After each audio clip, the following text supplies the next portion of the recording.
Our story begins on the battlefield, exactly at the moment after the most epic battle in history. But battles are never beautiful. The protagonist looks around and confirms that all his friends are dead. The culprit behind all of this did the same to him. Furious, he swears that Cheonma will not survive either. The man in front of him is the demon who terrorized the world, the leader of the demonic cult known as Cheonma. Cheonma calls out to the protagonist, saying it is a pity that the most incredible member of the Manhwa sect is in such a state. If he survived, it would be great, as they could fight again in the future. The protagonist stands up furious, saying that surviving after losing everyone is worse than dying. No fame or glory would be worth it, but he guarantees that Cheonma will not survive either. Cheonma tells the protagonist to feel proud, for he considers him the strongest blade in the world. The protagonist draws his sword with his only remaining arm and silences Cheonma forever. That bastard remained arrogant even after losing. When the demon's head hits the ground, the place falls silent. Our protagonist feels the weight of victory and falls onto the corpses. Even without strength, he looks again to be sure that Cheonma is dead. He remembers the past. I think everyone must feel this way on the verge of death. Cheonmyeong was known as the blossoming blade of Mount Hua, the absolute pinnacle of the entire world. If he had tried harder in the past, he might have had a better life. The protagonist was abandoned at the sect's gate and raised by the masters, but he was always a terrible student. The master said many times that martial arts used without ethics were just violence. Back then, he was angry at those teachings, but today he knows. If he had dedicated himself more, he could have saved at least the life of one of his friends today. He had countless regrets, but someone in his memories says he did not need to have regrets because all of this was part of the destiny of the Mount Hua sect, and he was sure they would continue to exist. The scene shifts. A man receives a blow to the head that shakes the whole house. Inside a tent, the boy tries to figure out where Cheonma is. The man holding a stick claimed he didn't know who Cheonma was, dismissing him as just a disgusting stray dog while noting that everyone else was begging for money while he had been trying to sleep. The boy, feeling confused and threatened by the beggar,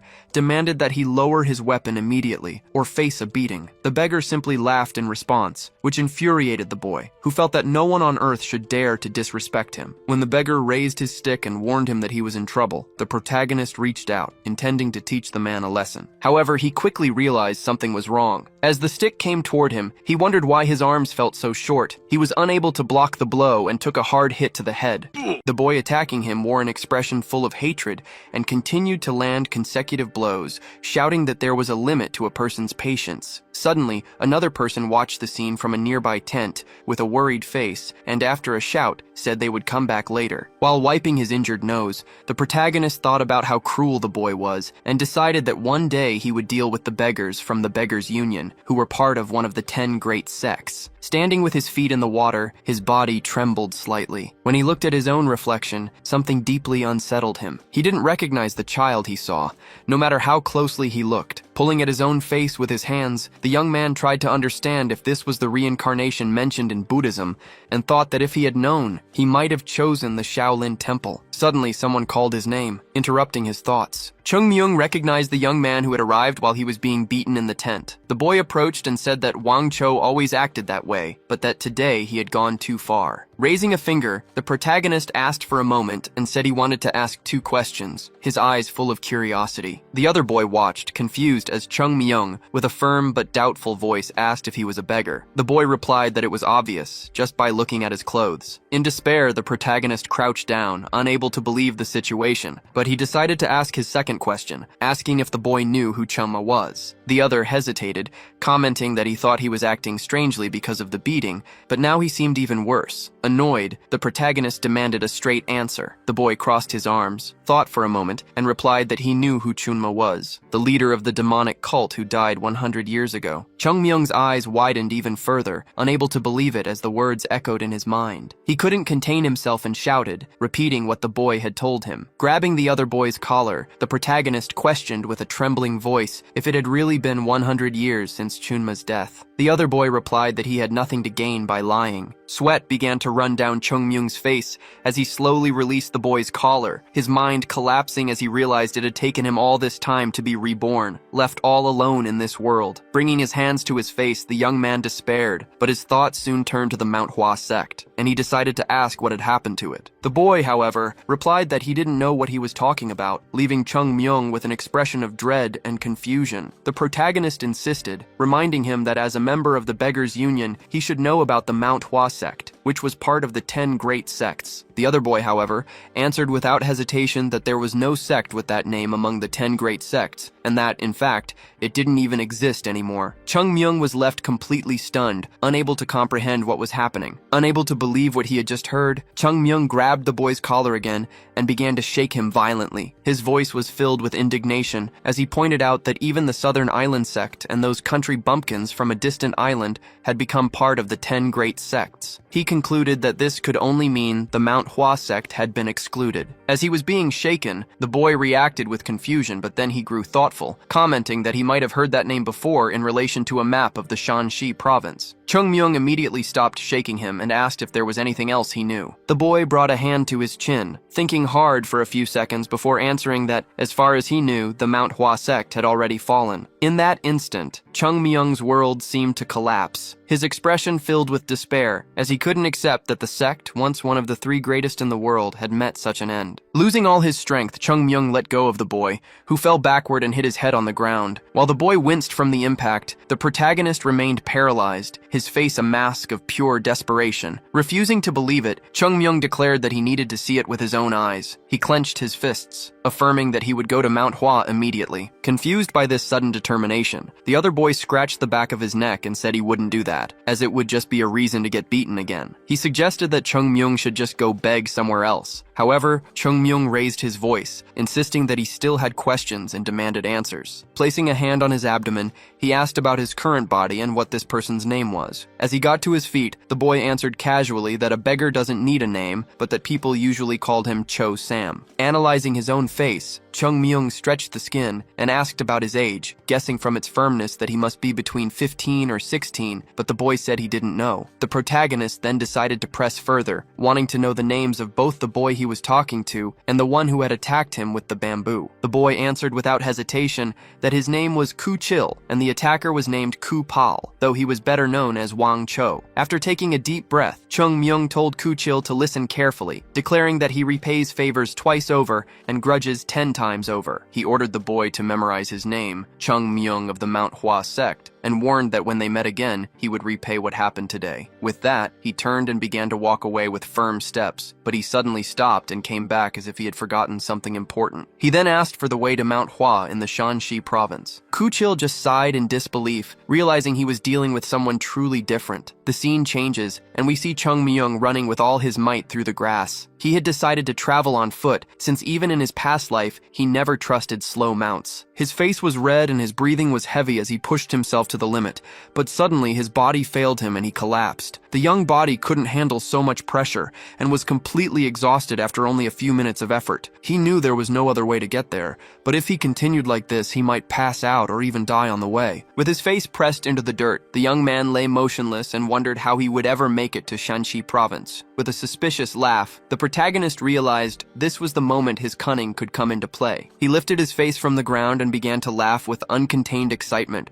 because all he needed to do now was train his martial arts. He knew that few would understand what an incredible opportunity this was. Even those who had reached the peak of their abilities regretted their youth, when they should have focused more on the fundamentals. He remembered how they lamented the times their masters insisted they train, wishing they had at least pretended to be dedicated. They certainly shouldn't have been caught drinking their master's hidden liquor. As he thought of this, Chung Myung paused for a moment and decided to ignore that detail, since that liquor had been truly delicious. But now, none of that mattered. Everything was new again, and he had to start from scratch. First, he decided to find an isolated place where he could avoid any external distractions, and his eyes landed on a tall, perfect-looking tree. The boy sat at the base of the trunk, took a deep breath, and began to think about his first lesson. His mind held countless advanced theories, complex martial techniques, and numerous methods of cultivating internal energy. However, he knew he shouldn't limit himself to the sex techniques, but needed to master focus and achieve true balance. After some time with his eyes closed in deep concentration, the boy opened them again, his expression firm and determined. He remembered the equilibrium technique, a martial art considered simple and sold for low prices in black markets. For a moment, he questioned why he should learn something so basic, but deep down, he knew the truth. This technique wasn't common. It was one of the foundations of the Manhwa sect, and every disciple started with it. The equilibrium technique didn't drastically increase internal power, but it purified the body impeccably, serving as the true foundation. Knowing there was no reason to rush, he understood he needed to build a solid base capable of supporting everything that would come later. Calmly, he began to organize the energy around him, refining each fragment with precision, as if aligning delicate threads in a complex fabric, eliminating any impurity he found. The energy began to concentrate inside him, gathering in the center of his body. A subtle light appeared in his abdomen, and the boy realized he had achieved enough concentration. This would be the core that would open a new world, starting as a spark that would one day become an unstoppable force. The boy tried to stand up to continue his journey, but his body failed him, as the equilibrium couldn't yet sustain him. He fell to the ground again, his energy completely consumed by the process. Chung Myung realized the harsh reality that the technique was useless when the body needed to act immediately. Suddenly, his master's voice echoed in his mind, saying that sometimes he forgot to use his own brain. Desperate, the protagonist screamed, questioning how he would ever get to Mount Hua at this rate. The setting shifts to a simple market where common people walk, buying and selling, while two children run between the stalls carrying baskets. Leaning against a wall, a boy is relaxing when a voice calls out to him. The newcomer points in a direction and says there's a new beggar raking in all the coins. He explains that it's just a kid, but everyone ends up giving him money. The boy slowly stands up and says that maybe it's time to teach this child a lesson, and the two boys by his side agree, looking scared. They approach a long-haired boy who is responsible for taking everything. The tough-looking leader yells to get his attention, but gets no response. He shouts again,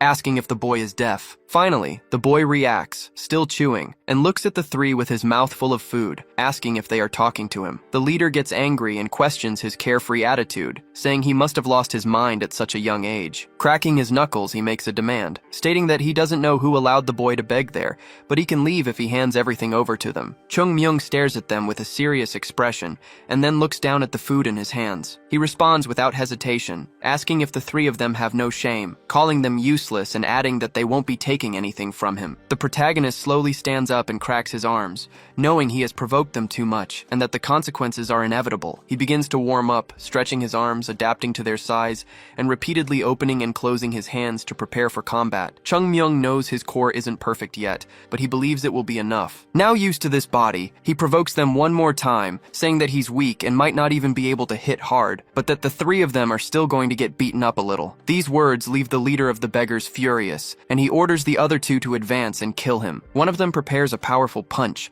but the blow only cuts through the air, as Chung Myung dodges with a slight movement of his head, his eyes tracking every detail. Immediately after, the protagonist counterattacks with a direct blow that hits his opponent's face. The impact is brutal, and the boy is thrown backward, falling hard to the ground. Chung Myung's hand stings after the blow, but he doesn't hesitate and shouts his title, the Plum Blossom Sword Saint of the Great Mount Hua sect, as he unleashes new attacks and advances, calling his opponents miserable wretches. A short time later, it's all over. The three are on the ground, injured and kneeling, apologizing repeatedly. Chung Myung looks at them and asks why they are calling a beggar boss. The boy just bows even lower, pleading for forgiveness. The protagonist wipes his hands and then has an idea, asking if any of them know the fastest way to Shanxi province. With a swollen face, one of them replies that it's obvious since the three of them are beggars. They wouldn't know that kind of thing, suggesting he ask someone smarter. Chung Myung laughs with a carefree expression, realizing he was looking for answers in the wrong place. The boys also laugh, relieved, and the mood becomes relaxed. Suddenly, everything changes. The protagonist grabs the leader's collar, his gaze turns cold, and he gives him a warning in case they ever meet again. He says that if he asks a question, there had better be an answer, or the consequences will be fatal. Then, he shoves him away and tells the three of them to disappear immediately. Sometime later, the sky is tinged with orange as the sun begins to set. A man with a long beard observes the landscape. Someone calls out to him, addressing him as the sect leader. The person introduces himself as Am, and the man permits his entry. The door opens slowly, letting in the light. Han explains the situation, saying that it's nothing urgent, but that a child wishes to see him. Curious, the two look toward the entrance. Then, a figure emerges, dirty and bruised, but with a confident smile. The protagonist introduces himself as Chung Myung and declares his desire to join the Mount Hua sect. A man with gray hair and a beard watched Chung Myung's posture intently. He then turned to Am and asked if he had already informed the boy that they were no longer accepting disciples. Am explained that the child didn't care about the refusal and had insisted on meeting him personally. Meanwhile, Chung Myung continued to hold his pose with a forced smile, but inside,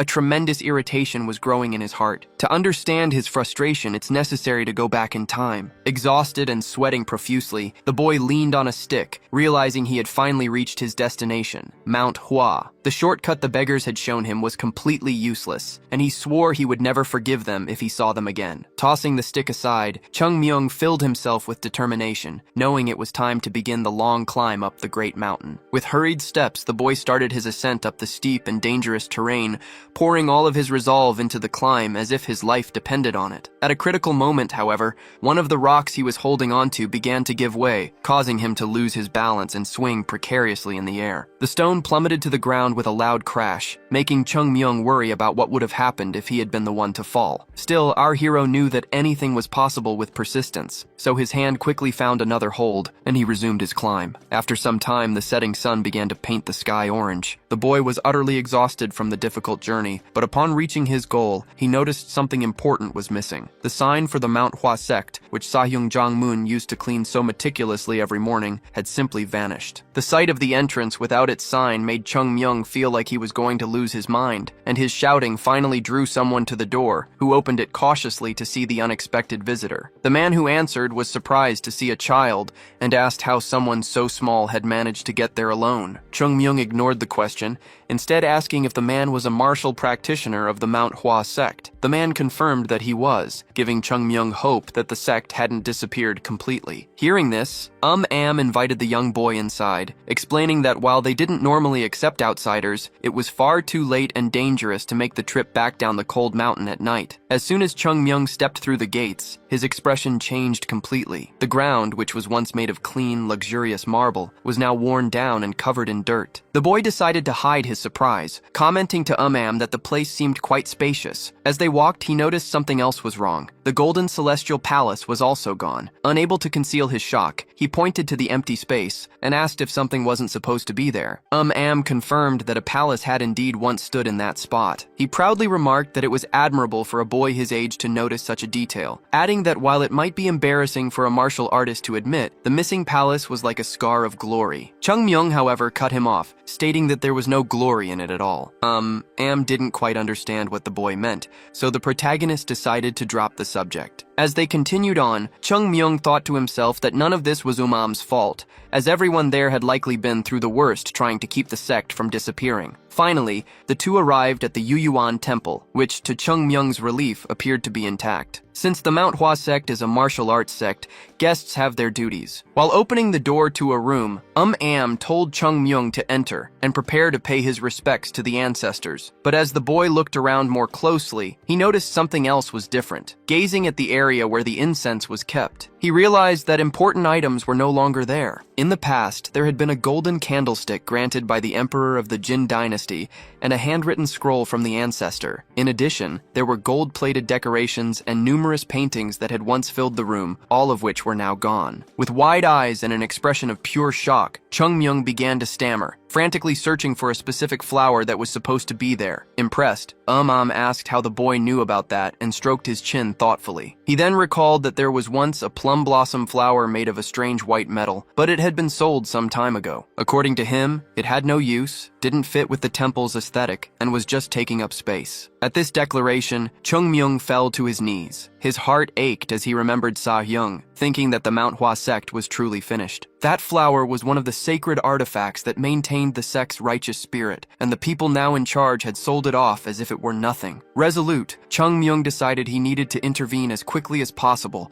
before they made an even bigger mess. So, while kneeling respectfully, he pleaded to meet the sect leader and at the top of his lungs shouted that he wanted to join the Mount Hua sect. Returning to the present moment, the sect leader resumed the conversation about the boy's request. He asked if the boy was already familiar with the sect, and Chung Myung, a bit incredulous, began to wonder if it was really going to be this easy to get in. Regardless, the boy already had a whole scenario prepared in his mind. He would simply use the name of Chung Jin, a disciple who had disappeared during a war. The story would be that Chung Jin fell from a hill and was found by a woodcutter who tended to his wounds. In gratitude, Chung Jin taught the woodcutter the sect's martial techniques, making him a disciple. Chung Myung would claim to be a descendant of this woodcutter, which would grant him a high position in the sect. on the same level as the leader. The boy closed his eyes, waiting for the inevitable rejection or questioning. Contrary to all his expectations, the man simply said he approved his entry into the sect. An uncomfortable silence fell over the room as Chung Myung struggled to believe what he had just heard. With a smile, the old man affirmed that if the boy truly wished to join, then it would be as he desired. A confused am reminded his leader that he had said he wouldn't accept any more members, but the man explained that he had changed his mind. Chung Myung found this incredibly reckless, thinking they should be far more suspicious of a stranger. The leader continued his reasoning,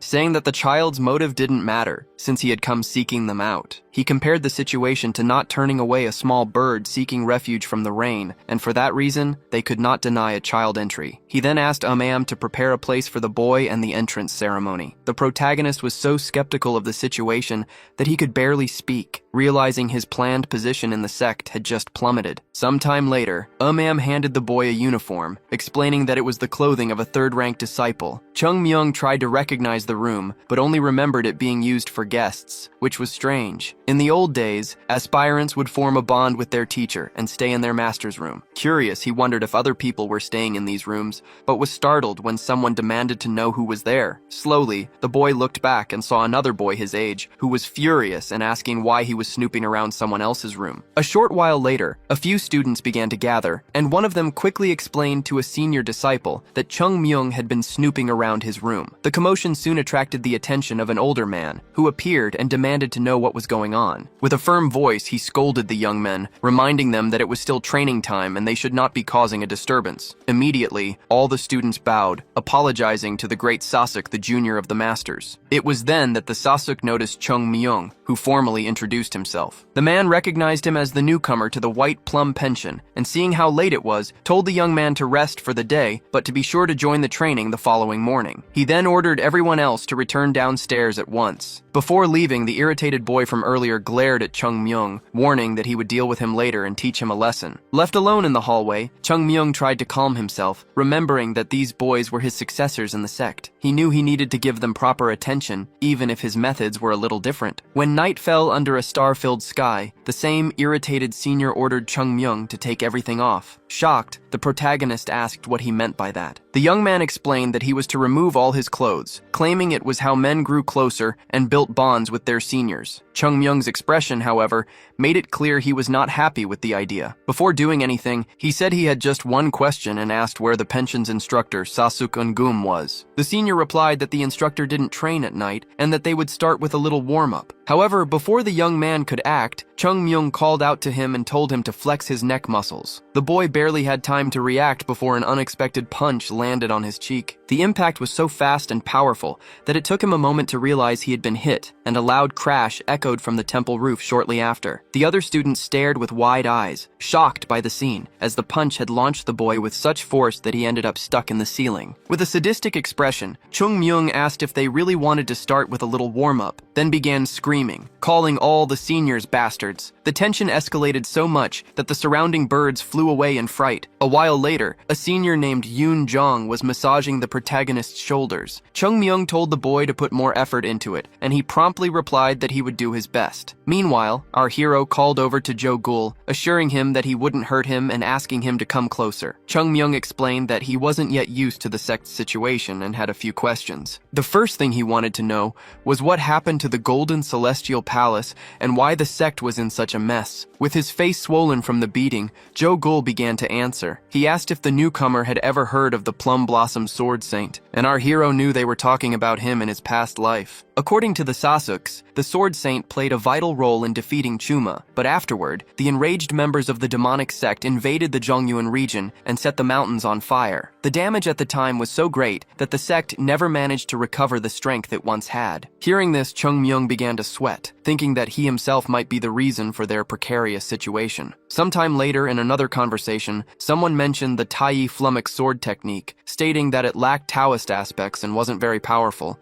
They even said they wouldn't care if the technique were removed from the sect. Chung Myung agreed that they should just throw it away, but the Sa-hyung replied that it would be complicated since the technique was left by their ancestors. The protagonist then suggested they remove it from the library to prevent children from getting interested, and the Sa-hyung thought it was a good idea, saying they would do it. After a moment of silence, the Sa-hyung changed the subject, explaining that he hadn't called Chung Myung just to talk about that problem. He believed it was time for the young man to assimilate the disciplines on his own, and asked how Chung Myung thought he should teach his disciples. Surprised by the question, the protagonist broke one of the cookies he was eating and answered promptly, questioning what was so difficult about it. To him, it was simple. Once a master beats his disciples to the brink of death, the students can make the impossible happen. The bizarre answer left the Sa-hyung speechless, and after that conversation, Sa-hyung Jang-moon never again brought up the subject of Chung Myung having disciples. One day, while the protagonist was resting, someone called him very formally. With a calm voice, Chung Myung said there was no need for such formality. It turned out that the instructor, Eun-gum, had summoned him to the training grounds, informing him that he would be participating in the activities from that day forward. With a clear command, the master told his disciples to prepare their blades. The young men obeyed immediately,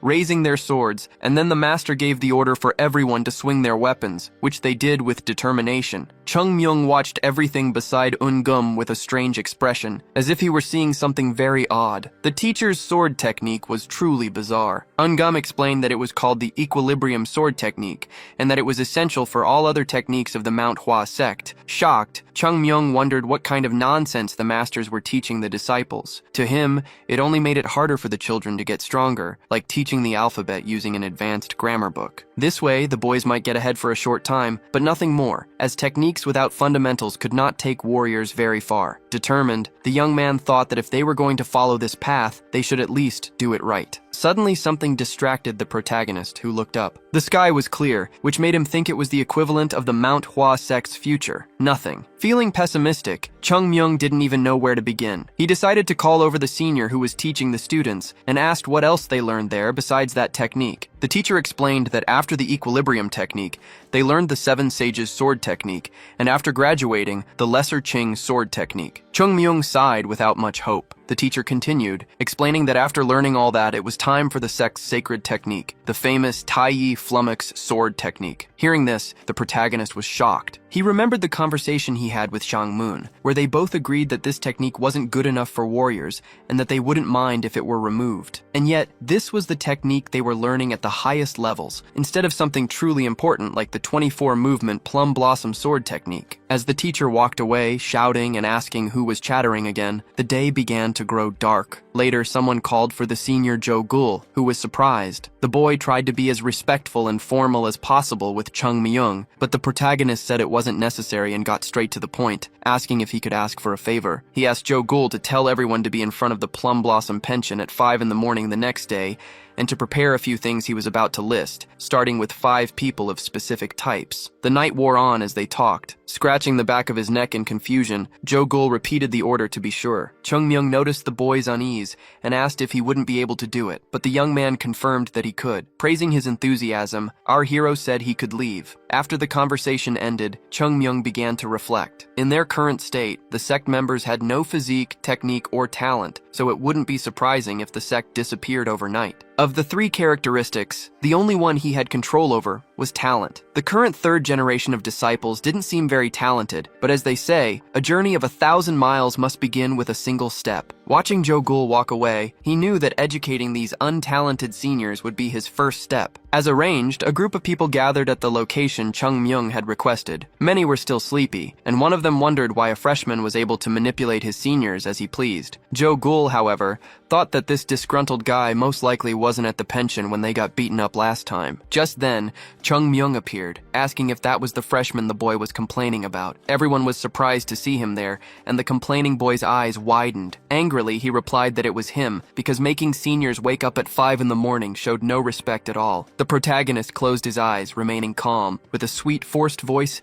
he began to speak to his seniors, apologizing and saying that he was wrong in his perception. As an apology, he asked to speak with the boy inside the pension. He quickly gathered a few students and led them into the building, closing the door so no one outside could see what was happening. The students who remained outside watched the scene in silence, not quite understanding what was going on. As they watched more closely, they noticed something strange at the top of the building. The place seemed to be shaking. Suddenly, abrupt movements could be seen on the roof. In the blink of an eye, the students who had entered with Chung Myung began to run out of the pension in a panic. The young man praised them, but told them to be quieter so as not to wake the great Sasuk. Then, he approached the boys and announced that every morning, at this same time, they would train together. After a few minutes, the sky began to brighten as the sun rose on the horizon. The sun's rays entered the pension through the windows, waking the Sasuk, who started to feel that something was off. He thought that no one had come to give their morning greetings and that perhaps everyone was still asleep. Placing his feet on the floor, the man decided to get up. As he changed his clothes, he figured that since a newcomer had arrived, everyone must have been sleeping in after performing their usual strange rite of passage. Soon, the man left his quarters, and while walking in the courtyard thinking he would teach them a well-deserved lesson this time, something caught his attention. The man's eyes widened when he saw all the disciples lying on the ground, injured and calling for help. The great Sasuk was confused, trying to understand what had happened to everyone, and he shouted at one of the students, demanding to know what was going on. The boys looked at each other, seeming hesitant to speak, which made Ungum even more confused. Soon he spotted Jo Gul, who looked completely exhausted while carrying a wooden sword on his shoulders. Behind him was the newcomer, carrying a sword with 2 gigantic stones tied to it. The rope was nearly giving way under the weight. The boy began to squat, supporting the weight on his back. Sweat dripped from his face as he tried to breathe slowly. His legs were trembling, but he didn't give up and lifted the stone, using all his strength, counting that as squat number 10,085. Drenched in sweat and breathing heavily, Chung Myung faced the man in front of him. Upon realizing it was the great Sasuk, he immediately greeted him. Ungum observed the boy in complete astonishment, noting that the child was far too strong. Even with his legs trembling, Chung Myung remained standing, showing no intention of stopping. Turning away, Ungum shouted for someone to bring water at once, ignoring Chung Myung's protests. As soon as he received the container, the boy began to drink greedily. Once the boy had recovered, Ungum resumed his serious posture, as there was something that needed to be explained. He asked what had happened, pointing out all the people lying on the ground. With his mouth still full of water and his body exhausted,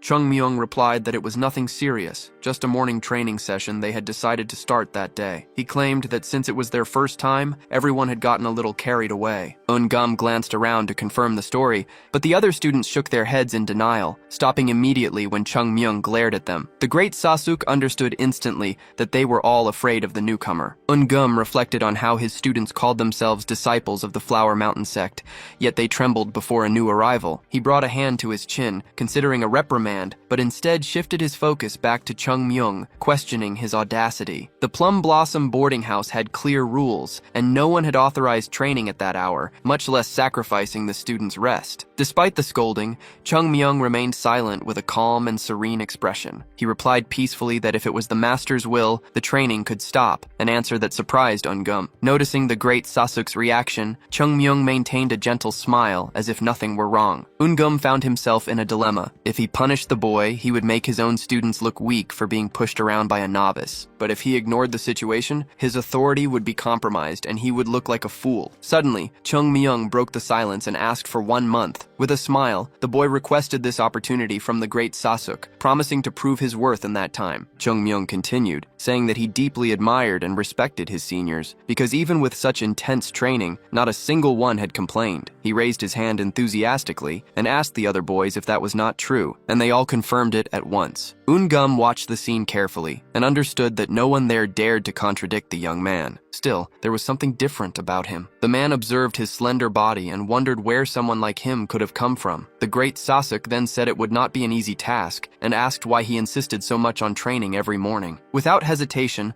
Chung Myung answered that the young disciples could become strong with the teachings, but they would advance much faster with extra effort, even if it meant sacrificing a little rest. Ungum then asked what the most important aspect of training with the seniors would be, and the boy smiled, replying that it would be courtesy. He affirmed that he would would treat the words of his seniors as sacred teachings. At that moment, Eun-gum realized the boy did not intend to challenge the hierarchy, but rather to dominate it with respect and intelligence. A faint smile appeared on the man's face, as he understood the boy was not joking. Eun-gum turned toward the students and stomped his foot firmly on the ground, his expression changing completely. The great Sasuk raised his voice, saying he was impressed and admired such determination. He declared that if they continued like this, they would achieve great results, and therefore he permitted them to continue with the extra training. With distressed faces, the students trembled, seemingly begging for help, but the great Sasuk simply turned and walked away, leaving them behind. Meanwhile, Chung Myung cracked his knuckles and faced the seniors calmly, saying he did not intend to destroy them,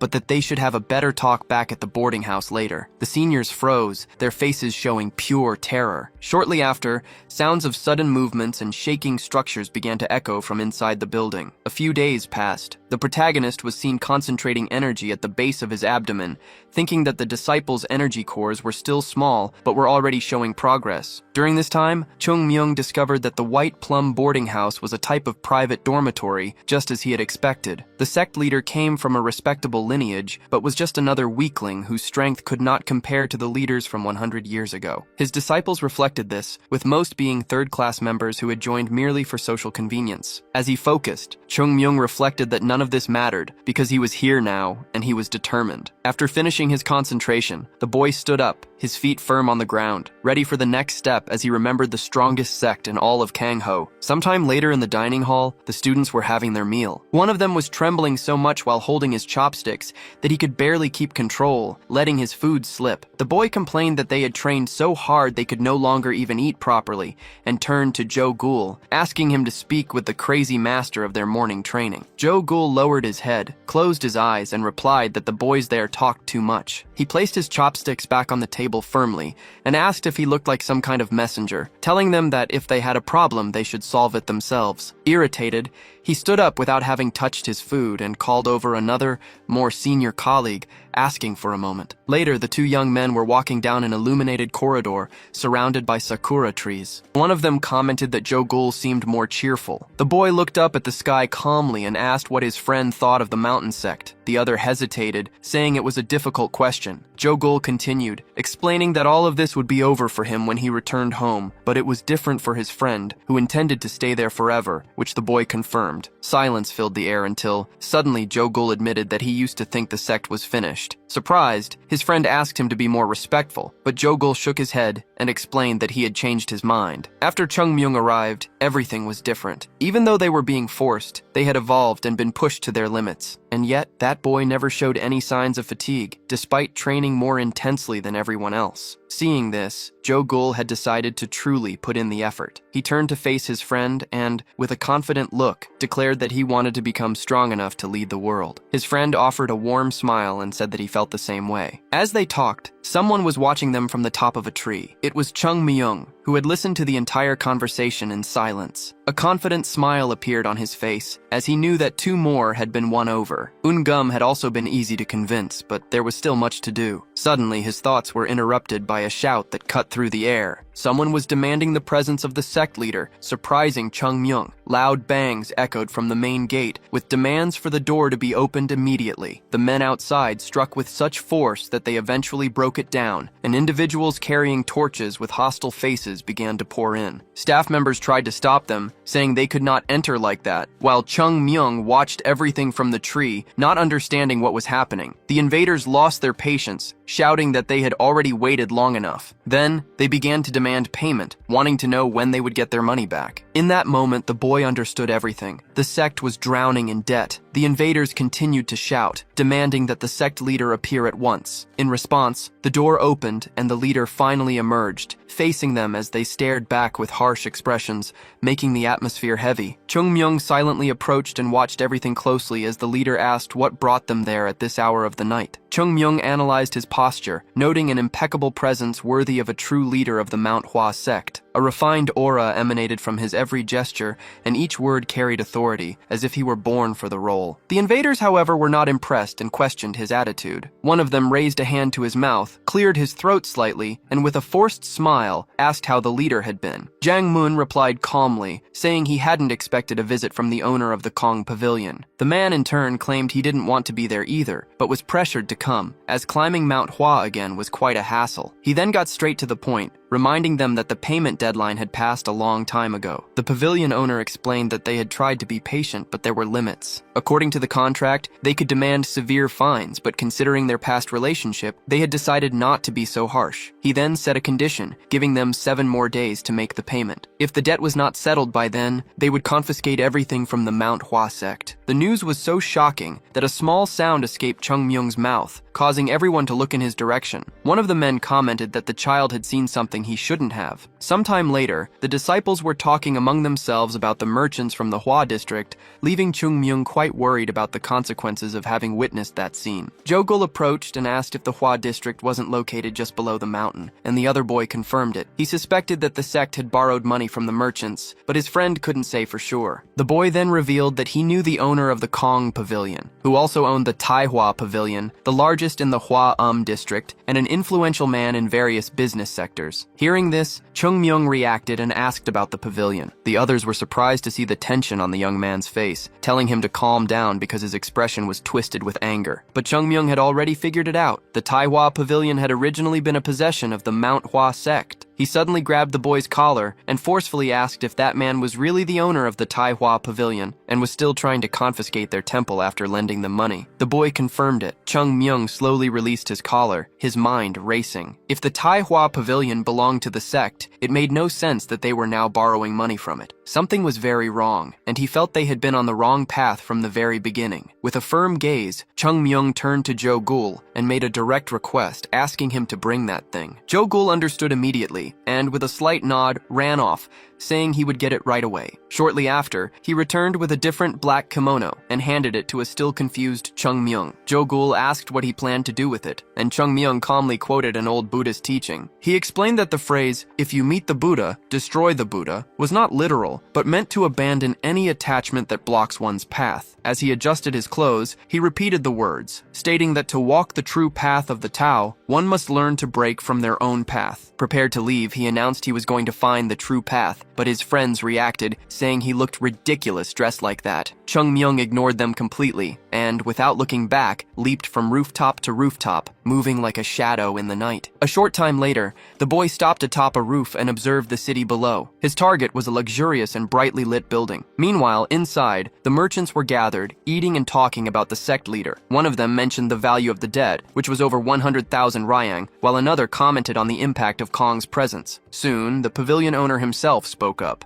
saying that although he sought profit, he disliked the situation because of a long-standing, multi-generational relationship with the sect. Another merchant agreed, but added that the owner had already been far too patient and had ignored the situation several times. Everyone praised his generosity, and the pavilion owner said he hoped that was indeed the case. As he drank, the man thought about how naive and carefree these merchants were. He knew the Mount Hua sect was not to be underestimated, as its strength lay not only in combat, but also in its history. In the Shanxi province, almost everyone had some connection to it. Even so, the sect had weakened greatly and now seemed fragile, like something that could fall apart easily. He mentally compared the sect to the skin of the duck he was eating, which fell apart easily even without any force from his chopsticks. One of the merchants, already tipsy from the alcohol, asked what would be done with the temple after they took it, suggesting they take something else instead. The pavilion owner disagreed, stating that the temple was worth much more than it seemed. It might look old and simple, but it held immense value. As he chewed, the man thought about how foolish these merchants were. He then placed his chopsticks on the table and spoke firmly, saying he couldn't reveal everything directly, but they could use the sect's enemies to their advantage, as many other sects would pay a high price to erase Mount Hua for good. He looked around and assured them that everyone's investment would be worthwhile. Excited, one of the merchants stood up and praised his cunning, and soon sak was being poured for a toast to prosperity and health. After a while, the drunken man left the party, his steps unsteady. His mind wandered, thinking that if he could recover the money from the sect, he would have enough to live comfortably for the rest of his life. As he walked, he looked up at the sky and noticed the moon was missing, guessing it might be a new moon. He thought to himself that he should stick to the main roads on dark nights like this. With his face flushed from the drink, sleep began to weigh on him until something caught his attention. A figure appeared in front of him, but his vision was still blurry. He squinted, and then saw it clearly. Someone dressed in black like a ninja was standing before him. The figure spoke with a firm voice, telling the man to wait. The drunk man found the situation almost comical. The person looked like they had stepped out of a comic book, and on top of that, was short. The man crossed his arms and asked if the boy was a thief. Chung Myung replied calmly that he had no interest in money. He just wanted answers, and promised to let him go without any trouble if he cooperated. The man sighed and said it wasn't a matter of wanting to answer or not, but that he wasn't alone. Immediately, several figures emerged, men who approached quickly. They were his guards. Chung Myung realized they were experienced bodyguards. One of them asked what they should do, but the drunk man told them not to overdo it, just to capture the boy while making sure he could still talk. The man continued walking, thinking that he disliked violence, and moved on without even looking back, only hearing the sounds of the battle. Impacts, strikes, a sharp crack, and even the sound of bones breaking. He figured the fight must be intense, but he kept walking until a much louder sound made him stop. Startled, he decided to look back, complaining that he remembered asking them to leave the boy well enough to speak. It was then that he saw something that made him freeze. All of his bodyguards were on the ground, motionless and defeated. Only Chung Myung remained standing. The boy commented calmly that people really don't know how to listen, because even when someone speaks clearly, there are still those who choose to ignore them. The young man then gestured with his hand, beckoning the man closer, and repeated his offer. If the man answered, he could leave without any problems. But then, Chung Myung lunged forward and grabbed the desperate drunk by the collar. His eyes turned cold, and he clenched his fist, speaking in a firm tone that if the man had just answered before, none of this would have happened. But now, there would be consequences. The protagonist raised his fist and prepared to strike, but said calmly for the man not to worry, because he would still be able to talk after this. A short while later, the drunk man, his face completely bruised, was reluctantly providing the necessary information, speaking with difficulty due to his injuries. Threatening him with a raised fist, Chung Myung firmly ordered the man to answer properly or suffer the consequences again. The boy then asked if he had really loaned over 100,000 niangs to the Manhwa sect, and the drunkard confirmed it. Chung Myung crossed his arms and let out a long sigh before shouting to get the injured man's attention. He argued that even if they sold everything in the place, including every piece of clothing, the total value wouldn't even reach 10,000 yangs. Yet this man claimed to have loaned 100,000 to a sect on the verge of collapse. The drunkard tried to justify himself, explaining that the high interest rates caused the debt to grow if it wasn't paid, continuing to increase until it far surpassed the initial amount. Irritated by this explanation, Chung Myung struck the man hard on the head, telling him it was nothing to be proud of. Next, he asked another question, confirming if the man owned a fabric shop in Hua, which he did. Chung Myung then wanted to know when he had acquired the business, but the heavily injured man replied confusedly that his family had owned the shop for generations. This surprised Chung Myung, as he knew that shop, along with many of the district's best businesses, had originally belonged to the Mount Hua sect. Everything had been taken while the sect was weakened. Filled with indignation at this thought, he continued to press and beat the man. Suddenly, a new voice emerged, calling Chung Myung a coward and questioning his surprise attack. With a firm stance, a man armed with a sword rose from the ground and demanded to know the aggressor's identity. He introduced himself as an escort warrior named Jung Bin. Chung Myung responded with a carefree attitude, saying it didn't matter and asking why he should identify himself. The man replied coldly that he needed to know the name of the one who would fall by his blade, even though he had already been defeated by Chung Myung before. Despite his injuries, the swordsman advanced, slowly drawing his blade from its sheath. His sword cut through the air with superior speed and power, demonstrating impressive force. However, Chung Myung remained unfazed by this difference in strength, knowing that brute force doesn't determine the outcome of a fight. With a precise movement, he grabbed a weapon from another fallen opponent and successfully defended against the bodyguard's attack, who was stunned that he couldn't keep up with the boy's speed. Chung Myung drew upon the vast experience from his past life as the legendary Plum Blossom Sword Saint. To compensate for his lack of physical strength, he used his enemy's momentum, redirecting his energy and sending him flying backward. Without giving the man a moment to recover, he prepared a final, precise spinning attack, with his eyes locked on the target. However, he stopped when he realized the man had already collapsed. The fight was over, and Chung Myung told his opponent to come back when he was stronger, ending the combat by tossing the man's sword away and discarding his own. The battle had ended, but a shout echoed, reminding him of the drunkard who had almost escaped. Chung Myung's body tensed, as using his sword techniques could reveal his identity. The man observed him and commented that his technique was refined and high level. Chung Myung began to sweat and his heart raced, wondering if the man had figured him out. 1,000 doubts raced through his mind, but the drunkard, lacking any real intelligence, simply asked if he belonged to the Southern Edge sect. The unexpected question created an uncomfortable silence until Chung Myung decided to just say yes. Satisfied, the drunkard told the boy he could ask whatever he wanted, promising to answer as best he could. Sometime later, the sky began to lighten as the sun slowly rose. In the dormitory of the Manhwa sect, a few disciples were walking through the corridors. Jo-gul was restless, asking why Chung Myung was taking so long. His friend tried to calm him, saying that he wasn't a fool and would be back sooner or later as long as he hadn't gotten into trouble. Suddenly, footsteps echoed from outside and the door opened. It was Chung Myung, who entered with a serious expression and asked if anything had happened while he was gone. The boys closed the door to talk in private, saying they were more curious about what had happened to him. Chung Myung replied naturally that he was treated well and even got some new clothes, smiling slightly as he adjusted his robes. Inwardly, however, he was recalling his conversation with the drunkard. He was relieved not to have been recognized, but the fact that the plum blossom techniques had been forgotten bothered him, as they no longer represented the sect like they had in his past life. Jo-gul approached and asked what he was doing outside the temple. Chung Myung answered with a smile, saying it was nothing a child needed to know. Jo-gul immediately retorted, reminding him that Chung Myung was also a child, but the boy ignored him, changed the subject, and told them to gather everyone because they needed to train. Jo-gul was surprised to hear they would be training after everything that had happened. Chung Myung then spoke firmly to his senior, stating that no matter the weather, they could not miss a single day of training, and from now on, that was an absolute rule. Excited, Jo-gul accepted and said he would gather everyone immediately. However, Chung Myung interrupted him, explaining that he would not be participating in today's training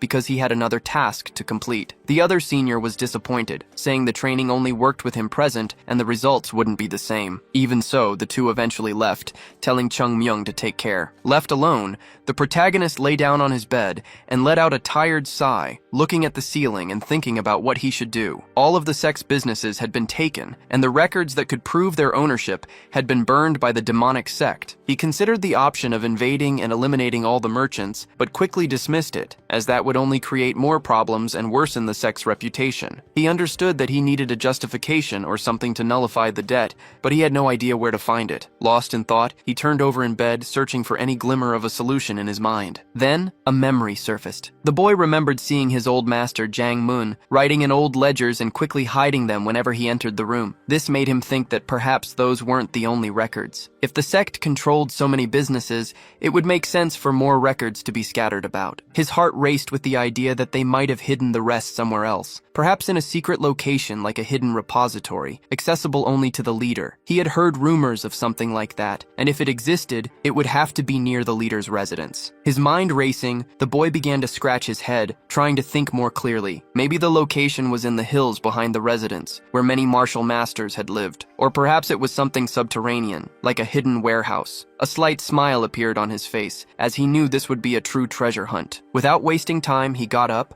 threw the window open with force, and leaped outside, asking his old master for forgiveness in case he was invading a forbidden place. But saving the sect came first. Holding a tool to help him on his mission, the boy ran across the rooftops with a determined smile, ready to solve everything. A blue light flashed across the mountains just before Chung Myung collapsed to the ground, completely exhausted. He knew that searching an entire mountain was no simple task, and that he would die of fatigue if he kept this up. Pushing his body to its absolute limit, he struggled to gather his energy, concentrating all of his chi in his abdomen. Soon after, a bright blue sphere materialized and began to pulse intensely between his hands. With great difficulty, he slammed this energy into the ground, hoping the impact would reveal the large, empty space of the warehouse he was searching for. Although he wasn't certain, he persisted, convinced that something had to be hidden in this location. After several failed attempts, he was left panting and powerless, muttering that he might be searching in the wrong place. Lying on the ground, completely drained, the boy stared up at the sky for a moment, but his stubbornness took over, and he decided to try one last time. This time, something was different.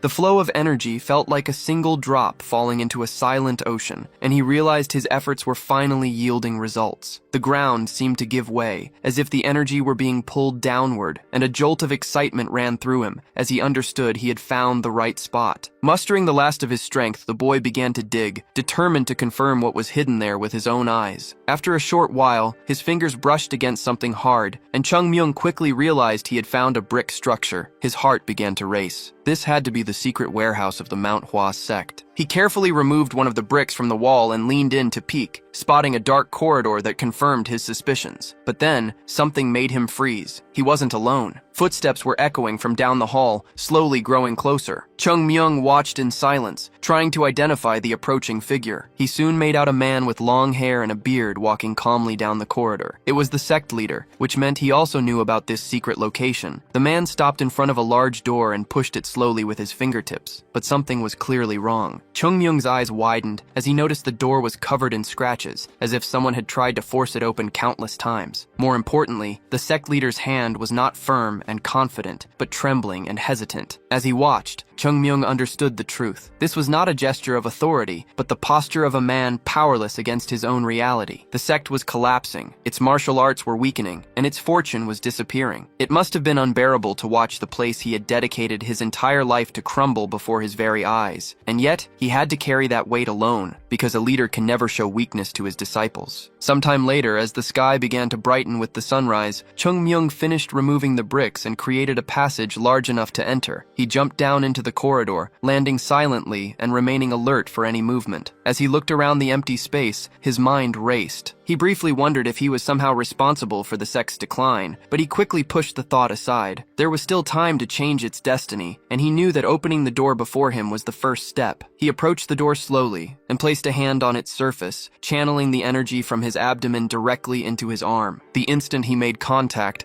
a powerful burst of energy was unleashed, creating a shockwave that whipped his hair about his face. Chung Myung staggered back in surprise as his own energy was repelled. It was then that he understood the door's true nature. It was forged from perpetual metal, a legendary and incredibly durable material. Now everything made sense. This was why the sect leader couldn't open it, and why he stood no chance of breaking it with brute force. However, something didn't add up. If the previous leaders had been able to enter, there had to be a specific method, a hidden key he needed to find. Chung Myung stepped closer and placed his hands on the cold metal, carefully observing the strange, irregular patterns marring its surface. These were not random scratches or signs of damage. As his eyes narrowed in focus, he recognized the distinct marks left by the plum blossom sword techniques. He began to analyze them one by one, identifying the sword of equilibrium, the sword of the bamboo leaf, the 24 movements, and finally, the plum blossom itself. It was a sequence that acted as a key. He now understood exactly how it worked. By executing the sword techniques in the correct order, the door would open. There was just one massive problem. His current body lacked the strength to perform the entire sequence. This would have been a trivial matter in his past life, but now it was an insurmountable barrier. Chung Myung scratched his head in frustration, certain there had to be a way. He then placed a hand on his abdomen, feeling the concentrated energy within, and made a decision. He would go beyond his limits. The blue energy inside him slowly began to change, turning a deep purple and gradually enveloping his entire body. This was the chi of innate truth, his very life force, something that should never be used lightly, but he knew he had no other choice. If he didn't do this now, everything would end right here. His blade also took on a purple hue as it began to emanate the powerful energy. Chung Myung took a deep breath, already feeling the toll of using his life force. He knew he would only get one chance, with absolutely no room for error. Pushing aside his doubts, he moved forward. Step by step, he began to swing his sword in a series of coordinated movements, ignoring his body's screams of protest. His hand trembled as he held the hilt, but his determination was stronger than his physical limitations. Planting his feet firmly on the ground, he focused his mind and executed the sword of equilibrium, followed immediately by the sword of the bamboo leaf. He then transitioned into the 24 movements, and his body erupted in pain. The pressure was immense, but he couldn't stop now. He was the Plum Blossom Sword Saint, and if anyone could accomplish this, it was him. Soon he executed the final strike, and his body reeled from the consequences of being pushed so far past its limits. minutes. The door reacted instantly. The sword marks etched into its surface began to glow, and Chung Myung watched intently to see if he had succeeded. The energy pulsed across the entire door, shining differently than before, with the center of the markings glowing brightest from his efforts. Chung Myung stared at the door, his heart filled with hope, thinking how cruel it would be to fail now. His eyes scanned the room, but a sudden grinding sound snapped his attention back to the door. A thin crack, which had shown no signs of movement before, was slowly widening. The unbreakable metal was opening. He had done it. A genuine smile spread across his face, but it was short-lived as an intense wave of pain racked his body. He nearly lost his balance, his body finally giving in after being pushed so far beyond its limits. He knew he would pay dearly for this, likely unable to move properly for days. With great effort, the young man forced himself to his feet and steadied his stance, still managing to grip his weapon. He quickly wiped his face, a look of determination replacing his pained expression. Smiling through his ragged breaths, he knew that all that remained was to discover what had been hidden away for so long. He reached out and pushed the heavy door, which now swung open for him without any resistance. Upon entering, Chung Myung found himself in a dusty storeroom. The space was small, much smaller than he had imagined, containing only 3 shelves. This made sense, as building a vault of this size with perpetual metal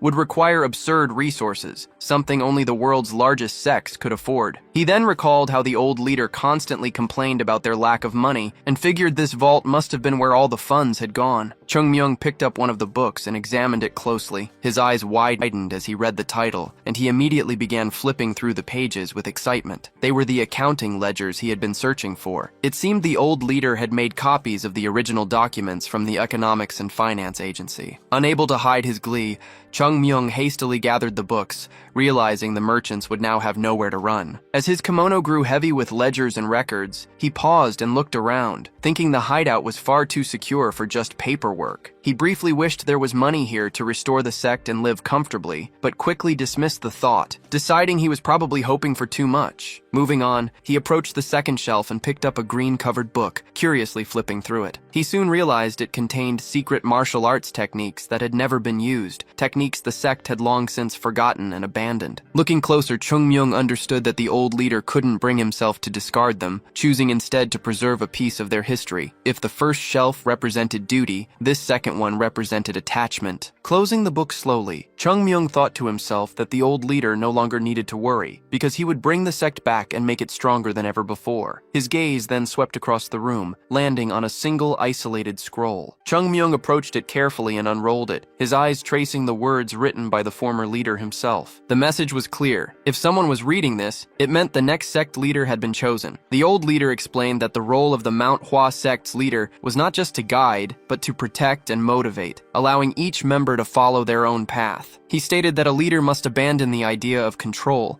as the sect was built on will and spirit, things that could not be tamed. The message concluded by asking the next leader to preserve this essence, placing the weight of responsibility on whoever read these words. It was signed by the 21st leader of the sect, Chung Moon. Chung Myung silently put the scroll away, thinking with mild disdain that the old leader really liked to overcomplicate things. He glanced around, deciding that while he might not have understood everything, he had what he needed. The accounting books were the most important prize, as they would allow him to reclaim everything that had been taken from the sect. Just as he was about to leave, something bothered him. He scanned the room again, a nagging feeling that something was wrong. His eyes narrowed as a peculiar memory surfaced. The leader he knew had been obsessed with symmetry, which made the nearly empty third shelf completely out of place. Driven by suspicion, Chung Myung approached the shelf and ran his hand over it, analyzing every detail. Making a decision, he gripped the massive piece of furniture and pulled with all his might, sliding it aside to reveal a hidden secret. Just as he suspected, a secret passage had been concealed behind the shelf. His eyes widened in disbelief. The passage was just large enough for one person to squeeze through. Without hesitation, he entered and descended, freezing in place at the sight before him. The hidden room was filled with treasures,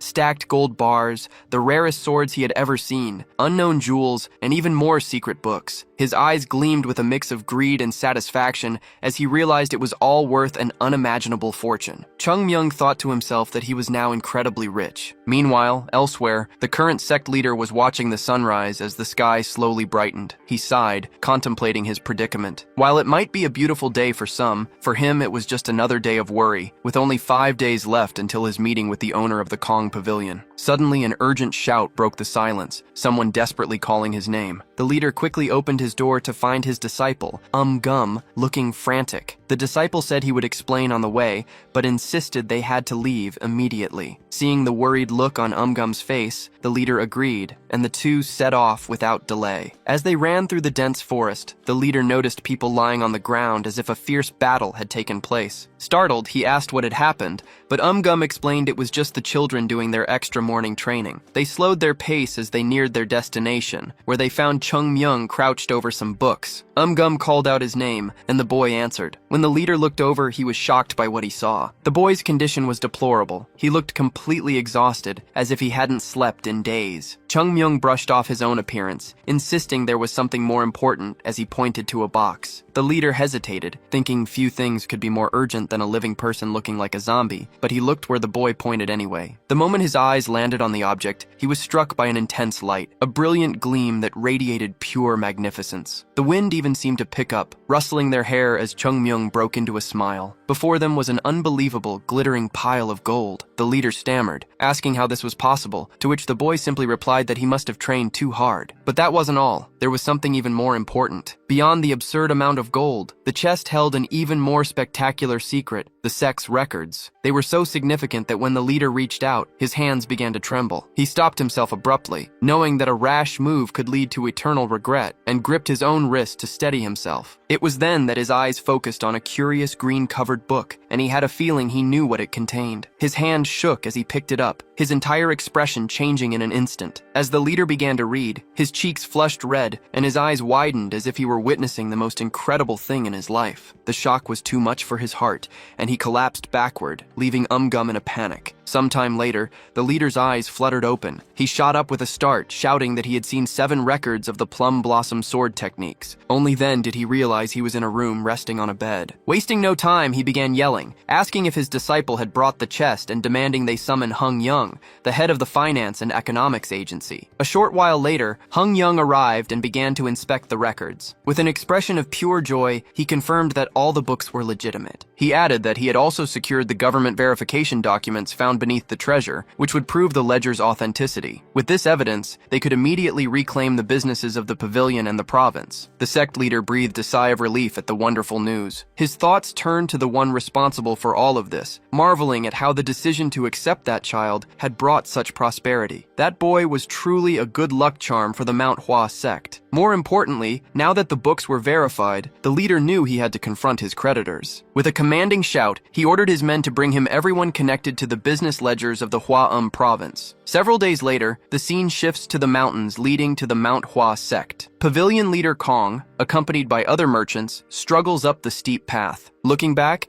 he encourages the group, telling them they are not far and should maintain their pace to arrive soon. However, one of the completely exhausted merchants thinks to himself that as soon as he gets his money, he will never set foot on this cursed mountain again, muttering breathlessly that he never wants to see it again. As they climbed, another curious merchant asked the leader why he thought the sect leader had summoned them so suddenly. The man in front replied that hundreds of thousands of nyangs is not a small amount to come up with on short notice, stating that the sect leader was most likely desperate and had called them to beg for mercy. He argued that there was no way anyone could gather that much money in such a short time, and it made no sense to drag the situation out until the deadline. Hearing this, another merchant commented irritably that it would be extremely humiliating if they had climbed the mountain just to listen to pleas, while the tired man reflected that they might not even get their money after all this effort. The presence of someone from the Southern Edge sect at the location already showed that many were keeping a close eye on the Mount Hua temple. Finally, after a long walk, the men arrived before the sect's gate. Upon their arrival, they all felt conflicted, knowing they were about to pressure the same institution that had protected the district for so many years. They were fully aware that if the sect leader did not survive the night, Mount Hua would not last more than 7 days, but the need to recover their debts pushed them forward. A man from the sect approached the gate and faced the merchants, who were waiting anxiously for their payment. With a respectful bow, he greeted them and informed them that the sect leader was already waiting, asking them all to follow him. Once inside, the sect leader observed them with a calm and serene expression. A tense silence filled the room, as no one had the courage to speak first. Breaking the ice, Pavilion Leader Kong bowed slightly and greeted him respectfully. In response, the sect leader welcomed them and thanked them for taking the time to come all the way up the mountain. The merchant's leader replied that while they were busy men, they could never be busier than the leader of a sect, and it was an honor to have been invited. Just as the sect leader began to invite them for tea, the merchant's leader interrupted him. The man explained that since they were just humble merchants, he requested they set aside the formalities and get straight to the point. Noticing this attitude, the sect leader gave a slight smile and admitted that perhaps he was being a bit inconsiderate. He then revealed that the real reason he had called them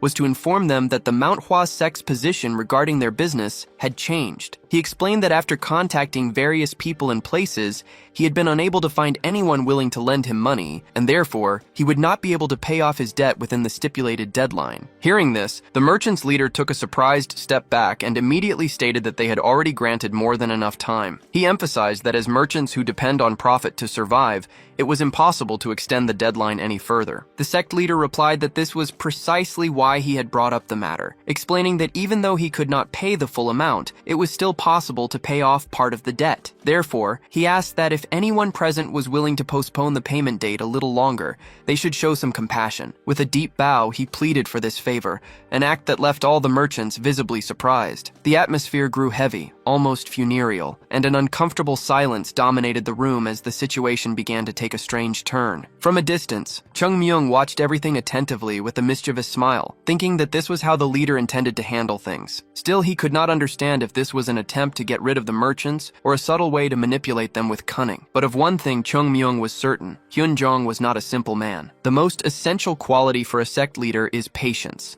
and even though Mount Hua is a place of Taoists, its foundations are rooted in martial arts, making wise decision-making part of its nature. The protagonist then wondered if Hyunjong truly had what it takes to lead a sect. The merchant's leader broke the silence, stating that he had already made it clear he could not extend the deadline. However, the sect leader replied that he was not making this request only to him. Hyunjong explained that although the total debt exceeded hundreds of thousands of nyangs, he owed individual amounts to each of them, which is why he was proposing an alternative. He then asked if there was anyone there willing to show generosity and grant more time. Pavilion leader Kong frowned, realizing the man was resorting to questionable methods, and asked directly if the sect leader would be able to immediately pay those who refused the proposal. Calmly, the sect leader replied that even though the sect had declined, it did not mean it was completely helpless. He assured them that while they could not gather the entire amount, they were capable of paying at least a portion and would honor the payment of those who did not show compassion. One of the merchants stepped forward and questioned if, by accepting the extension, they would have a guarantee of receiving the full amount in the future. The sect leader confirmed without hesitation,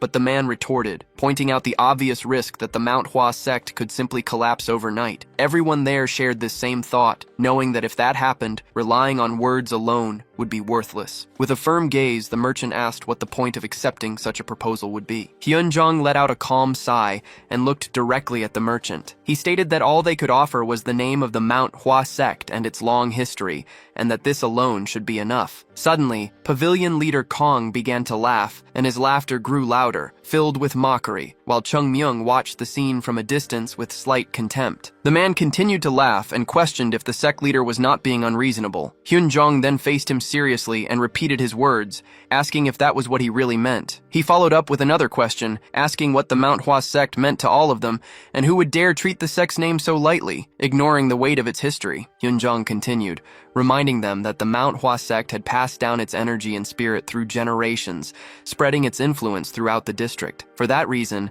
he believed they should all reflect on the true meaning of the sect in their lives. His words caused a sudden silence, and Pavilion leader Kong stopped laughing. With a firm tone, he said he had a suggestion, and pointed to a direction on the right. He declared that those who wished to extend the payment deadline should stand there, while those who did not should remain where they were. However, he made it clear that those who chose to extend the deadline would no longer have the protection of the Merchants' Alliance, even if they ultimately did not receive what they were owed. After finishing his explanation, Pavilion leader Kong asked everyone to choose which side they wished to be on. The decision created enormous confusion among the merchants. Some looked around, undecided, and others scratched the back of their necks, clearly uncomfortable, but no one moved. Seeing this, a confident smile appeared on the pavilion leader's face. He opened his arms and declared that this was the final result and that, unfortunately, no one was willing to extend the deadline. However, before the man could finish speaking, someone moved. A merchant in green clothes, the owner of the U-store,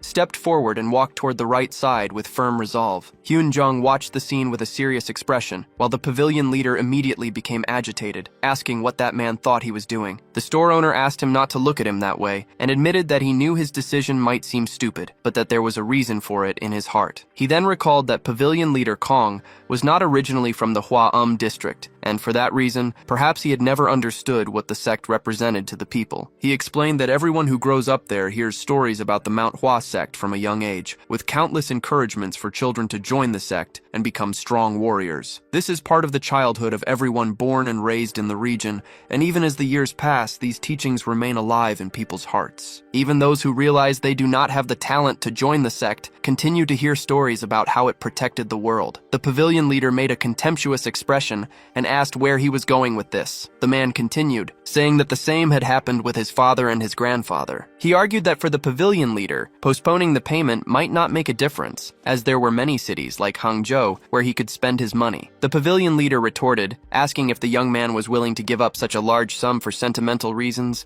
and stated that he would surely regret it. The store owner admitted that he had spent all this time anxiously waiting for the money, dreaming of never having to work again, and that he felt a certain nervousness just thinking that he had come all this way to say those words. But deep down, he knew he already had enough to live on. Even if he did not receive the money, he could accept it with a small regret. However, if he were responsible for the fall of the Mount Hwa sect, it would be a regret that would follow him to his last breath. He concluded that he did not want to live carrying that kind of burden, even if he had so much money that he would never need to work again. The pavilion leader opened his arms and said that if that was his decision, then so be it, as nothing would change just because one person decided to give up the money. Suddenly, someone questioned that it would not be just one person. Other merchants began to move, and one after another followed the example of the U-store owner. In a few minutes, there were 5 men on the side willing to forego immediate payment, which left the pavilion leader visibly surprised. Hyun-jong, on the other hand, could not hide a slight smile, lowered his head, and let out a sigh of relief. He then declared he was satisfied that there were still people who maintained a significant bond with the Mount Hwa sect. Next, he gave an order and asked Am to bring it. The man appeared carrying a box full of notebooks and books, and those present quickly recognized what the documents were. Pavilion leader Kong realized with alarm that they were the accounting books of the Hwa district. Hyun-jong then explained that for generations, the Mount Hwa sect had shown benevolence to them and their ancestors, but in return, they had all ended up betraying that trust by failing to fulfill their obligations. The pavilion leader's expression changed drastically, and contempt gave way to despair. Stomping his foot firmly on the ground, Hyun-jong declared that from that moment on, based on the records, the Mount Hwa sect would take possession of all their businesses and all the finances accumulated down to the last cent. The merchants who remained stared at the sect leader in confusion, desperately asking what he meant and questioning if he was really trying to take over their businesses. The Kong pavilion leader intervened, stating that the sect leader had taken the joke too far. However, Hyun-jong coldly replied that it was a shame he believed the great Mount Hwa sect's leader had time for jokes. Slamming one of the books shut,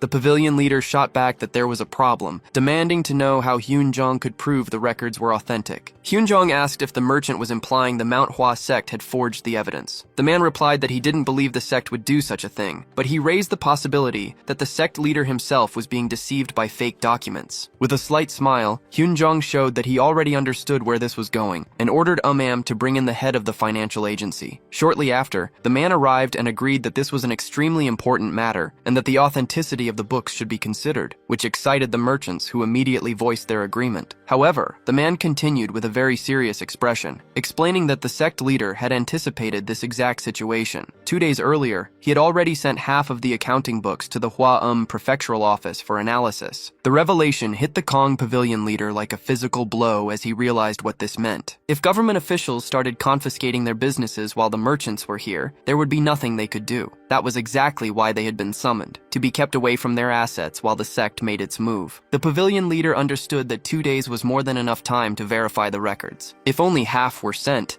it was obvious the other half would also be considered valid, meaning government soldiers were already prepared and just waiting for the right moment to act. his voice filled with fury. The pavilion leader roared the sect leader's name. Hyunjong, however, matched his tone and ordered him to lower his voice, as he had no right to shout there. He then declared that a true alliance is built on mutual aid, but there was no reason to help those who had betrayed them. Hyunjong warned them to return immediately, because by the time they reached the Hwaeum prefecture, everything would already be decided. He added that if he were being truly just, he would leave them with nothing, and it was only out of consideration that he was allowing them to take part of their fortune. The Kong pavilion leader's face twisted with hatred, seeming to age years in an instant. With a voice full of resentment, he vowed that he would never forget this. Having no other choice, he turned and walked away as the other merchants watched him go, consumed by rage. Silence filled the room, and no one dared to say a word. Hyunjong then turned to those who had remained loyal to the Manhwa sect. He explained that their businesses still originally belonged to the sect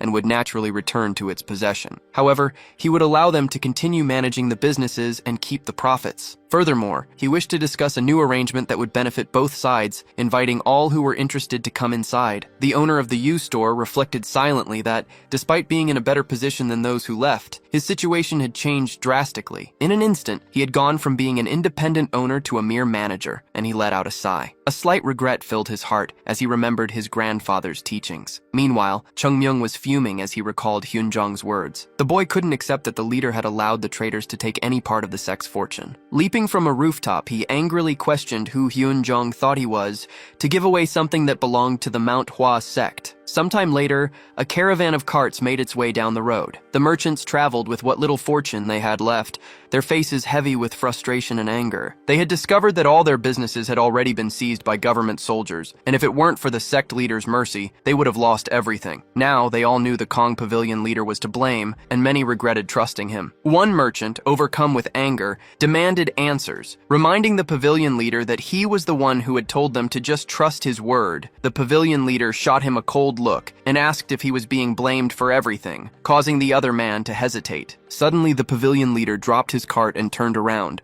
stating that there was no reason to despair, as the situation was only temporary. He was convinced that the accounting books were fake and had been forged by the sect leader himself. Another merchant argued that the documents were validated by the prefectural office, but the pavilion leader insisted it was all a setup. He concluded that their best move was to retreat to the city of Luoyang and seek support from even higher authorities. Suddenly, a voice interrupted their conversation, and everyone turned around to see Chung Myung dressed in a dark, stealthy outfit. The pavilion leader narrowed his eyes and asked if he was the one who had just spoken. Chung Myung let out a slight cough and replied that he didn't see anyone else around. The man observed the boy, who, despite being dressed like a thief in broad daylight, carried himself with the strange posture of an experienced old man. The pavilion leader assumed he was after their fortune and advised him to leave before he lost his life for nothing. Chung Myung laughed and asked if they really thought he was there for money. With an irritated glint in his eyes, he replied that he hadn't come to steal, but simply to take back what was already his. The declaration made the leader realize the boy belonged to the Mount Hwa sect,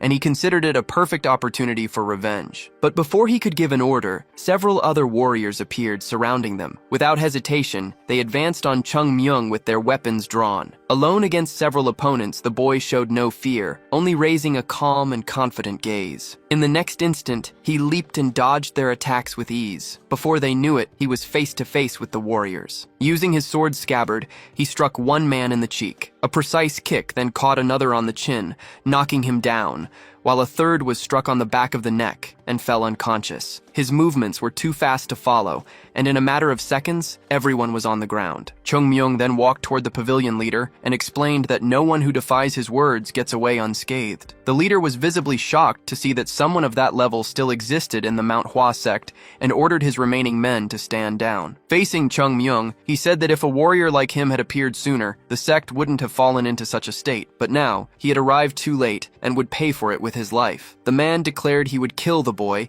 and send his body back as a warning, certain the sect leader would be devastated. As he gathered his energy, the man prepared to fight. Chung Myung just watched and commented that he knew the man was hiding something, as his skills were far beyond those of a simple innkeeper. Even so, he showed no concern and made a final warning. He would be careful not to hurt the man's mouth too much. After all, he would still need him to be able to speak after the fight was over. The impacts of the battle echoed through the forest, audible from a great distance as the pavilion leader concentrated energy in his hands. He knew the first rule of a martial artist is to never underestimate an opponent, recalling the saying that even tigers use their full strength to hunt a simple rabbit. After seeing the masked man defeat the escort warriors so easily, the leader had no intention of letting his guard down. Despite this, his adversary seemed completely bored, which irritated him deeply. Determined to wipe that expression off the masked man's face, he resolved to use his full power. Gathering his energy, the leader lunged forward with his fists enveloped in a purple aura, but Chung Myung remained perfectly calm. With precise movements, the young man parried the blows using only the tip of his still-sheathed sword. As the pavilion leader tried to press his attack, he noticed something strange, as the energy surrounding the scabbard seemed to pull at his skin. Suddenly, a sharp pain shot through his arm, forcing him to retreat immediately. His attack was stopped before it could even be completed, and the built-up energy flowed back into him, causing even more damage. With a look of disdain, Chung Myung commented that the man was slow and recommended he stop trying. He warned that if he continued, his fingers would be the first to break. Annoyed, the pavilion leader changed his strategy and focused his energy into his leg, unleashing a powerful spinning kick. The wave of energy cut through the air and exploded in the distance, but it never hit its target, as Chung Myung was no longer there. Like a shadow, he reappeared behind the leader, and once again used his sheathed sword to intercept the attack. The moment the man's arm touched the scabbard, the pain returned with even greater intensity. Chung Myung repeated, almost as a final warning, that if he insisted, his fingers would surely break. Overcome by pain, the pavilion leader fell to his knees, unable to understand what was happening. The boy in front of him didn't seem particularly strong or fast, and his appearance was unimpressive. Just by looking at him, the merchant felt he should be able to defeat several opponents like him at once. But something was wrong. Even using all his energy, he couldn't land a single blow. Chung Myung moved at the exact right moment, in the perfect direction, and with the ideal distance, wasting no motion as if he could see through every attack. He predicted everything, proving he was no ordinary opponent, but a monster whose danger level was impossible to measure. Suddenly, Chung Myung stopped and said in a carefree tone that it was probably time to end things. He admitted that it would be interesting to play around a little longer, but he was starting to run out of patience. Panting, the pavilion leader asked why someone like him hadn't helped the Manhwa sect until now. Silence fell for a moment as the protagonist didn't answer right away. He simply spun his sword, rested it on his shoulder, tilted his head slightly, and then asked why he should have to answer that question. Chung Myung continued, stating that men like the pavilion leader live trapped in illusions, and that there was no reason to satisfy his curiosity. In fact, he declared that he should be the one asking the questions, since the man's techniques were far too refined for someone who claimed to be just an innkeeper. The leader retorted that there was no rule preventing a martial artist from running a business. Chung Myung partially agreed, but pointed out that with skills like his, there were much more profitable ways to make a living. Before the man could respond, Chung Myung raised a hand and told him to stop the discussion. He assured him there was no conspiracy or hidden agenda, as he hadn't received orders from anyone. The pavilion leader said he had already figured that much, and Chung Myung replied that everyone always thinks the same thing. He then pointed a finger at the man and said he wanted to ask one last question, asking if he knew what happens when Chung Myung wants to find something out from someone like him. As he clenched his fist, his entire demeanor changed. Without hesitation, the young man stated that when he wants to discover something, he simply destroys whoever is in front of him. The pavilion leader's eyes narrowed with concern. Chung Myung explained that it was a waste of time trying to pry answers from someone who doesn't intend to speak. Instead, he offered a simple arrangement. The person guarantees they won't say anything, and in return, he guarantees he will beat them to his satisfaction as compensation. The pavilion leader saw the movement and predicted the blow was aimed directly at his left knee. He quickly calculated that at that speed he could still block it, but at the last second, the trajectory shifted, and the sword's sheath veered to strike his shoulder with devastating force. The pain was so intense that his vision blurred. With great difficulty, he tried to follow his opponent, sensing an invisible line of energy that seemed to cut through the space between them. Convinced he knew the next move, the man prepared sword to defend his face, but he was wrong again. Before he could react, the sheath had already changed position, and the blow struck his neck violently. All the air rushed out of his lungs, and in desperation, the merchant clutched at his throat. He had seen the attack clearly with his own 2 eyes, yet he was completely unable to avoid it. Chung Myung gave him no time to recover and continued to advance, delivering blow after blow. The pavilion leader understood that if nothing changed, he would die right there. This certainty came just from looking into his eyes, the eyes of someone who had killed countless times before. Suddenly, Chung Myung began to pull the blade from its sheath, confirming the man's worst fears. His life was hanging by a thread. Powerless, the man fell to his knees, his body trembling. He didn't want to die, but Chung Myung was approaching with slow, steady steps, preparing the final strike. In a fit of pure desperation,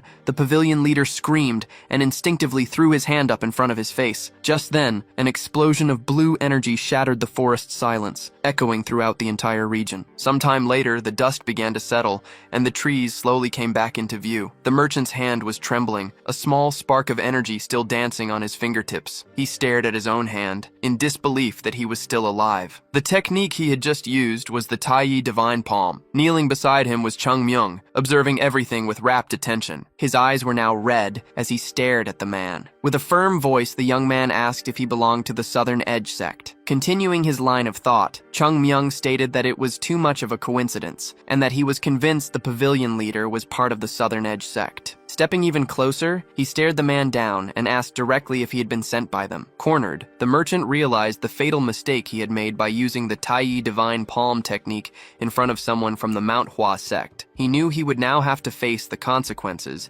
and that, even if it cost him his life, he should have hidden that skill until the very end. The pavilion leader reflected that if the boy had not suddenly drawn his sword, he would not have panicked. He could barely imagine how far ahead Chung Myung had planned his actions. Meanwhile, the young man began to rise slowly, pondering that the man's refusal to speak might be out of loyalty, which was respectable in a way. Still, Chung Myung knew he could not underestimate the Southern Edge sect, as an organization of that level would not act so carelessly. Letting out a sigh, he murmured with contempt. Chung Myung commented that even in the most difficult times, the martial arts world was not so dishonorable, and that it was sad to see one of the 10 great sects trying to rob another using such dirty methods. With little to say in response, the pavilion leader simply closed his eyes. Even so, he tried to argue, questioning if this was not, deep down, better for the Manhwa sect. He claimed there was no hope left for them, as they had already lost their techniques and would never return to what they once were, being condemned to disappear. Chung Myung listened to those words with a curious look and denied them, stating that the sect had not lost its techniques. Faced with the man's insistence, the boy's eyes shone with firmness as he repeated that this was not the case. His voice rising, Chung Myung scolded him, saying that no one should spread rumors without first confirming the facts, and reminded him that many of these stories only existed because people disliked Manhwa. He recalled the times he had defeated members of the rival sect,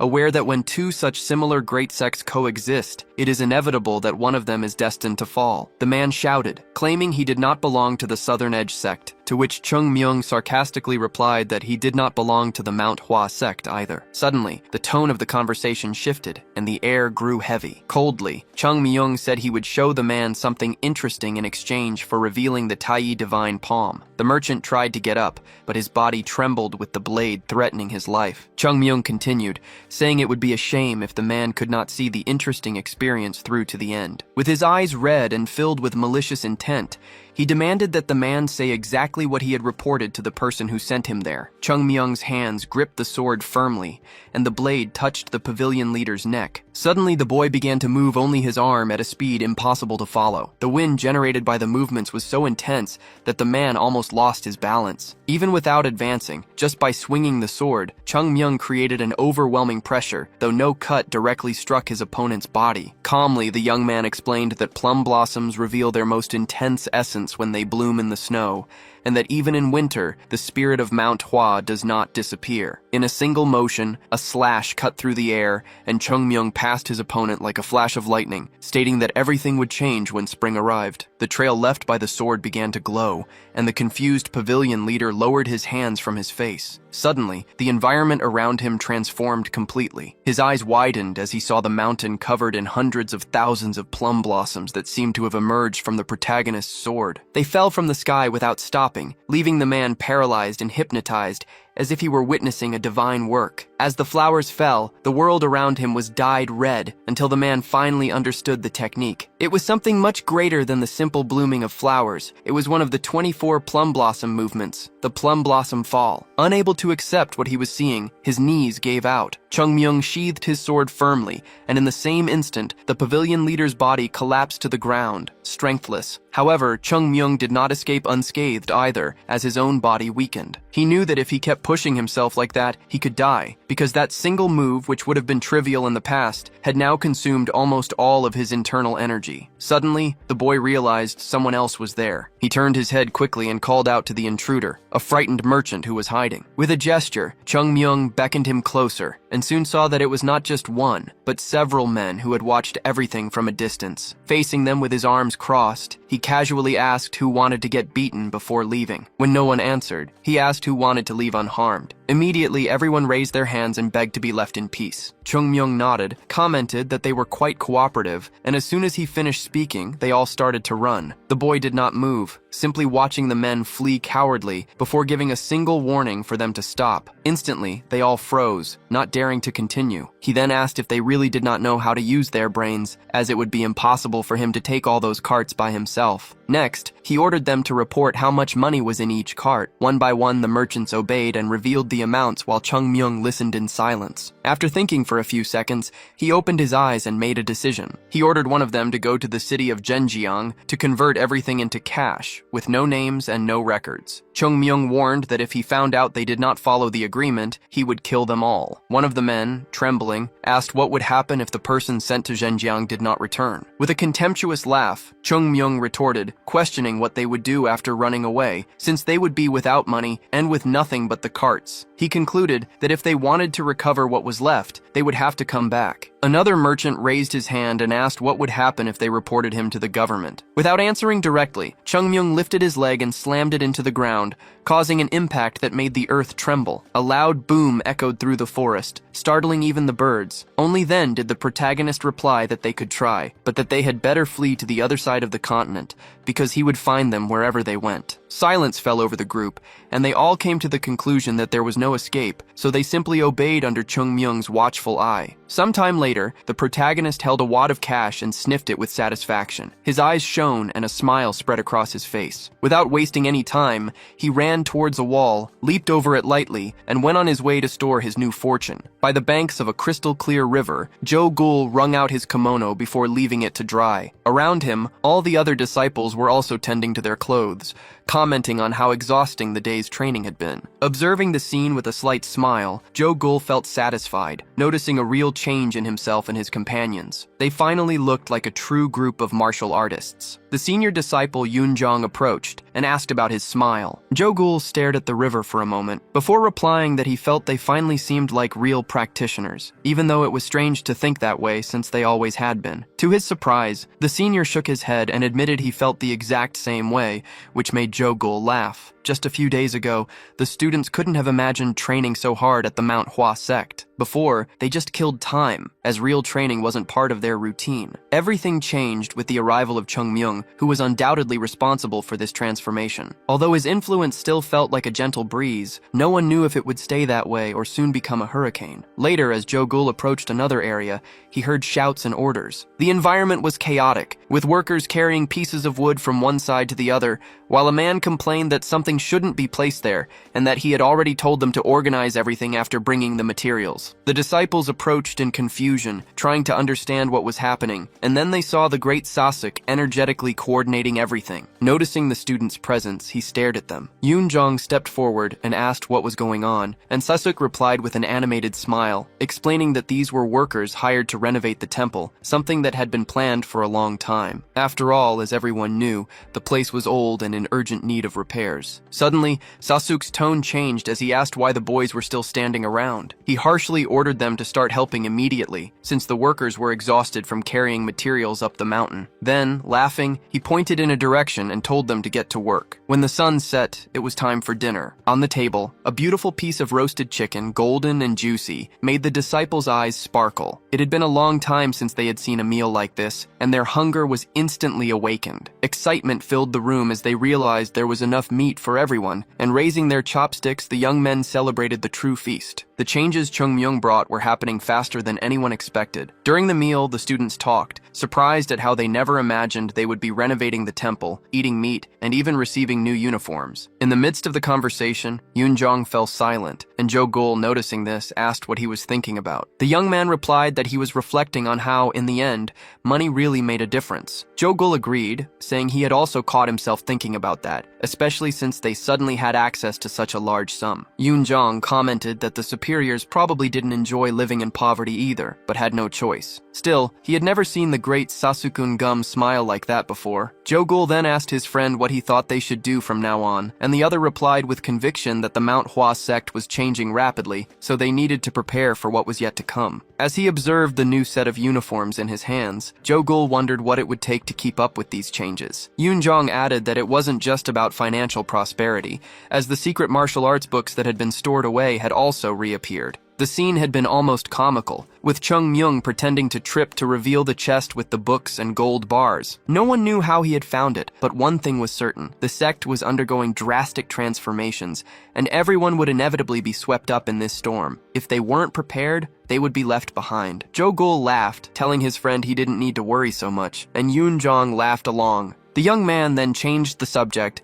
asking if he knew where Chung Myung was, as he hadn't seen him since the morning. Yoon-jong replied that he heard the sect leader had summoned him, so he was probably still in his quarters. Meanwhile, in the leader's quarters, Hyun-jong spoke serenely, stating that it was natural to reward those who achieve great feats, which was why he had called for Chung Myung. The boy, visibly tired, asked what kind of reward the leader intended to offer. Hyun-jong said he could ask for anything he wanted, even part of the fortune he had given to the sect. Chung Myung, however, refused, claiming he had little interest in money since there was nowhere to spend it on the mountain. The leader smiled, interpreting this as a sign of detachment from someone who understood the way of the Tao. Internally, Chung Myung thought the opposite, knowing the leader wouldn't have much to give back anyway, and he had already secured enough for himself. The leader then offered something else, like learning an advanced technique, which would not normally be authorized. Once again, Chung Myung refused, justifying that he believed in the learning order established by the ancestors, though deep down he thought it was all nonsense. He knew he could teach much more than he could learn, but he needed to think carefully to avoid raising suspicion. After some thought, the protagonist finally made a request: freedom to go to the Hua district whenever he wanted,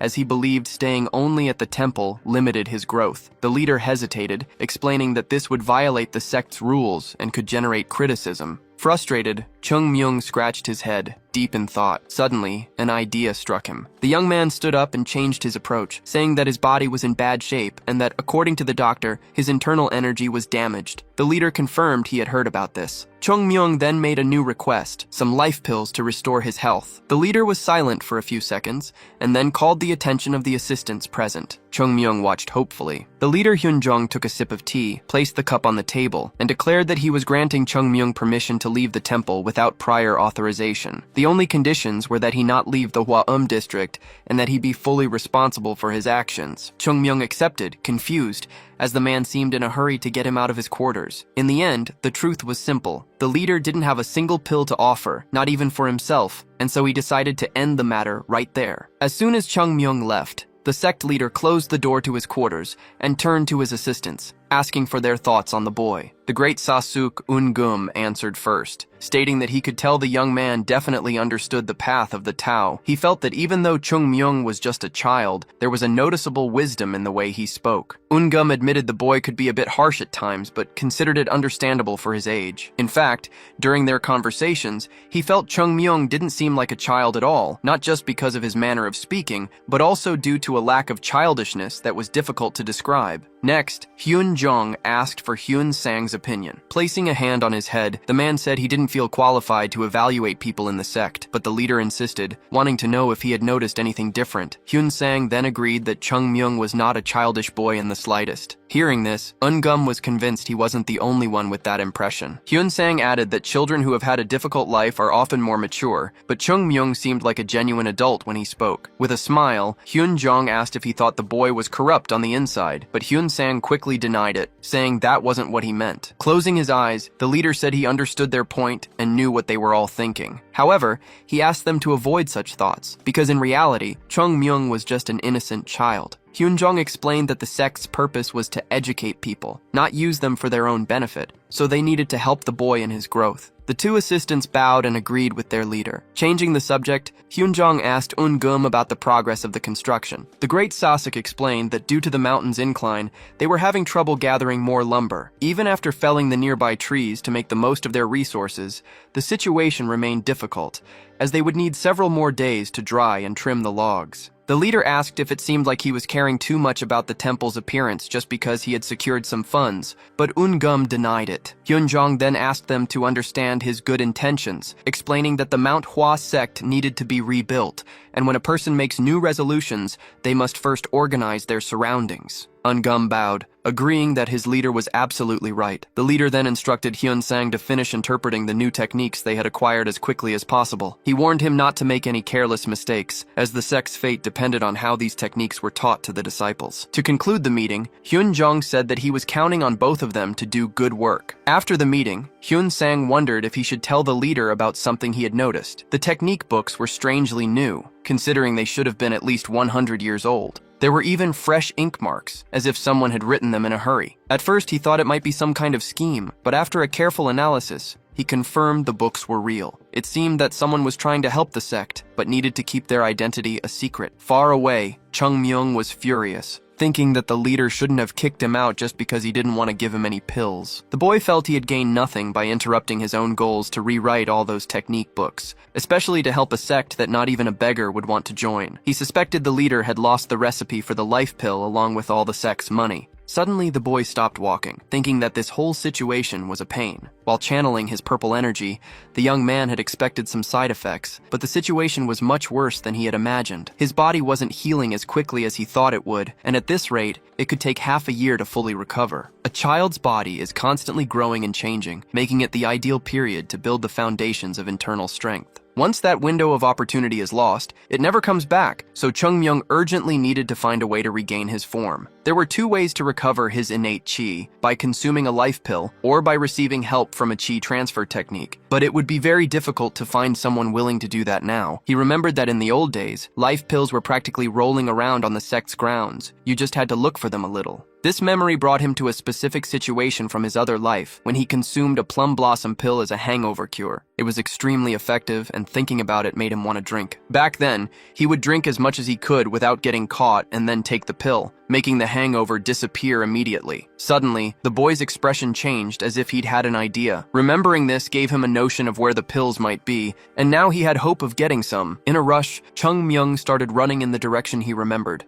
His steps hurried as if his life depended on it. Having a bad memory like his sometimes helped. Night fell, and the forest was faintly illuminated by the moonlight. Panting after his run, our hero stopped and looked up, facing a large stone wall in front of him. It was a cliff known as the most dangerous and steep even among the 5 great mountains. There was a secret place here that only Chung-myung knew about in the entire sect. Since the area was off limits for disciple training, he considered it the best place to hide from his seniors, where he could drink, take a nap, or eat meat without being seen. He questioned why his Sahyung had let him live, since he didn't seem like a worthy person. But that question wasn't important right now. What mattered was that somewhere in the middle of those mountains were the pills he had hidden in his past life. If he were in his old body, he could reach the spot in 2 leaps, but now he needed to find a way to climb without damaging his current body. The boy backed up a bit, and after running across the grass, returned holding a large, very long rope. After analyzing the situation, he made a decision. Instead of climbing up, he would climb down, which was approximately 10 times more dangerous. Even so,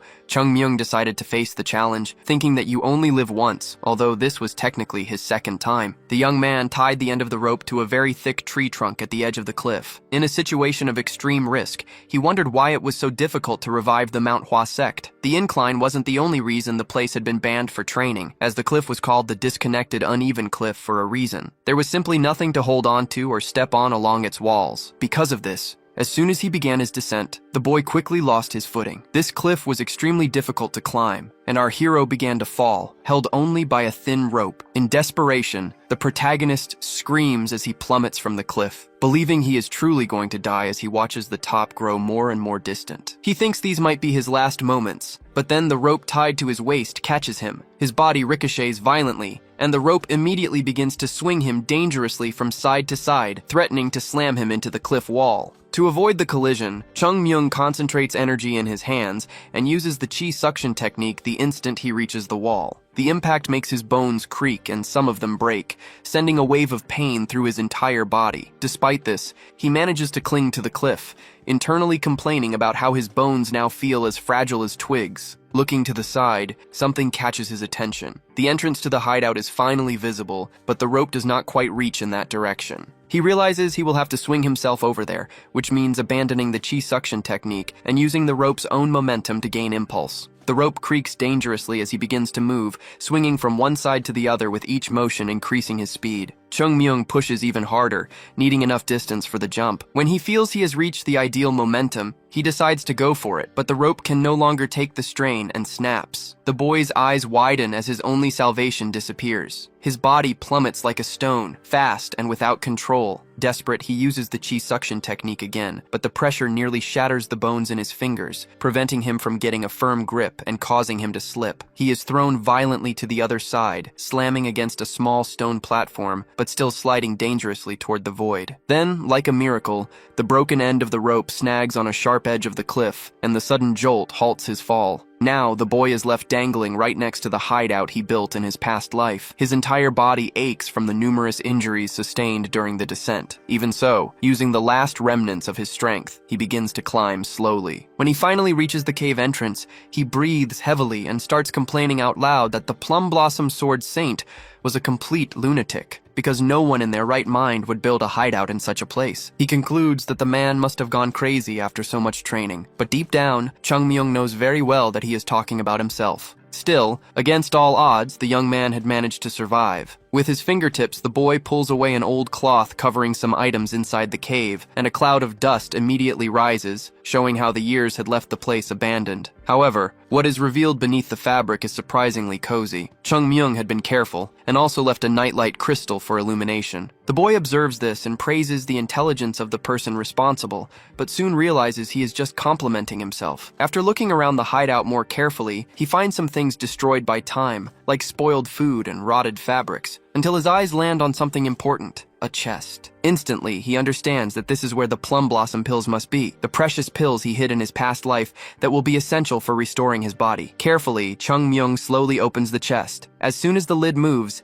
an intense red light escapes from within. When the chest is finally opened completely, the light covers his face and a rich, refined fragrance of plum blossoms fills the cave. These are the priceless snowflower pills, even rarer and more valuable than the plum blossom pills. Chung Myung even mutters an apology to his former superior, but at least he did not hide the life pills here as well. Without hesitating, he picks up one of the snowflower pills, knowing his body needs to be restored as soon as possible, and if possible, he wants to rebuild his internal strength in the process. Without a second's hesitation, the young man places one of them in his mouth. He feels the difference almost immediately, as if it were already taking effect before being digested. A burning sensation courses through his insides, and a small red flame is born within him, beginning to travel throughout his body and fill voids that had long been forgotten. The pill melts completely before he can even chew it, and its elegant essence explodes within his system. But Chung Myung has no time to admire it. He immediately closes his eyes, knowing he must concentrate and focus all his attention on controlling that energy. He cannot allow even a fraction of the snowflower pill's chi to escape uselessly, and with a clenched fist,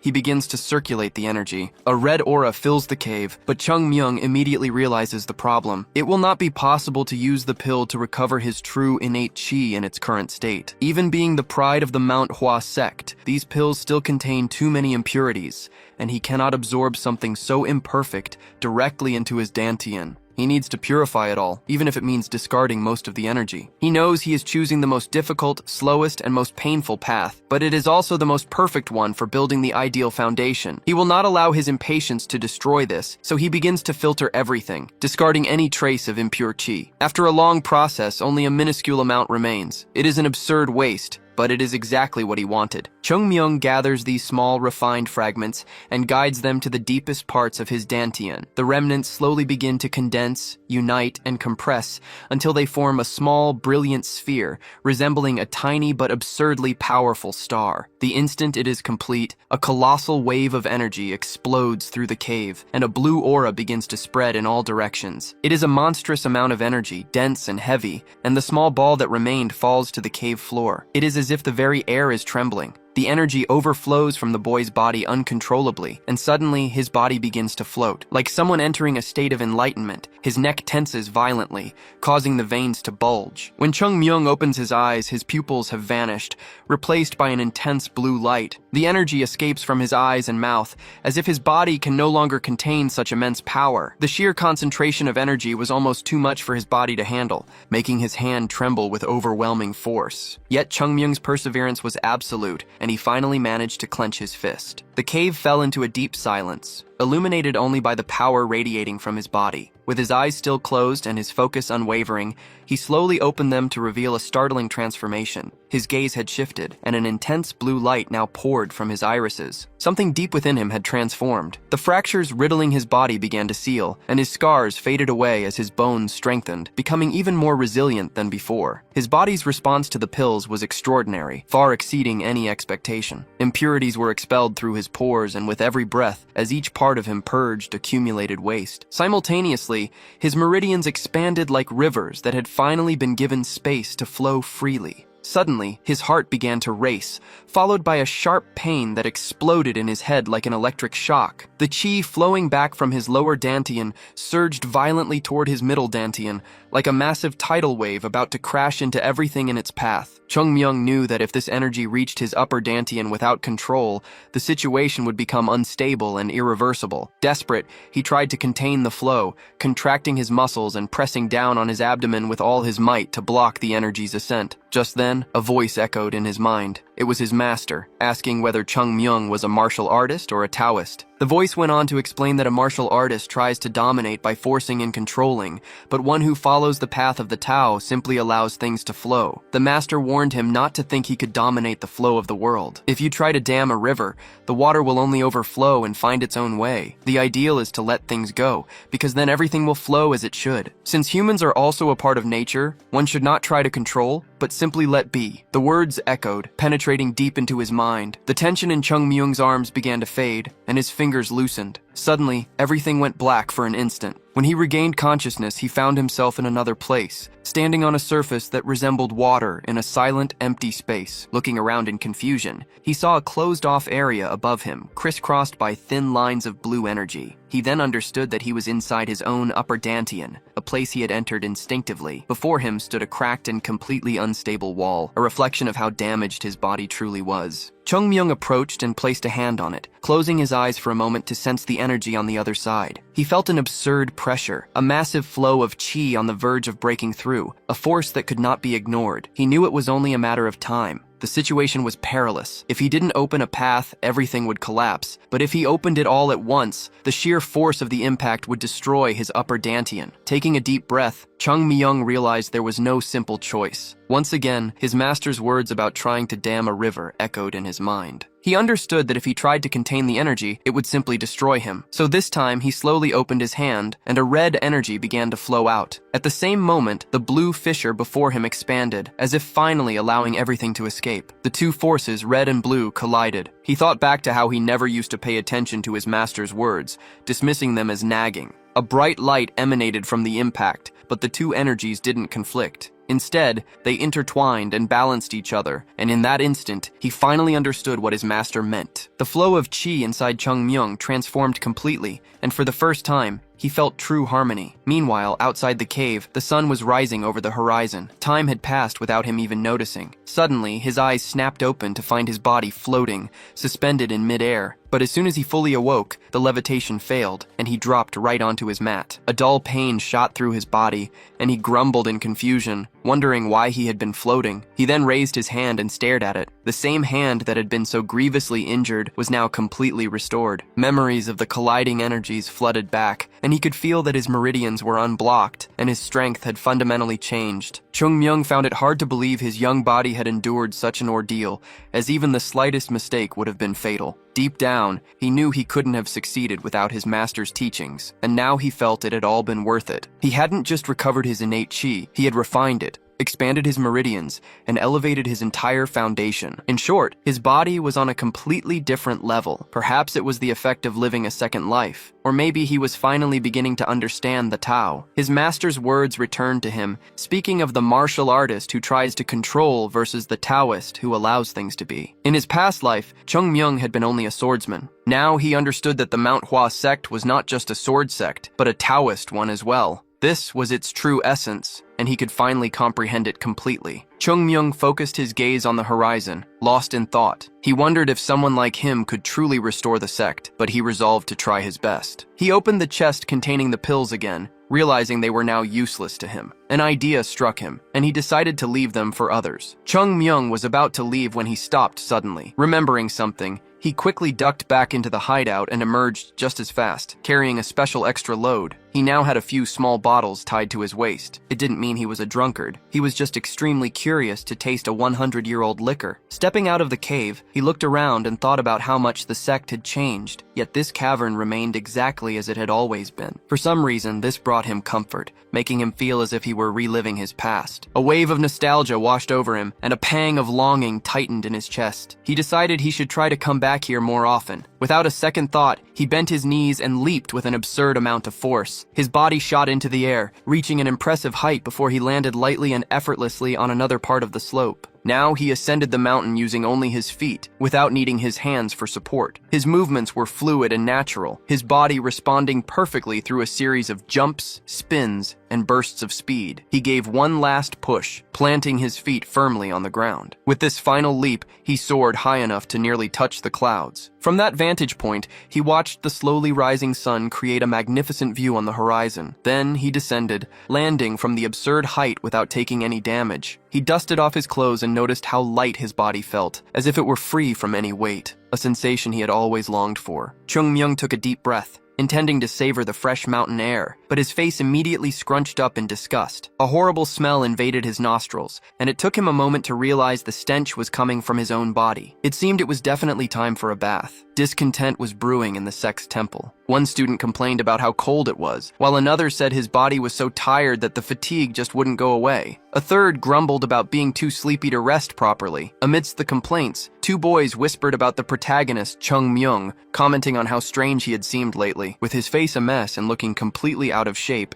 he didn't even seem like the same person, and he had stopped participating in their training sessions. One of the boys asked his friend if the rumors about Chung Myung suffering from an internal overload could be true, since his physical condition was only getting worse by the day. They reasoned that if he was missing training due to health problems, then the other students shouldn't have to train either. The atmosphere was thick with suspicion, and some students swallowed hard at the thought. Before, everyone did what Chung Myung said, because they knew it was impossible to fight him. But in his current state, the idea seemed like a joke. Perhaps if they all worked together, things could be different, and they might be able to fight back against the tormentor who forced them to train non-stop. Noticing the conversation, Yoon Jong approached Gojul and told him to leave the boys alone, stating that while they were naive, they would eventually discover the truth. Just then, the door behind them began to open. Light from the room spilled outside, and everyone turned to see who it was, their anticipation growing with each second. A person approached with slow, confident steps. To everyone's surprise, the figure had glowing skin and silky hair, radiating perfect health. The martial artists stood with their mouths agape because it was Chung Myung standing before them,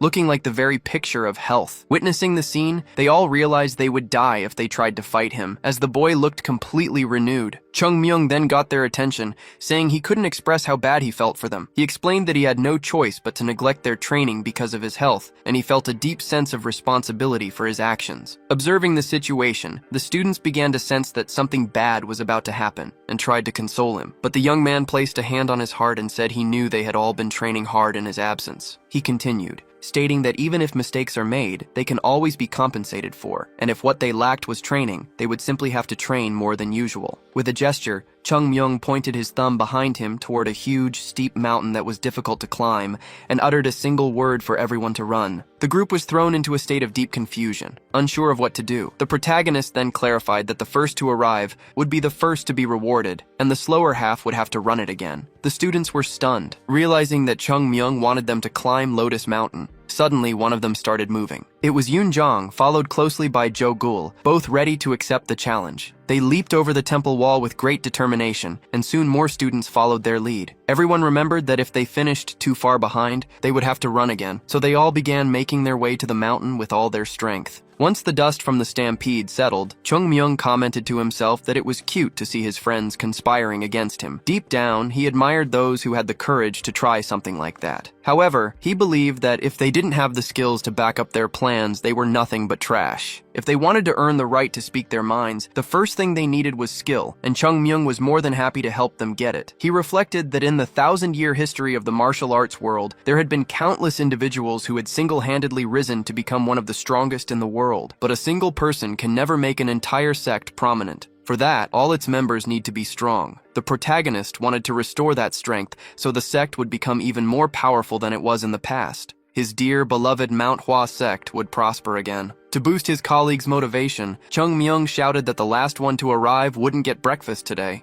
The sun was just beginning to rise over the mountains, but the martial artists of the Mount Hua sect were already a wreck. Even Jo Gul, who always showed more energy than the others, was collapsed on the ground, panting and utterly exhausted. Yoon Jong managed to stay on his feet, but only barely. His colleague admired him for being able to stand after such a rigorous session, and now understood why that boy had been named the Great Sa Young. It wasn't just about his outstanding skills, but also his mental fortitude, which pushed his limits. Meanwhile, Chung Myung approached carrying a huge rock and asked why it felt so light. He called out to those who had finished the training to hand over all their sandbags, then acted surprised to see them all lying on the ground. He questioned how they could be tired when they had barely done anything. Grumbling, the protagonist said that kids these days had no tenacity and that it was different in his day, even though everyone knew he was the youngest one there. Placing two enormous rocks on the ground, Chung Myung ended the training and told them to come back later, warning that if they ran away, he would make the next session 10 times worse. On top of that, they all had to clean the training equipment properly, which made the other boys furious. A while later, everyone was having their meal. Yoon Jong asked why his colleagues weren't eating. One boy replied that he couldn't, as he felt like he was going to throw up. Another looked at his senior with a sad expression, and soon another did the same, as if pleading for help. They all asked if their senior didn't think these training sessions were too extreme. The Sa-hyung himself realized he couldn't eat because his hands were shaking too much. Everyone at the table began to beg Yoon Jong to save them. The boy decided to ask his colleague Jo Gul what he thought about it. Jo Gul stopped eating and thought for a moment before answering. He acknowledged that the training sessions were getting more intense by the day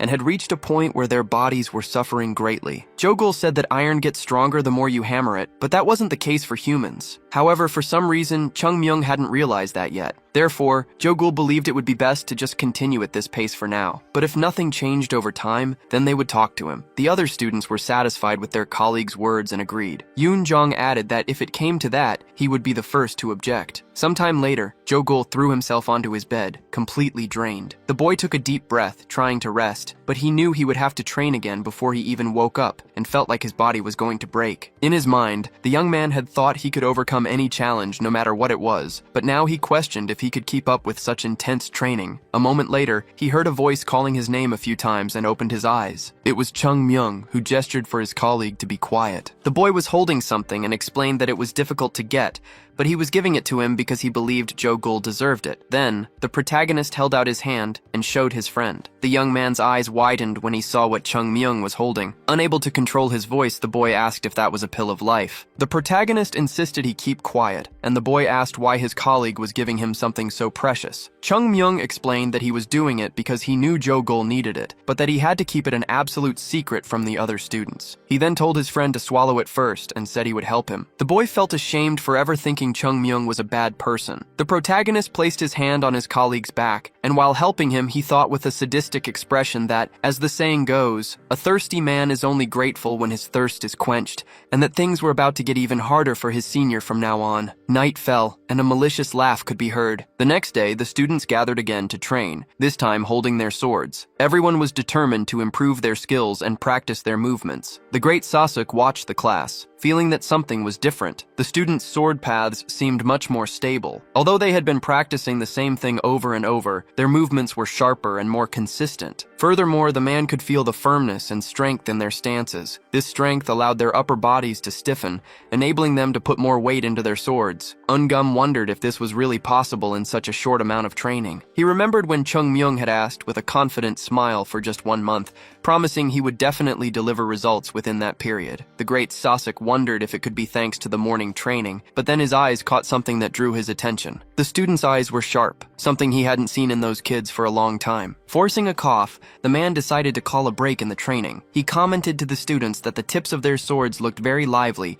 and added that he was very pleased to see everyone participating so fiercely in the training. Because of this, if they continued on this path, the man planned to skip all the remaining steps and teach them the Tai Yi bewildering sword technique. No one would have imagined that third-class disciples would learn such a technique, which could only mean they had all truly improved a great deal. Those who work hard are rewarded, and those who are rewarded tend to work even harder. In this way, these children would become great swordsmen. At that moment, someone approached the area, calling for Eun-gum. It was the sect leader, who seemed to be in a great hurry. The two stepped away from the students to talk, and the great Sasuk asked what brought the leader to the White Plum Blossom boarding house. Lowering his head, Hyun-jong said that he thought they had a problem. He showed him the Equilibrium Sword Technique book, which had been inside the chest Chung Myung found, and asked the man to read the last page. Eun-gum quickly flipped through the book and stopped at the final page. What he read made his eyes widen, and he turned back to the sect leader, unable to understand what he had just seen. The book was addressed directly to the sect leader's successor, with every word written with him in mind. The author began by explaining that there was no issue with modifying or improving the Manhwa sect's techniques. In fact, they were expected to evolve and be refined over time. However, the text stressed that the Plum Blossom sword technique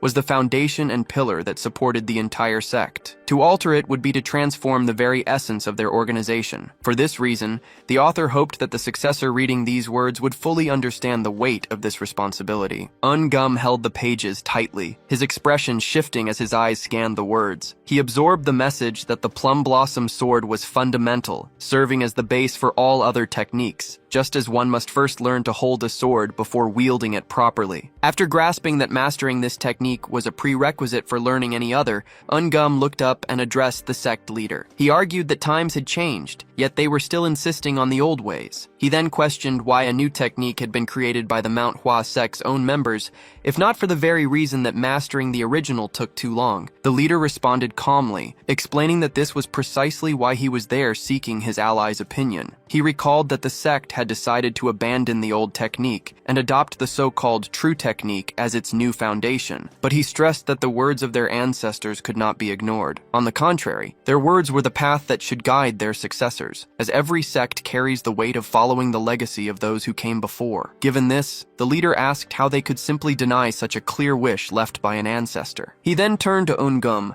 reminding him that he was responsible for teaching the youngest disciples, and that his honest opinion was therefore essential. The great Sasuk looked down, flipping through the book slowly as his thoughts churned over the great dilemma between following tradition and making changes. After a moment of silence, he raised his head, his voice firm. Eun-gum first explained that the true Plum Blossom sword technique was created out of necessity, as the sect had no time for gradual training at that point and could have disappeared at any moment. He then posed a direct question to the leader. Did he believe the Manhwa sect had a future now? The question caught Hyun-jong completely off guard, his eyes widening in surprise. The old man hesitated, knowing that while their situation had improved, they had only solved a fraction of their problems. Taking a deep breath, the leader admitted he couldn't answer with certainty and asked Eun-gum to understand that there was no simple reply. At that moment, the great Sasuk snapped the book shut, the sound echoing sharply in the room. He declared that he was against the change, causing Hyun-jong's eyes to widen even further. Eun-gum then glanced back toward his disciples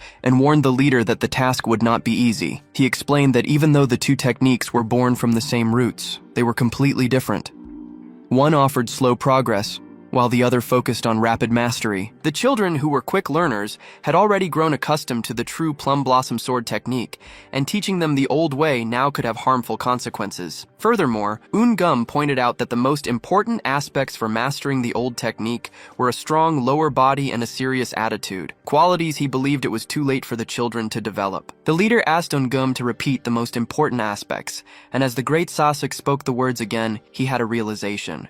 Gum quickly looked back to check on the boys and saw that their lower bodies were extremely strong. Moreover, they were all taking their training more seriously than ever before. Hyun-jong commented that apparently they were all doing quite well in those regards. Confused, Gum confessed that he hadn't done anything different recently to achieve this result. Then, his eyes were drawn to a specific figure in the group, Chung Myung, who was casually picking his nose. Deep down, the great Sasuk knew that much of the boy's progress could be thanks to this child. Realizing this, the man excused himself from the sect leader to speak with someone. He then shouted Chung Myung's name so firmly that it startled the boy. As he called him over, Gum asked a blunt question, whether he thought it was better to go slow and aim high, or to be fast and certain, and which of the two he believed was more fitting for the Manhwa sect. The boy raised a finger and replied that aiming higher was obviously the right choice. Curious, Gum asked him why. With a simple and pure response, Chung Myung said it was because they were the Manhwa sect. The answer took the leader by surprise, shocking him with the boy's wisdom, as an ideal that had existed in the sect long ago had just been spoken by the youngest disciple in the class. Chung Myung elaborated on his answer, saying that if it were any other sect, the other option would be correct, but that wasn't the case for them. He explained that since their goal was to reclaim their past honor and spread the sect's name once more, its members should not compromise with reality. The leader was stunned to realize the young boy was seeing the hidden meaning in Gum's words and answering correctly. Hyun-jong leaned in and confirmed if the boy meant they shouldn't make concessions because they were the Manhwa sect, and he agreed. Surprised, the two older men looked at each other and dismissed the boy back to his training, remaining silent as Chung Myung walked away. The leader commented to the great Sasuk that the whole exchange was quite shameful, as he never imagined hearing those words from a child. It was a simple concept, yet at the same time, extremely complex.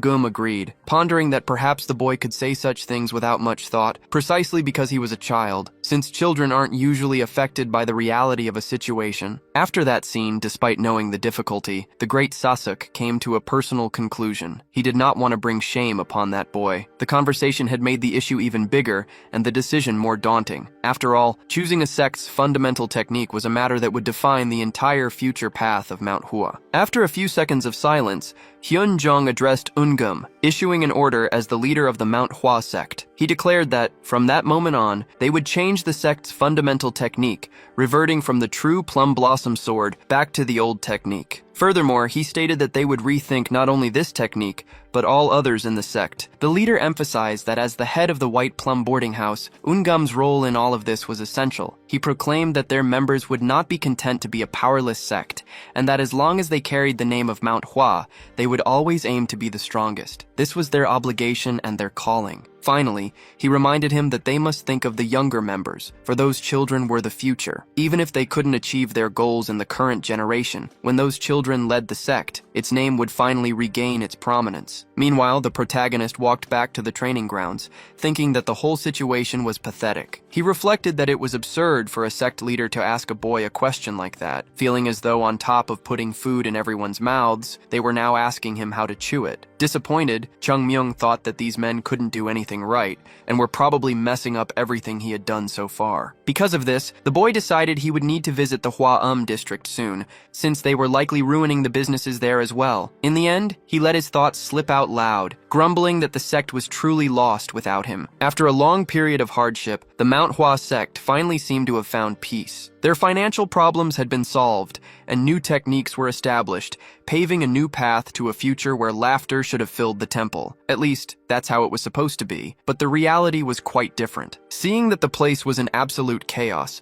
Chung Myung sighed and called one of his seniors over for a talk. Jo-gul approached, and Chung Myung got straight to the point, asking if it was true that he was the youngest son of an influential merchant family. Chung Myung wanted to know if his family owned any major businesses on the continent, but Jo-gul just rolled his eyes, explaining that they were just a small merchant family and nothing special. Playfully, Chung Myung insisted that the young man should realize what was happening, and that perhaps he was hiding some special talent. Confused by the insistence, Jogul didn't understand, so his junior decided to drop the subject, telling him to forget it. The two then turned to observe their surroundings, and the sense of unease only intensified. The customers were dissatisfied, with one complaining that the tea was bitter, and another saying he had received the wrong order. With his arms crossed, Jogul commented that the former administrators of the place were crooks. However, despite being corrupt, they knew how to manage the business and had a good reputation with their employees. Many of the staff were family or acquaintances, which created a bond of trust that lasted for a while, until, one by one, they all left. Chung Myung asked if the employees were the root of the problem, but Jogul shook his head, stating that was only one of the reasons. There were deeper issues, such as the fact that the superiors of the Manhwa sect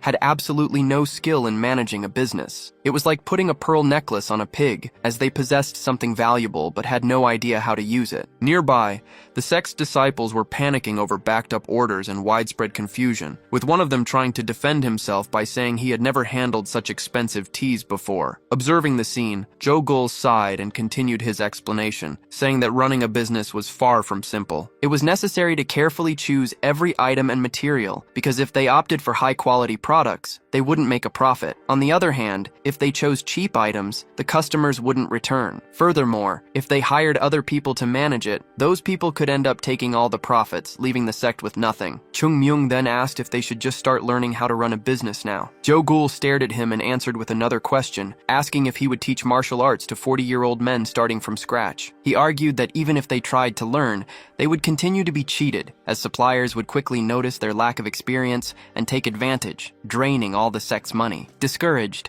Jogul lowered his head, convinced that everything was doomed from the start. In silence, Chung Myung watched thoughtfully until a memory of his old master surfaced, making him realize just how great that man truly was. Frustrated, he remembered how prosperous the businesses were when his master was alive, even thinking it would have been better to stay dead than to deal with this. Tired, Chung Myung asked Jogul what the solution was, but his friend replied irritably that he already said he didn't know. He claimed that if he had the skill to solve something like this, he would already be a great merchant, and that not even his own father could handle such a situation. Worried, Chung Myung asked if it was really that serious. His senior confirmed it, explaining that to run a business of that size, you needed history, tradition, and a reputation, all things they lacked. Sighing, Jogul commented that if Elder Huang were still active, things would be completely different. The name caught Chung Myung's attention, as he had never heard of such a person. Jogul explained that Huang was a great merchant, famous throughout the region, and one of the most prominent in the Shanxi province, a man who traded from the East Sea to the Western lands. Moreover, he had been a patron of the Manhwa sect for a very long time. Surprised, Chung Myung sarcastically asked what that man saw in the sect, since they didn't even have worthy disciples. Jogul got angry at the comment, but they let the argument go. Continuing, he said he heard the elders sponsored many different places,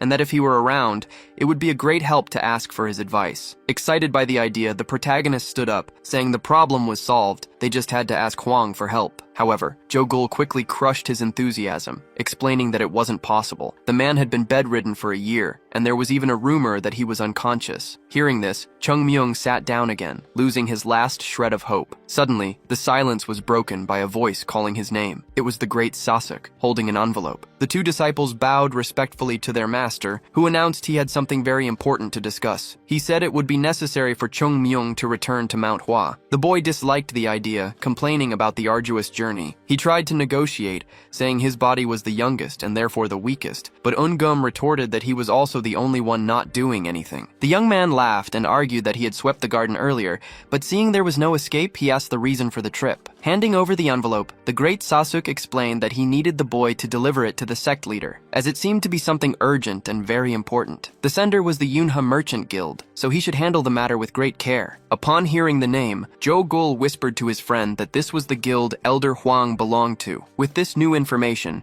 Chung Myung suddenly became very interested in the task. He accepted the envelope and was told by his master to leave immediately. With a determined expression, the young man promised he would deliver the letter as quickly as he could. Our hero then promptly began his journey, starting the long walk back to the sect. Worried about the cargo he was carrying, he glanced from side to side, paying close attention to the path. Carefully, he took the letter from inside his robes to take a peek. It was the letter from Elder Huang's guild, and since rumors said the elder was unconscious, he probably wasn't the one who wrote it. The curiosity to read the contents was immense, but the letter was sealed with an official seal. Despite this, a dark idea crossed the boy's mind. He thought it would be normal to want to see what was inside such an important letter, and that his master might even support him, but he quickly imagined his master's disapproving face. Turning the envelope over, he saw it was addressed to the dear sect leader. If a letter came from a person who was supposedly unconscious, it meant something important had happened. He rationalized that everyone should help each other at a time like this, and that, besides, he could receive a great favor in return. Without further hesitation,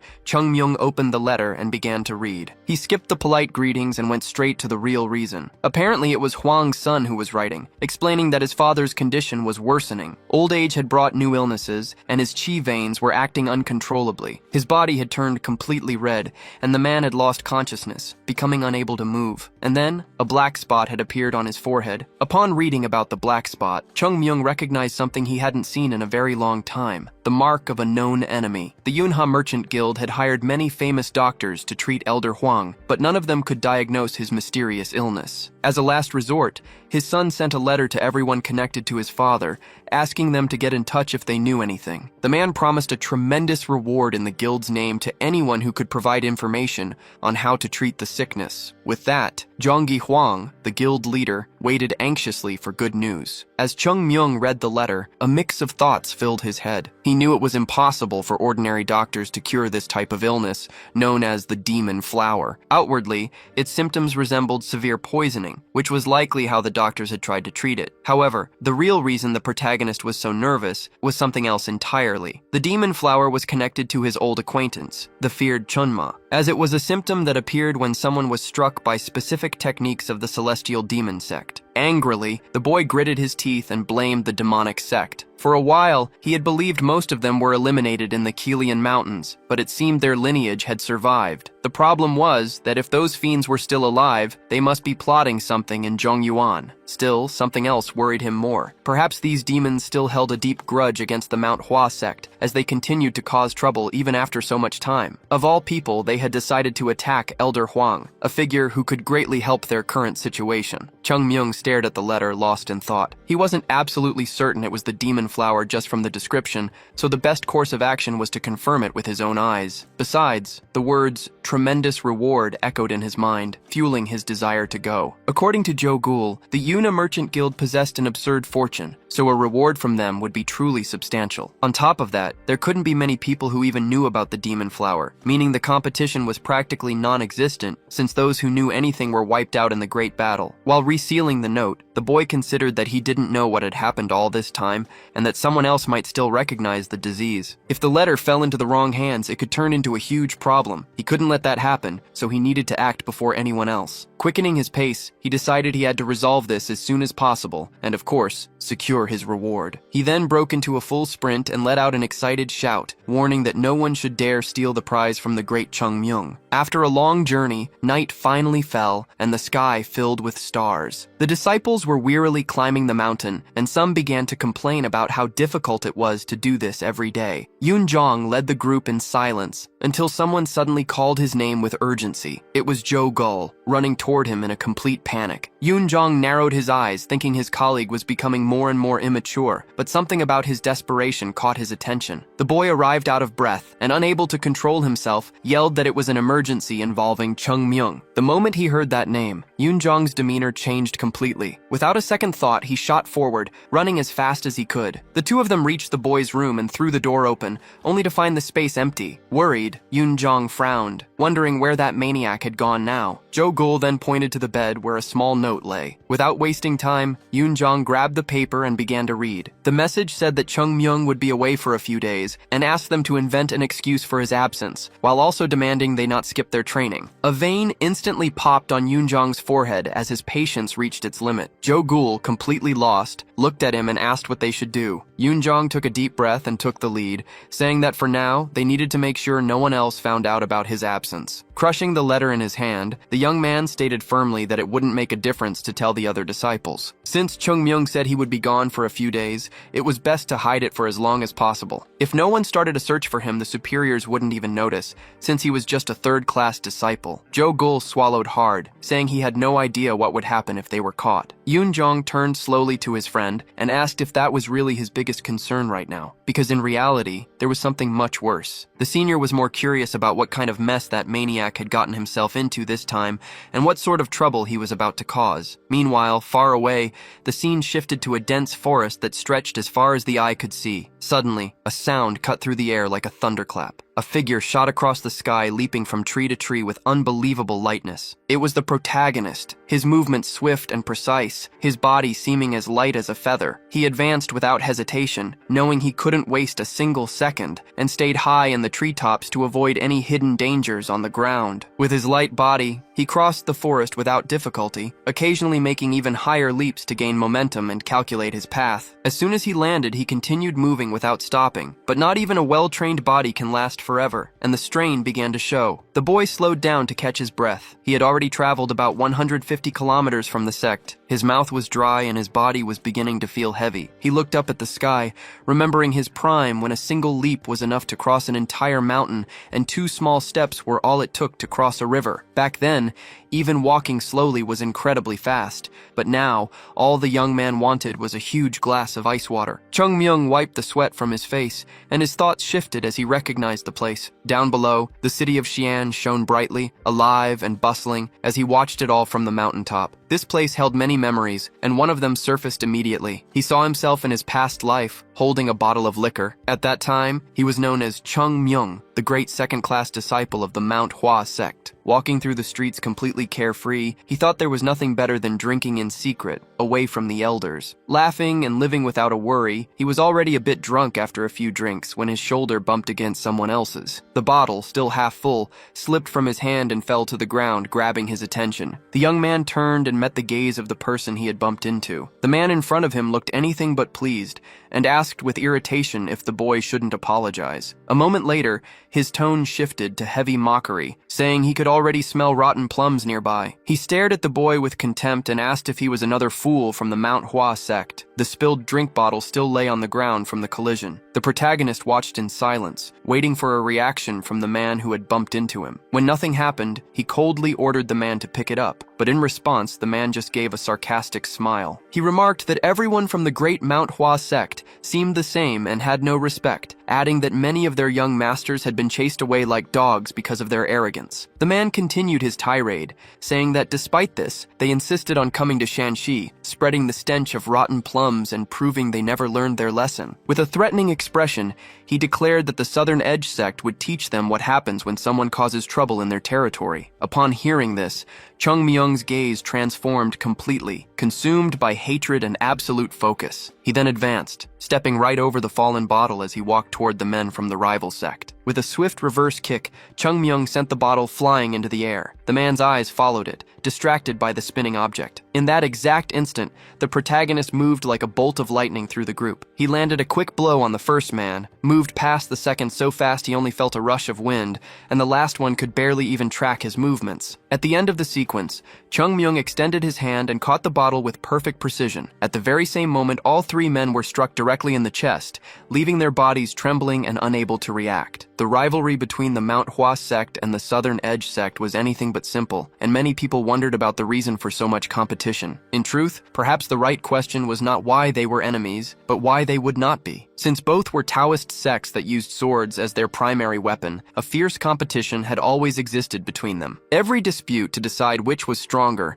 inevitably turned into a sword duel, and for this reason, the disciples of Manhwa typically avoided confrontations with the Southern Edge, which included staying away from Shanxi altogether. However, this rule never applied to the protagonist. For him, Shanxi was the perfect place to escape the watchful eyes of his master, a place where he could drink, play, and do as he pleased, even if it meant getting into countless fights. Although he was never the type to start these brawls, he always finished them as the victor. Ultimately, it was the men of the Southern Edge sect who never stopped looking for him, showing incredible persistence by continuing to challenge him even after being beaten nearly to death, as if getting thrashed was one of their hobbies. This almost sick obsession was likely one of the factors that shaped the current strength of the Southern Edge sect, and it is precisely why this whole mess exists. It is also why the protagonist knows that dealing with these rivals will be a huge problem. Coming back to his senses, the young man lightly patted the sex symbol embroidered on his robe, took a deep breath, and told himself that everything would be fine. After all, the situation was different from his past life, when they had hunted him relentlessly. Meanwhile, far away, Elder Huang, the leader of the merchant guild, was lying down and being observed in silence. His arms were abnormally red with veins bulging beneath the skin, and his condition was visibly grave. The men gathered around exchanged looks heavy with pessimism, and the elder's son, Zhongyi, lowered his head in depression, recognizing the enormous challenge ahead. Zhongyi explained that not even the experts from the Sichuan Tang family,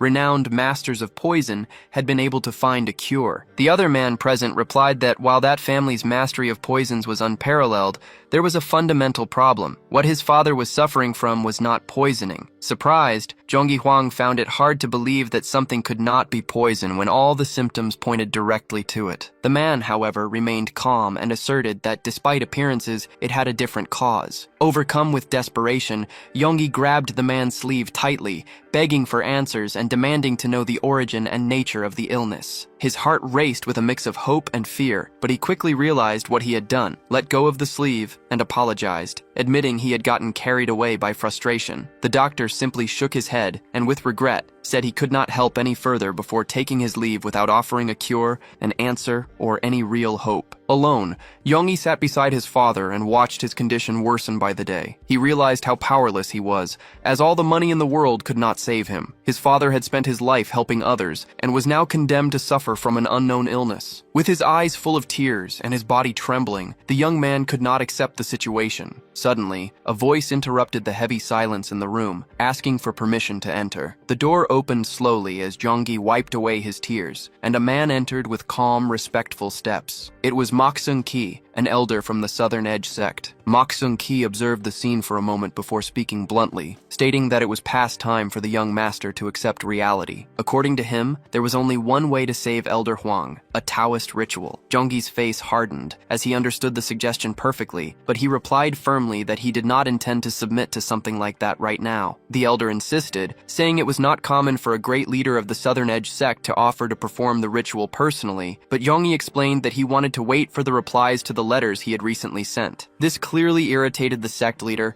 who complained that waiting was completely useless, making Zhongyi uncomfortable. As he closed his eyes tightly, Zhongyi thought the comment was extremely rude, but he knew there was nothing he could do. Moksung Ki was an elder from the Southern Edge sect, one of the 10 great sects, which had recently become an unrivaled force. When an elder from such a sect made a suggestion, the son of the guildmaster could not simply refuse. He imagined they would charge a fortune for the ritual, but money was not an issue if it could save his father. However, he suspected they would ask for payment after the cure, which meant they were after something else entirely. Moksung began to lecture him, saying that waiting for letters would not help, but he was interrupted by an employee who shouted his master's name in an anxious voice. The employee came running in, clearly frightened, and announced that someone from the Manhwa sect had appeared. Zhongyi immediately remembered that this was the last sect he had sent a letter to. The message should have only just arrived, and yet someone was already here. Upon hearing the sect's name, Moksung Ki's face twisted in contempt. He declared that the sect was collapsing and insisted they must be plotting something, adding that they should not have the audacity to show up. Placing a hand on Zhongyi's shoulder, the man spoke coldly, saying it was a waste of time and there was no reason to receive someone from a failed sect, questioning if Zhongyi truly believed they could cure Elder Huang. Zhongyi remained calm and explained that since he was the one who had asked for help, he could not bring himself to turn away someone who had traveled so far without at least greeting them. Moksung fell silent for a moment, his gaze hardening, but he eventually accepted and slowly removed his hand from Zhongyi's shoulder. The guild leader then headed down the corridor accompanied by a servant and asked where the visitor was, as they should not keep someone who came from afar waiting at the entrance. To him, even in the midst of chaos, manners still mattered. As the two approached the main gate, the leader's son gripped the handle and took a deep breath, thinking that perhaps this was the chance to save his father. A moment later, he opened the gates, bowed deeply, and apologized for the disrespect. He introduced himself as Jeonggi Hwang, young master of the Yunha Merchant Guild, taking full responsibility for his subordinates' failure and asking the visitor to forgive their rudeness. The visitor replied naturally, saying that he understood and had not come expecting hospitality. Jeonggi's gaze first fell to the person's feet, where he noticed something strange. The visitor was balancing on just one leg. As his eyes slowly traveled upward, his expression changed completely. Standing before him was just a boy, a disciple of the Manhwa sect. The silence hung heavy in the air, uncomfortable and unexpected. Jeonggi was the first to break it, asking where the others who had come with the young man were. Chung Myung simply replied that he had come alone, which only deepened the surprise. The boy repeated his claim, stating that he knew a method to cure Elder Hwang and asking to be taken to the man immediately. Without the slightest hesitation, he also added that he would like to see the tremendous reward mentioned in the letter. His words echoed in the courtyard, leaving Jeonggi even more bewildered and unsure how to react. The silence returned, heavier than before, as Chung Myung stood his ground, and a new question formed in Jeonggi's mind. Who was this brat? Incredulous, Jeonggi repeated the question, needing to confirm if the boy had truly come by himself. Chung Myung offered a tranquil smile and said that he had, but Jeonggi, unable to process the answer, asked yet again. Patiently, Chung Myung maintained his calm expression and confirmed once more that he was alone. The elder's son then exchanged a confused glance with his subordinate, who could only shrug, just as bewildered as his master. An uncomfortable silence settled over them as the young disciple simply waited outside the gates. Jeonggi began to wonder if the Manhwa sect was looking down on the Yunha Merchant Guild, or perhaps if there was some hidden strategy or provocation at play. Suddenly, a derisive laugh cut through the air. It was Moksung, who approached slowly and asked sarcastically if this wasn't exactly what they should have expected. He declared that dealing with the fools from Mount Hua was always a waste of time, as they insisted on meddling in affairs that didn't concern them, only to send a single boy in the end. Moksung added that while he'd heard the Mount Hua sect leader was a wise man, he couldn't be that impressive if he resorted to such cheap tricks. Chung Myung listened to the insults in silence. Deep down, he understood that his youthful appearance made such reactions inevitable. Deciding it was time to raise their expectations of him, the young disciple stepped forward and gave a respectful bow, apologizing for the delayed greeting. He then clearly introduced himself as Chung Myung, a third-class disciple of the Mount Hua sect, and confirmed that their letter had been received. He went on to state that he had come because he recognized the symptoms described and believed he knew the nature of Elder Hwang's illness. The words struck Jeonggi like a physical blow, and his eyes immediately widened. Unable to hide his excitement, he asked if the boy truly knew something about his father's condition, to which Chung Myung confirmed. Jeonggi's heart pounded as he clenched his fist. This was the first time anyone had spoken with such certainty. Numerous renowned doctors had visited, but none could identify the illness without examining the patient first. The conviction in the young man's voice sparked a flicker of hope in Jeonggi, but Moksung quickly intervened with a look of pure contempt. He sneered that it was ridiculous for a brat to be deceiving people at his age. Turning to Jeonggi, he warned him not to listen to any more of it, insisting they were wasting their time and should leave. Before they could leave, Chung Myung politely asked for a moment. With his hands clasped behind his back, he faced Moksung directly and asked why he was being called a brat. The uncomfortable silence immediately returned. The leader of the Southern Edge sect pointed to himself, asking if the question was directed at him. Without hesitation, Chung Myung replied that no one else was calling him by that name. Moksung's expression twisted into pure irritation, and he raised his voice, declaring that a disciple of the Mount Hua sect should show more respect. As Moksung shouted, Chung Myung casually stuck a finger in his ear. He then asked if the man was from the Southern Edge sect, commenting that he had assumed he was a doctor since he was acting like such a know-it-all. If that was the case, Chung Myung continued, then he must have a way to cure Elder Hwang. Feeling challenged, Moksung scowled and replied that the elder was suffering because he had strayed from the path of the Tao, and the only solution was a Taoist ritual. Chung Myung immediately retorted that if that were true, they should hurry and call for the Wudang or Kunlun sects, since they were the experts in such matters. After all, it was obvious that neither the Southern Edge sect nor the Mount Hua sect specialized in that field. Looking directly at Jeonggi, Chung Myung added that the best course of action was always the one with the best cost-benefit to avoid being swindled. He then asked if the elder's son didn't agree. This comment left Moksung absolutely furious. His face red with rage, he demanded to know if the boy had never learned to respect his elders. He then spun toward Jeonggi, questioning if he was really going to continue dealing with such a brat. Jeonggi, however, simply took a deep breath. After a few moments of silence, he finally stated that this was the Yunha Merchant Guild, not the Southern Edge sect. and it was his decision alone how to treat their guests. Jonggi then turned back to Chung Myung, saying he wanted to ask a few questions first to hear more about this supposed clue. Chung Myung stated that he'd heard Elder Hwang traveled frequently and guessed that just before falling ill, he must have visited the Kilian Mountains. He finished with a smirk, asking if he was correct. Surprise flickered in Jonggi's eyes, but he replied that the boy was wrong. Shocked, Chung Myung asked if Hwang had been ambushed during his travels, but Jonggi denied this as well, stating his father hadn't been cornered in the last 5 years. Confused, the young disciple tried to figure out where the elder could have possibly been struck. Whatever little hope Jonggi had was instantly extinguished, and Moksung burst into uncontrollable laughter. He gloated that he had warned them it would be a waste of time, claiming the Mount Hua sect was full of charlatans trying to deceive people, which was now more obvious than ever. Jonggi turned to Chung Myung once more and said that while he appreciated the boy's ambition, he couldn't risk his father's health on an amateur who might make things worse. As he turned away, he told the young man to return to his sect and said he would pass along his thanks to the sect leader for their concern. However, Chung Myung was not ready to give up. Before the gates could close, he stopped one with his hand and asked if Elder Hwang's body was becoming reddish and growing colder. The question startled Jonggi, and his expression shifted. The boy continued, describing how pressing on the skin would cause it to turn white before the red color returned. He added that just before losing consciousness, the elder must have felt intense chills, as if he were trapped in an ice cave. Finally, he mentioned that there were black spots not just between his eyebrows, but also on the back of his neck and on his skull. Hearing these details, Jonggi couldn't contain himself. He grabbed the gates, threw them open, and demanded to know how the boy knew all of this. With a confident smile, Chung Myung simply asked if he could continue. Bowing deeply, Jonggi urged the young man to come inside, saying he would lead him to his father. The sudden turn of events left Moksung dumbfounded. He protested, claiming those were just common symptoms of someone afflicted by a harmful qi. Jonggi immediately challenged him, asking if harmful qi caused black spots to accumulate on the neck and skull. He then demanded to know why. If the Southern Edge sect leader knew so much, he hadn't been able to cure his father. Moksung could only stammer, unable to answer. Jonggi warned him not to interfere again, or he would be forced to take action against the Southern Edge sect. Watching with a slight smirk, Chung Myung saw Moksung storm away, fuming with rage. A short time later, Chung Myung entered the elder's room and pulled back the sheet covering Hwang's body. He observed the man lying in bed, whose condition was even worse than he had imagined. The symptoms perfectly matched those of the demonic flower, but he suspected it was an incomplete version. After all, if Hwang had been struck by a high-level demonic technique, he never would have survived for an entire year. The young disciple took the elder's arm to examine it more closely,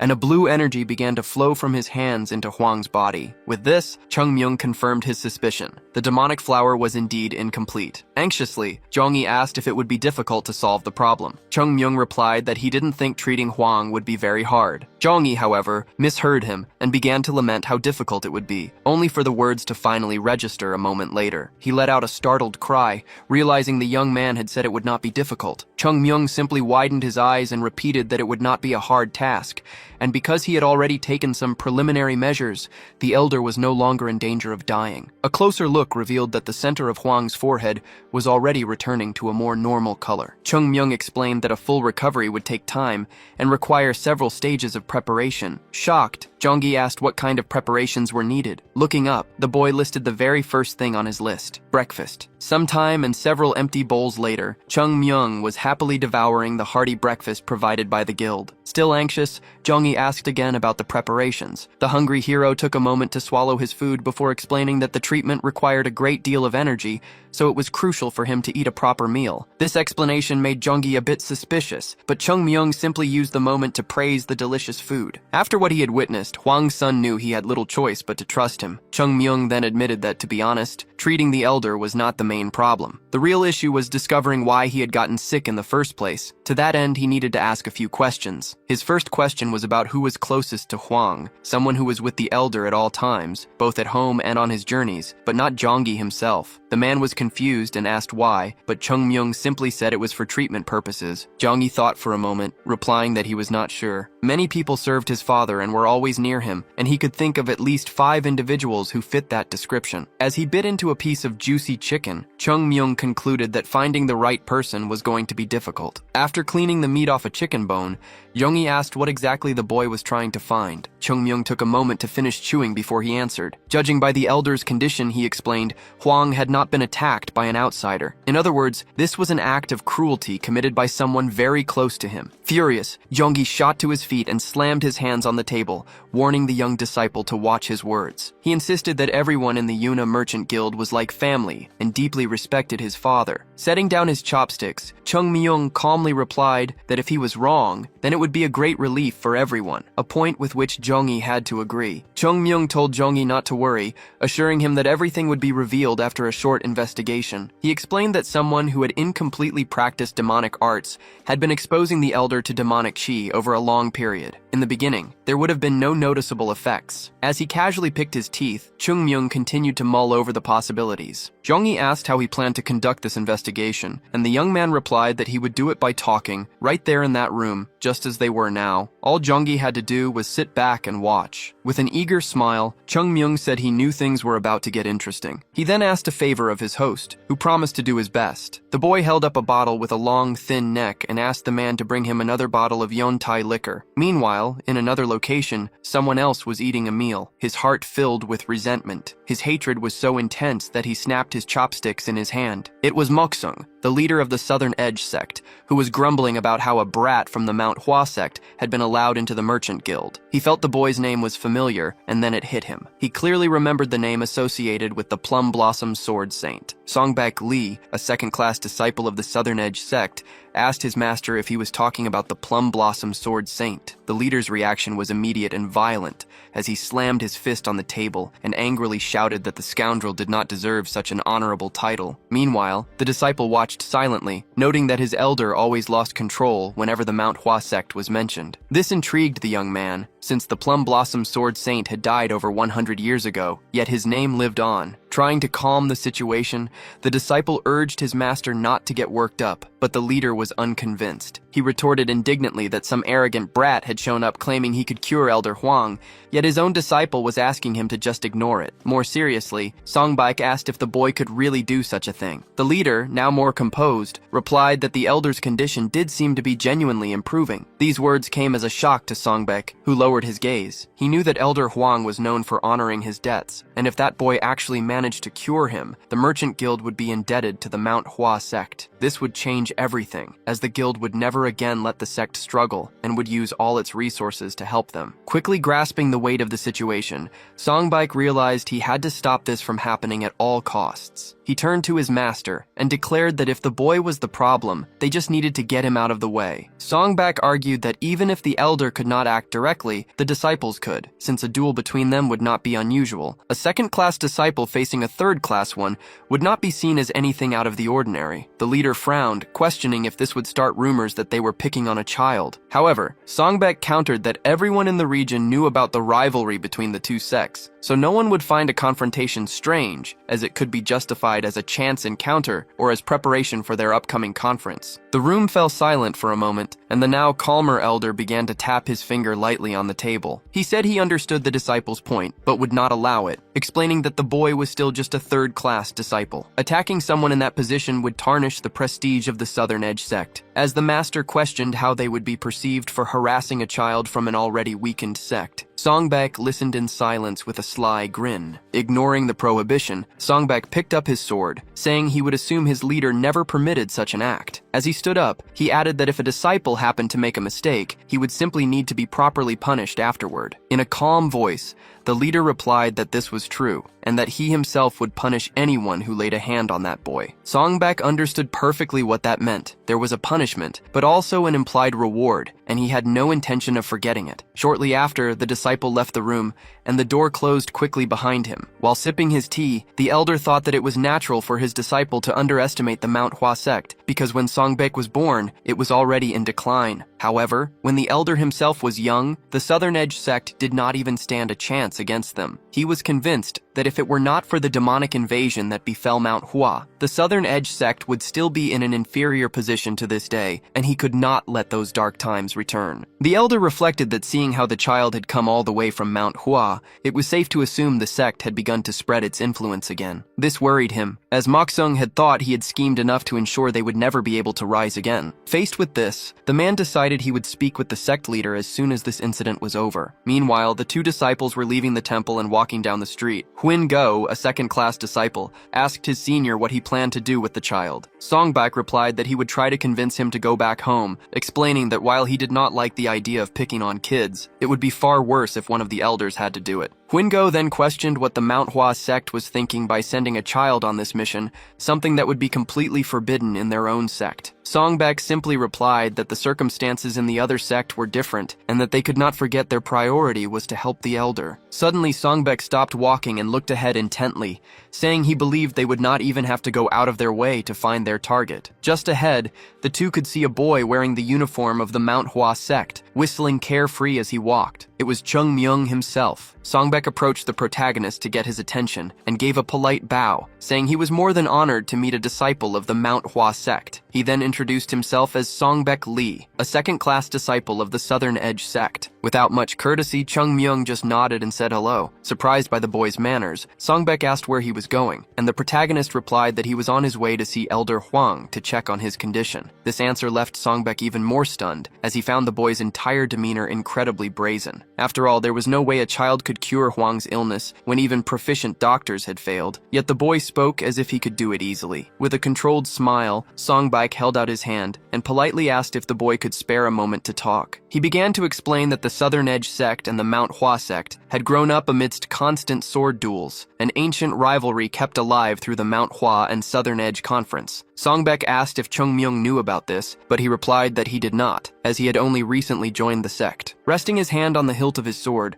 Songbak thought that if the boy had witnessed the conference, he would not be acting so arrogantly. As the wind began to pick up around them, he continued, saying that experiencing the swordsmanship of the Mount Hua sect would be extremely helpful for his training, and asked if Chung Myung would be willing to grant him this honor, though inwardly, he was sure he would be refused. But before he could even finish the thought, Chung Myung interrupted him. With a sneer, he bluntly asked if the guy was trying to pick a fight. Songbak was taken aback by his posture and, for a moment, was speechless, trying to correct him that it was not exactly a fight, but just a friendly exchange of techniques. The protagonist, however, became even more cutting and called it all a load of nonsense, impatiently asking if it was not obviously a fight. He told him to stop beating around the bush, declaring that he would accept any challenge as long as the other guy did not regret it later. The wind grew more violent, and leaves began to swirl through the air as the two youths backed away, creating distance between them. The duel was now inevitable. Gripping his scabbard, Songbak asked for the boy's monastic name, but Chung Myung, with his hands in his pockets,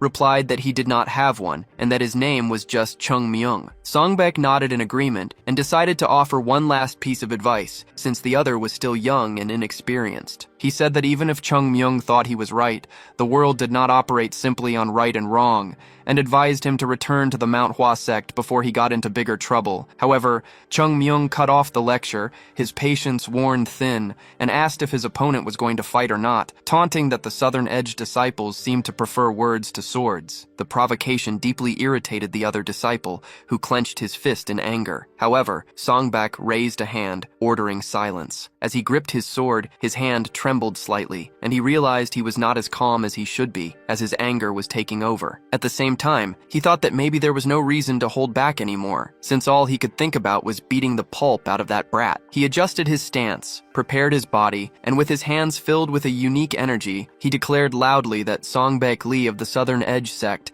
humbly requested a sword duel against Chung Myung of the Mount Hua sect. Just before their match began, Chung Myung asked his opponent to wait a moment. A confused Songbak asked what the problem was this time, but the protagonist explained that he wasn't talking to him. Instead, Chung Myung pointed behind Songbak, indicating he was addressing the other disciple. The young man in the back pointed to himself in confusion as Chung Myung held out his hand, asking to borrow his sword. The request left both disciples from the Southern Edge sect in shock, as lending a sword is unthinkable manual for a serious practitioner. The very first lesson for any swordsman is to never let another person touch their weapon. Songbak questioned what kind of swordsman didn't carry his own blade, and Chung Myung replied that he simply hadn't expected to fight there. He added that if they couldn't lend him one, he could just improvise with something else. Understanding the situation, Songbak intervened and told his companion to lend him the weapon, stating it would be shameful to face an unarmed opponent. Shortly after, the other disciple called out to Chung Myung and tossed the sheathed sword in his direction. The blade flew through the air, and the protagonist caught it with ease, thanking him before resting it casually on his shoulder and asking if they could begin. Intrigued, Songbak asked if his opponent wasn't going to unsheath the sword. Chung Myung replied that there was no need since they weren't trying to kill each other, but added that if his rival wanted to, he was welcome to do so. Songbak felt his patience wearing thin, realizing that all his mental training seemed useless against this kid. He had only planned to scare him a little, but now he understood that wouldn't be enough. With a changed expression, Songbak warned his opponent not to let his guard down, because by the time he realized the seriousness of the fight, it might be too late. A visibly bored Chung Myung just told the guy to stop talking and get on with it. Songbak finally assumed his combat stance, beginning to move his sword with precise, refined, and calculated motions. He then lunged forward with so much force that the ground beneath his feet cracked from the momentum, launching him at high speed toward Chung Myung. Even so, the protagonist's expression didn't change as he calmly watched the attack approach. Using only one hand, he gripped the sheathed sword and used it to block the blow at the exact right moment. The impact was powerful, sending them both flying backward and causing Chung Myung to stabilize himself in midair with a slight look of surprise. However, his opponent had no intention of retreating and advanced again without hesitation. A heavy blow came crashing down, and this time Chung Myung had to use both hands to defend himself. The impact echoed through the area, and the protagonist realized this fight wouldn't be as simple as he had imagined. From a distance, the sound of swords cutting through the air and the heavy clashes resonated, kicking up dust around the combatants. The younger disciple watched the fight intently and noted that his senior was visibly irritated, with no intention of ending the fight anytime soon. That kid had really managed to provoke him, and it seemed he had picked the wrong person to mess with. The disciple thought that even if the child was managing to hold on, it must be taking everything he had. Songbak could end the fight at any moment, but if he did, it would look like he was just bullying a child. So, he was holding back his strength, using just enough to pressure his opponent and delivering blow after blow without giving him room for a proper defense. He was teaching him a lesson, little by little, and although the younger disciple thought his senior was being a bit too gentle, he just hoped he wouldn't overdo it. The fight continued intensely, with Songbak's sheathed sword getting closer and closer to Chung Myung's body. The protagonist was sweating and his breathing grew heavy, giving the impression that he was at his limit. The sound of metallic clashes continued to echo,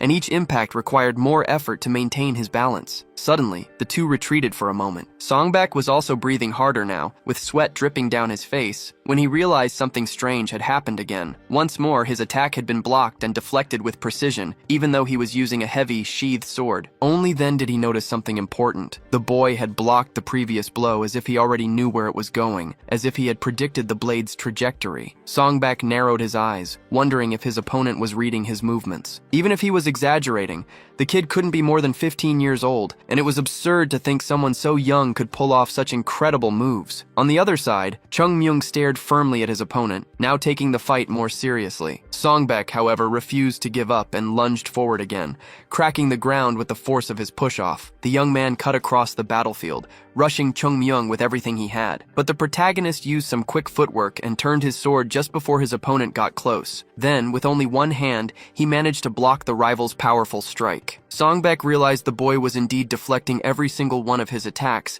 and decided to back off slightly. With a surprised expression, he began to observe his opponent more carefully. His own talent with the sword was considered among the best in the Southern Edge sect, yet he was struggling to land a single hit on this child. The boy's anger began to build, and his hand tightened around his sword. A blue energy started to emanate from his body, surprising Chung Myung. It was as if his hands were concentrating all of his chi into the sword, and soon both his hands and the tip of the weapon were glowing bright blue. Songbak's eyes reflected his indignation at not having landed a single blow yet. This concentration of power began to stir the wind around him as his glazed eyes fixed completely on his opponent. He declared that he possessed a blade that could cut the world itself. Concentrating to perform the 36 movement sword technique, one world World for All, he charged at the protagonist. His fellow sect member shouted for his senior to please calm down and not do it. Songbak's gaze seemed to show he had come back to his senses, and he immediately began trying to control his movements and momentum. Even so, Chung Myung managed to stop his sword with just one hand, deflecting the blow like all the others before it. Songbak had managed to control himself at the last second, thinking he had almost gone after the child with everything he had. But even though the blow was deflected, the impact sent Chung Myung's body flying backward at high speed, surprising his opponent, who watched the scene in disbelief. The protagonist slammed his back into a wall, breaking it and taking damage that seemed to have genuinely injured him. Songbak was shocked to see what he had caused, and his junior became even more worried. Chung Myung fell face first to the ground, badly hurt, and a concerning silence fell over the area. The protagonist appeared to be unconscious with a bruised face, as Songbak had clearly gone too far in their match. Chung Myung remained on the ground, completely unconscious, as the freshman from Songbak's group approached to call out to him. The worried boy asked what his senior had done, distressed that he couldn't understand what had happened during the fight. He tried to recall every detail of the battle while his colleague attempted to revive Chung Myung. Songbak was certain he had withdrawn the chi from his sword right before the final blow. At the exact moment, he gripped the scabbard with both hands and focused his energy. Still, something strange had occurred when their swords collided, as Chung Myung was sent flying backward with incredible force. This was particularly odd considering that during the entire fight,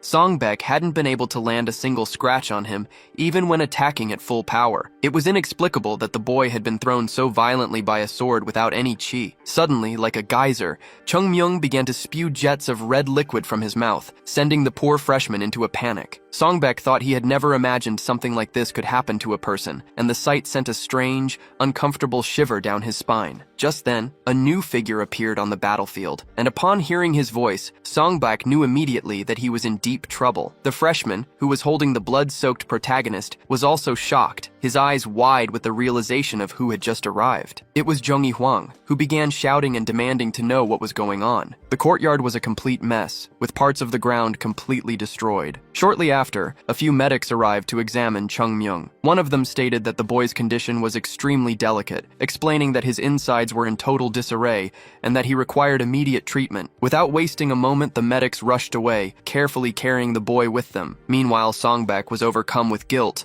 wondering if there was any possible justification for his actions. He thought that not even his grandfather, Zhuge Liang, could find an acceptable explanation for what had happened. Zhongyi began to speak, remarking that the members of the Southern Edge sect claimed to be prominent, yet one of them had just used a deadly technique against a child. He, who had always considered the sect to be honorable, now wondered how he should handle the situation unfolding before his eyes. Turning to the disciples of the Southern Edge sect, Zhongyi stated in a firm, harsh voice that he would never forget what happened today and ordered the two of them to leave at once. Suddenly, another presence emerged. The moment Songbak heard this person's voice, he began to sweat. The figure was his master, Moksung Ki, who appeared asking what was going on. His eyes scanned the scene before him, noticing a sword lying in a pool of red liquid on the ground and one of the temple walls destroyed by the impact of Chung Myung's body. A heavy silence fell over the area. Internally, Moksung thought his disciples had been completely reckless, but he still tried to calm the situation,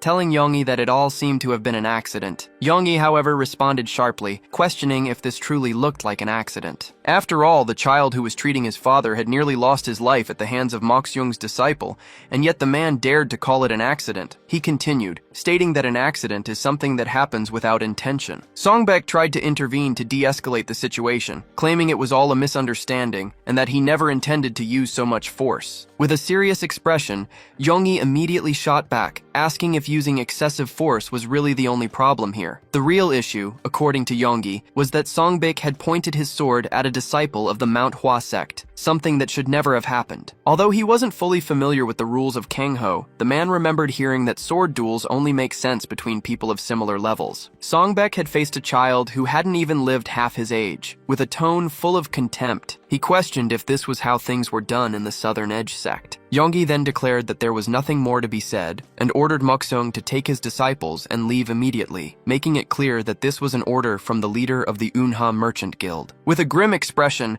the leader of the Southern Edge sect replied that he would do as ordered, but asked Zhongyi to understand that they sincerely wished for Elder Huang's full recovery despite what had happened. Zhongyi began to walk past the sect leader, saying without even stopping that he would keep that in mind, though his tone made it clear he didn't believe a word of it. Hearing this, Moksung showed a flash of irritation, but the guild leader continued walking, completely ignoring him. Huingo watched everything with wide eyes, while Songbek lowered his head, not knowing what to say. Gathering his courage, he tried to ask his master to listen, but Moksung cut him off before he could finish. The master said that he and Huingo would return to the temple, but that the one responsible had to bear the full consequences. Therefore, Songbek would stay behind and do whatever was necessary to earn Zhongyi's forgiveness before he could return. Upon hearing this, the boy's eyes widened in surprise at the punishment. He bit his lip, filled with desperation and confusion, but accepted the order, as he had no other choice. Later, Zhongyi was observing Chung Myung alongside another man, who explained that the boy's condition was critical because his energy channels had been completely depleted. Although they had been treated, a full recovery could not be guaranteed. Zhongyi then asked if this meant his life was out of danger, and the man confirmed that it was. The guild leader said that was a relief, and asked if the doctor had mentioned when the boy might regain consciousness. The man replied that it could take at least 2 or 3 days. Zhongyi let out a heavy sigh upon hearing this, knowing that his father's recovery depended on the boy waking up. He observed Chung Myung more closely and commented that he hoped his father's condition wouldn't worsen in the meantime. After all, this child was the only one who had been able to improve his condition and was perhaps their only hope of saving him. The man recalled with frustration that the disciples of the Southern Edge sect had attacked the boy and left him unconscious, something they wouldn't have done if they had even the slightest respect for the Yunha Merchant Guild and his father. Clenching his fist, Zhongyi thought that the Southern Edge sect had become far too arrogant. The man beside him questioned if the leader truly believed the child could cure his father, admitting that he still found the situation hard to accept. Zhongyi replied that numerous experienced doctors had been unable to even identify the illness, yet Chung Myung had managed to describe every symptom without even seeing the patient in person. As he remembered this, hope began to grow in his heart again. Furthermore, his father's condition had visibly improved after the boy's intervention. His confidence in the youth was not unfounded. He saw it as help sent from the heavens. In any case, he affirmed that they must do everything they could to ensure Chung Myung's swift recovery. Sometime later, night fell, and the moon remained hidden behind dense clouds. Someone walked silently through the temple corridors, the light sound of their footsteps echoing on the wooden floor. The figure continued forward with steady steps until a door opened quickly. A hooded person stopped before Chung Myung's room and observed the boy, who, although no longer in immediate danger, remained unconscious. The hooded figure raised a hand, holding 2 fingers outstretched, and stated that they held no personal grudge against the boy, but this was merely retribution for him crossing their path. The fingers rose, preparing a strike as a dark, reddish energy formed around them. However, the blow struck the bedsheet and not the target's neck, which caught the hooded man's attention. At the exact instant of the attack, Chung Myung had awakened and managed to move his neck at the last moment, a faint, sarcastic smile on his face. With incredible speed, he grabbed the attacker's wrist and immediately sat up in bed. With an expression full of irony, the boy declared that he had caught him. The protagonist firmly grips the arm of the man who tried to attack him, cursing him with fury. However, Chung Myung executes a flip to dodge the blow at the last second. Pushing off his assailant's back,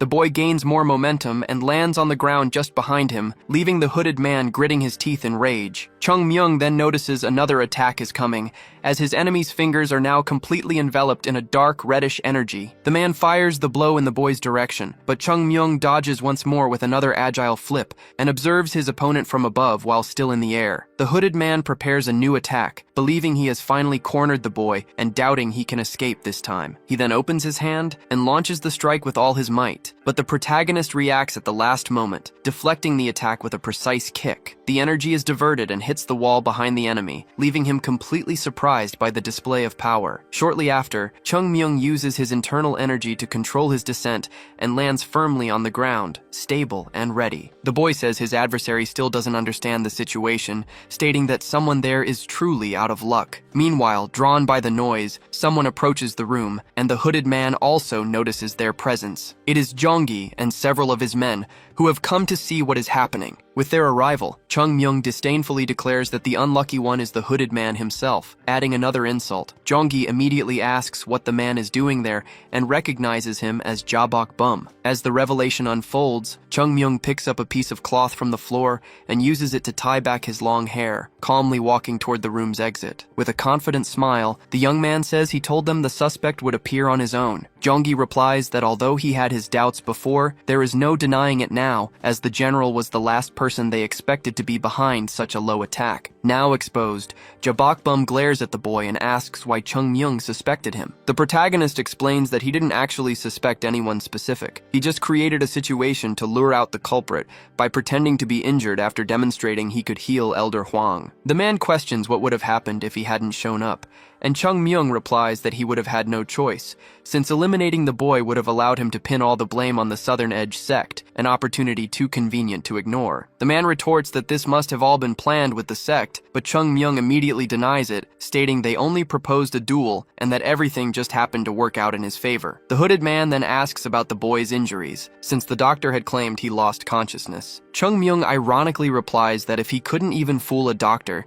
he never would have put this plan into motion in the first place. The boy comments that the man seems to have a lot of questions, but makes it clear they are not there to answer them. The important thing is that he fell into the trap, and now everyone knows who poisoned Elder Huang. Hearing this, the man flashes a sarcastic smile and then begins to laugh out loud, leaving Yonggi and the others confused by his reaction. The man questions the logic of the accusation, asking if they are concluding he is responsible for the elder's illness just because he tried to attack the boy. According to him, that makes no sense, and the boy has ignored the most important point. Jabok Bum asks who would truly have a motive to eliminate the master, saying he would never do such a thing since he was always treated with consideration by the elder, which should be enough to dismiss any suspicion. Jonggi firmly counters, asking why the man tried to kill the boy and hid the fact that he was a martial artist. The hooded man claims that the child is just deceiving his young master, since even experienced doctors failed to cure the elder. Jonggi shouts back, saying the man should have spoken to him first and that nothing justifies his actions. Jabok Bum retorts that his master was no longer listening to anyone and was out of his mind, as deceived people rarely listen to others. Therefore, the only way to bring him back to his senses was to eliminate Chung Myung. The boy's expression changes upon hearing this, clearly annoyed, and he soon begins to mock the hooded man, asking how much longer he has to listen to this nonsense. He then starts to approach his enemy as a bluish energy concentrates in his right fist. The protagonist says he has decided to resolve this quickly and will teach the man a small lesson before ending it all. Jabok Bum, however, moves his arm to defend himself and manages to deflect Chung Myung's blow. The impact turns the boy's hand an intense red, and he falls to the ground, feeling the effect of the counterattack. But he quickly gets back up, raising his arm and drawing everyone's attention. His hand now has the same appearance as Elder Huang's body, which makes Jonggi's eyes widen. Chung Myung explains that this is known as the demonic red hand, and that if someone is struck by it, their entire body becomes marked with the same coloration. He comments that this version isn't the most powerful, but it is more than enough to kill someone, especially an elderly person with no martial arts training. With the proof in hand, Chung Myung suggests that if it wasn't Jabok, then the culprit who used this poison must be found, leaving the implication hanging in the air. Before any more words can be exchanged, Yonggi shouts an immediate order to arrest the general without delay, authorizing his elimination on the spot if he resists. But Jabok Bum has no intention of surrendering and begins to concentrate energy in both arms. Annoyed, he complains that he was so close to solving everything and blames the boy for ruining his plans. Meanwhile, elsewhere, Songbek is sitting pensively on the temple steps. The young man recalls his master's words, who said that whoever caused the problem must take responsibility and fix it, understanding it was more of a punishment than an order. Suddenly, his attention is broken when he notices smoke and hears noises coming from another part of the temple, and he watches in surprise at the unusual commotion at this time of night. Back at the scene of the confrontation, Jabok Bum destroys part of the room's wall, his hands completely scarlet with accumulated energy. Chung Myung extends a hand and glares at him, questioning who the man just called a brat. He shows that he already understands the whole situation, knowing that everyone there has their own issues to resolve, but that can wait. For now, he just wants to end this fight. Jabok Bum looks on with contempt, finding it absurd that a child believes he can face him. He questions if the boy really thinks he can win, especially when he uses the full power of his demonic technique. Chung Myung's eyes widen for a moment, and he replies that he wasn't talking about himself. He then looks around as if searching for someone and states that the person he was waiting for has finally arrived. There stands the disciple of the Southern Edge sect, a supposed hero ready to face the villain. In a provocative tone, Chung Myung asks if he came to save them. Songbek is completely confused and points to himself to confirm if they are talking to him. Chung Myung gestures with his head toward the guild leader, and Jonggi observes the disciple with a look full of anger. Little by little, the boy begins to understand the whole situation. This is the perfect chance to make up for all his mistakes. Faced with this realization, Songbek swallows hard and prepares for the fight. He grips his sword with both hands, concentrating deeply, and then charges toward the enemy, intending to make the most of this opportunity while shouting that the bandit will be defeated by the blade of the Southern Edge sect. Everything happens exactly as Chung Myung had predicted, and the young man smiles, satisfied with how events are unfolding as Jabok Bum and Songbek begin their clash. The protagonist leans in slightly and comments to Yonggi that one of the problems has already been solved. He believes the fight will end quickly. After all, Songbek is a disciple of a renowned sect, and it wouldn't make sense for him to lose to someone with superficial training. Yonggi finds this confidence strange, especially after seeing the boy's hand get injured so easily. But upon closer inspection, he notices something surprising. Chung Myung's hand is already healing. The young man then admits that he exaggerated the effects on purpose to show the master how far the technique could evolve, but he makes it clear that the opponent's current level is not that high. Jonggi watches the boy carefully and asks if he is really a Taoist. With a confident smile, Chung Myung replies that he is, and in fact, he considers himself the most experienced Taoist in the world. While the fight between Songbak and Jabok Bum unfolded inside the temple, Chung Myung sat on the steps outside and let out a huge yawn, clearly exhausted. He looked up at the sky with sleepy eyes for a moment, but when he glanced back, he noticed that Songbek was completely dominating the fight. Chung Myung then asked Jonggi if the two had been fighting for over an hour, commenting that it might have been better if he had just handled it himself. Suddenly, the enemy was thrown into the air and crashed hard onto the ground, defeated. Songbek was completely exhausted, his body covered in wounds and signs of wear, but he had clearly won. He turned and announced that the enemy was defeated, his face slick with sweat and marked by the struggle. Jonggi congratulated him on the victory, promising that he would never forget the help from the Southern Edge sect. Hearing this, Songbek showed immense relief before collapsing to the ground, completely drained of strength. Chung Myung calmly approached and remarked that it was finally over, even though it took longer than he expected. Jonggi watched the scene in silence, unsure how to describe what had just happened. In only 2 days, a child had solved a problem that had dragged on for more than a year. He reflected that if it were that simple, anyone could have found the culprit. It was almost as if a true expert was hidden inside that boy. Making up his mind, Jonggi asked Chung Myung why the general had tried to kill his father and if he had any idea about the motive. The boy, however, immediately replied that he had no clue. Jonggi found this answer strange and asked if Chung Myung hadn't found the man because he already had a lead on the motive. Chung Myung denied it, explaining that discovering motives is a job for officials. He was only there to solve the problem and collect his reward. Speaking of which, the boy asked if Yonggi had the payment ready, and the man confirmed that he did. However, he reminded Chung Myung of an important detail. The problem wasn't completely solved. The initial request wasn't to capture the culprit, but to cure his father of a deadly illness. Staring seriously at the boy, Jonggi asked if he was capable of doing that. Chung Myung didn't answer right away, instead just smiling confidently and stating that of course he could. In response, Jonggi extended his hand and promised that if it was true, he would do whatever it took to help the Manhwa sect, even if it meant turning the entire merchant guild upside down. The declaration surprised Chung Myung, whose eyes widened as he quickly grabbed Jonggi's hand with both of his own. The guild leader laughed at his reaction, telling him there was no need for such excitement since he was only doing what he felt was right. However, Chung Myung interrupted him, asking if this was some kind of joke. He argued that the reward should be his, not the sect's, and that this arrangement wasn't fair. After all, he was the one who had solved everything on his own, so the sect shouldn't get the credit. Hearing this, Jonggi began to think the boy was even crazier than he first appeared. Sometime later, Chung Myung stood before Elder Huang, knowing that all he had to do now was cure his illness. The mission hadn't been difficult, and the boy had even enjoyed the opportunity to annoy the Southern Edge sect in the process. But now, he faced a real problem. Being completely honest with himself, he wasn't very confident. Despite acting with absurd certainty in front of Jonggi, the boy wasn't sure if it was possible to cure the elder. After all, his current self was not the Plum Blossom Sword Saint he had been in his past life. If he made the slightest mistake,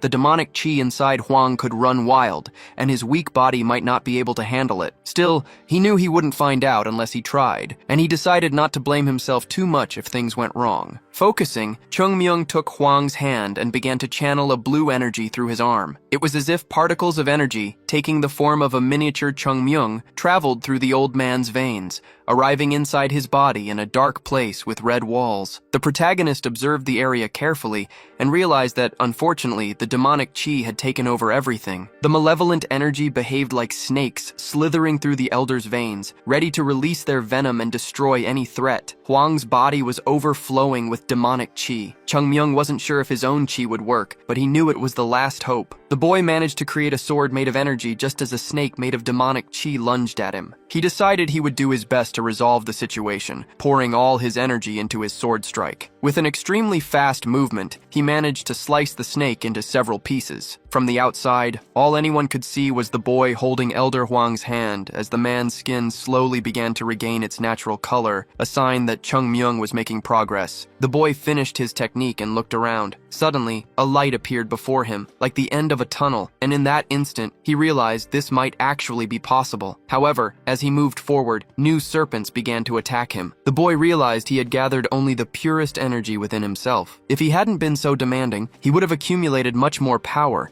but it was precisely because of this standard that everything seemed strangely easier. This was no longer just a fight against demonic energy. Now, everything depended on how long Elder Huang could hold on. Even so, the boy did his part, defeating every dark manifestation that appeared before him. Chungmyung just hoped the man could endure a little longer, because he was now confident he could finish this quickly. The demonic energy continued to appear in the form of serpents, which advanced together toward the protagonist, forming a sea of red snakes that spread out in every direction. Suddenly, Chungmyung noticed something strange. The serpents began to avoid him and seemed to be fleeing somewhere. Outside, the boy, still holding the elder's hand, noticed a change in the man's body. His head began to take on an intense color, indicating that all the energy was concentrating there. Chungmyung understood that he needed to act with extreme care, because if he was reckless, he could cause a fatal collapse. At the same time, if he did nothing, the demonic energy would spread uncontrollably. The boy realized he was facing an impossible dilemma. If he attacked, the elder might not survive, but if he didn't act, the result would be the same. He swallowed hard, seeing no way out for a moment, but then he made a decision. Concentrating his energy in his hands again, he channeled it into the elder's body, choosing not to follow either of the obvious paths. He then placed one hand on the man's head, and his eyes widened as he realized something. The boy's own body began to react, and half of it took on the same intense color because he had finally reached the demonic energy's hiding place. The protagonist's arm was now completely overtaken by an intense color, and with his other hand, he tried to channel his own energy to stabilize the situation. However, he was clearly struggling to contain the power, which became obvious when his eyes turned a milky white and expressionless. Soon, his entire body took on the same scarlet hue as the demonic energy threatened to overwhelm him completely. Trembling, the boy collapsed to the ground, but he knew this was no reason to give up. His pride as the Plum Blossom Sword Saint would not allow him to be defeated by something like this. Suddenly, something went wrong, and his vision began to blur, slowly failing as if he were losing his sight. Clenching his fist tightly, the boy tried to hold on, knowing he had to concentrate. If he lost consciousness now, it would all be over. He recognized that this body was still young and had its limits, so he needed to gather all his energy and end this as quickly as possible. The demonic energy was incredibly persistent, and the serpents continued to writhe throughout the elder's body. One of the serpents lunged forward to attack again, but the boy reacted swiftly, dodging with agility and stomping down on it. Using the momentum, he regained his balance and pushed forward, cutting down every creature that appeared in his path as he headed straight for the core of the dark energy. He landed a precise strike on the region, causing the gigantic wall of serpents to shatter before him. Unexpectedly, an enormous serpent emerged and swallowed him whole. Still, the boy didn't give up, and a blue energy began to emanate from his body, exploding outward from within like a whirlwind and completely destroying the creature. Unleashing a spinning slash with his energy blade, he managed to break free, but he realized something didn't make sense. The serpent's behavior had changed, becoming much faster and more furious. Because of this, Chungmyung had to execute several spinning attacks just to defend himself, admitting that it was difficult to keep up with their speed. The moment he focused on one, another would appear from behind, lunging with the clear clear intent to eliminate him. The only way to protect himself was to release bursts of energy at the right moment, creating a hurricane that sliced the serpents to pieces. The protagonist was starting to tire from this pace, and something about the situation bothered him. The serpents hadn't acted this way inside Elder Huang's body, but now they seemed to be using everything they had, as if they realized they were trapped inside Chung Myung. The boy also felt the weight of exhaustion, since he hadn't been fully prepared for this and had taken longer than he should have, risking his body being consumed. One serpent lunged, and he barely managed to dodge it, but another immediately appeared from behind with its mouth wide open, catching him by surprise and striking before he could react. Now trapped by the serpent's attack, the boy tried to fight back. With great effort, he raised his hand to grip his sword and counter, but his hand faltered, unable to keep a firm grip, and the weapon slipped from his grasp. Completely vulnerable, another serpent lunged and struck his arm, followed by several more that swarmed him all at once. Chung Myung found himself cornered, and for a moment the situation seemed hopeless. Despite this, he continued to resist from within. Faced with despair, the boy closed his eyes and tried to concentrate, making a final decision. He clenched his fist, hesitating for a moment because he knew he didn't want to resort to this. If he failed, both his body and his consciousness could be destroyed. Deep down, however, the boy understood that he had no other choice. The only way to get rid of the demonic chi was to circulate the energy from his dantian throughout his entire body. The energy surged through every vein and every part of his being, forcing the serpents to release him. Without even moving, his aura exploded around him and began to destroy all the demonic manifestations, and he realized he could eliminate them all at once. His body reached its absolute limit, and every part of him began to glow with intense energy. His face turned red, his eyes became completely white, and he screamed, releasing everything he had. Internally, he felt his own body losing control as its limits began to disappear. His skin, his limbs, and even his organs felt like they were coming apart, and the skin on his fingers started to slowly peel away. At the same time, the demonic energy also began to vanish. Back in the outside world, his body collapsed next to Elder Huang as a thick smoke spread all around them. Sometime later, he began to regain consciousness, slowly opening his eyes. A deep sense of despair washed over him, and he clutched the kimono over his heart. Startled, he quickly sat up. This time, Chung Myung realized just how close he had come to death and promised himself he would never do something like that again. He acknowledged that this type of energy was not something he could handle at his current level, and that he had been very lucky. To his surprise, Elder Huang began to stir, slowly opening his eyes and staring at the boy. With his vision still blurry, the elder asked who this child was. Chung Myung smiled, relieved to see him awake, and lightly asked who he thought he was. With a cheerful grin, the boy replied that he was a Xian, a kind of Taoist spiritual immortal. The elder, still confused, muttered that perhaps he had ended up in hell after dying. Some time passed and a small bird was seen perched on a branch before it hopped and flew away. After Elder Huang regained consciousness, the situation at the Yunha Merchant Guild was resolved quickly. If it weren't for Chung Myung, Jabok Bum's plans would have succeeded. The Huang family would have been destroyed, and all their wealth would have been stolen. Jabok Bum revealed that he was the son of a rival merchant from the Yunha Guild, and tried to justify his actions with a sad story, but Chung Myung was not moved. To him, everyone has their own story, but that doesn't excuse them from the consequences. The only thing that caught his attention was how Jabok Bum obtained the demonic technique, which he apparently found on a corpse during a trip. This disappointed Chung Myung,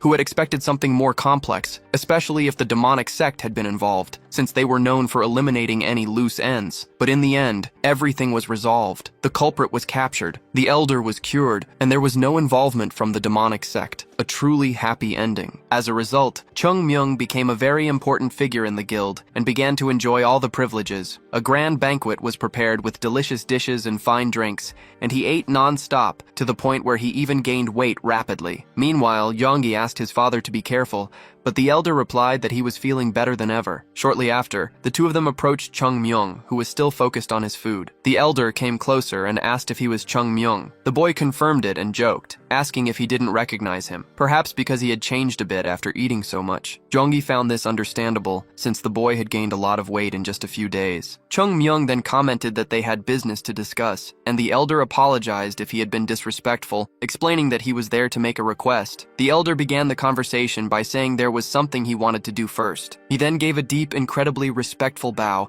so low that his son Yonggi was visibly embarrassed. Elder Huang declared that the young disciple had saved his life and that he didn't know how he could possibly repay such a favor. With his mouth full, Chung Myung told the man to stand up, but the elder continued, stating that he had heard everything that happened and would do whatever was in his power to pay him back, urging the boy to ask for whatever he wanted. Chung Myung questioned how a Taoist could accept rewards for helping someone, as it could cause trouble if his sect found out. However, the boy quickly admitted that he had come there without his sect's permission, since the situation had been too urgent to wait for authorization. Hearing this, the elder bowed even more deeply, insisting that in that case he needed to repay him even more. He assured Chung Myung that no one from the sect would ever know, which the boy took as a promise. Confirming that there would be no problems, Chung Myung then picked up a book with a moss green cover, which caught the elder's attention. Chung Myung explained that it was just something he wrote to compensate for his poor memory. When the elder asked what was written inside, the boy began to calmly flip through the book, reminding the man that he himself had said to ask for anything. Realizing his intention, the elder's eyes widened in surprise. With a mischievous grin, Chung Myung revealed his plan. He wanted everything recorded in that book and asked if they could start negotiating. Later, as evening approached, Jong-yi went to speak with his father and asked how he was feeling. The elder replied that it was hard to believe, but his body felt so light he could fly, as if he had become 10 years younger. Jong-yi, however, changed the tone of the conversation, saying that something strange had happened. The elder noticed the weight in his son's words, and looking away, asked what was wrong, doubting that Yonggi was there just out of concern. He wanted to know the real reason for the visit. Respectfully, Yonggi addressed his father as the guild leader, mentioning that he had heard he was reducing business with the Southern Edge sect and had promised a great reward to the Manhwa sect. The elder confirmed everything without hesitation,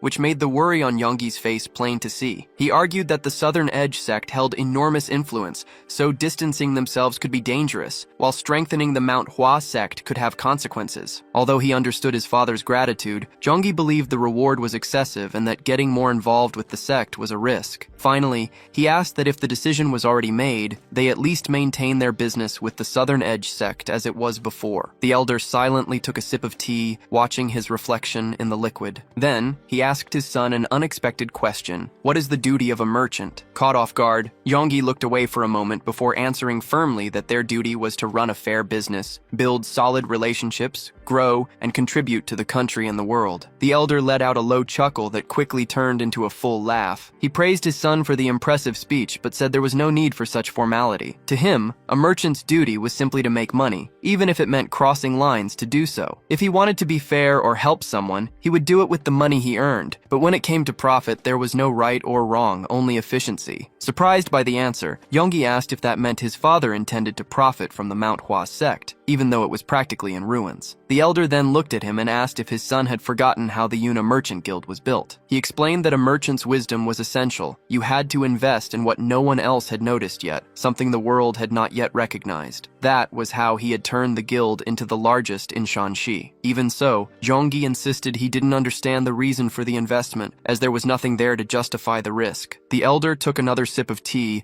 and questioned if his son hadn't seen the potential with his own eyes. To him, the Mount Hua sect couldn't be compared to the Southern Edge sect, but if it grew according to his expectations and they maintained a good relationship, the benefits would be immense. Zhongyi understood the logic, but still couldn't fully accept it, because if the sect didn't grow, the loss would be enormous, and there was no guarantee of success. The elder interrupted him, calling that kind of thinking naive. A true merchant doesn't wait for the foundation to grow, he makes it grow himself. They weren't just going to watch, they were going to drive the sect's growth. Standing up, the elder walked over to his son, and in a firm voice reinforced his decision that they would make the Mount Hua sect prosper. He stated that he had met countless merchants and martial artists, but that boy was true potential right in front of them. According to him, people like that were destined to command the world and couldn't be understood with an ordinary mindset. Placing a hand on Yonggi's shoulder, the elder told him not to try to understand now, but to just watch. If what they promised the boy became a strong bond, then the guild would suffer no loss. It was a small price to pay to make them close allies. Zhongyi grew thoughtful and asked if it was really a small price. The elder looked at him seriously and then admitted that they had paid much more than they expected, because the boy was extremely clever, greedy, and knew how to negotiate well. His father's expression drew a faint smile from Zhongyi, who understood the decision wouldn't change. He decided to trust and follow the path the elder had chosen, even with some lingering doubts. With that, he resolved to act, saying he would work with his own hands to help the Mount Hua sect grow. The elder watched his son in silence and said that was exactly what he wanted to hear. Meanwhile, far away, Chung Myung was lying down, staring at the ceiling and lost in thought. He figured the elder wouldn't give him so many treasures just out of gratitude, and that there was surely some plan plan behind it. In the end, he concluded it didn't matter. Whatever the elder wanted from the Manhwa sect, he had no intention of giving in. If he were really a child, he might feel obligated to repay the favor, but as an old man in a young body, he was just too tired for that kind of thing. Suddenly, someone wearing the uniform of the Southern Edge sect approached, and Chung Myung immediately sensed their presence. The figure revealed himself to be Songbek Lee, his expression serious and unfriendly. The protagonist then asked what he wanted. Without a word, Songbek handed him a wooden sword and explained that he had no ill intentions, but he wanted to ask for another duel. With a firm voice and a determined gaze, Songbek pleaded for a serious fight against Chung Myung. Songbek declared that he knew he'd been tricked last time, but now he could settle things quickly. Hearing this, Chung Myung stood up, finding the situation strange. He countered by asking if it wasn't Songbek himself who had done the deceiving, suggesting he was just trying to shift the blame. The young man then questioned why everything had to revolve around this duel. Songbek replied seriously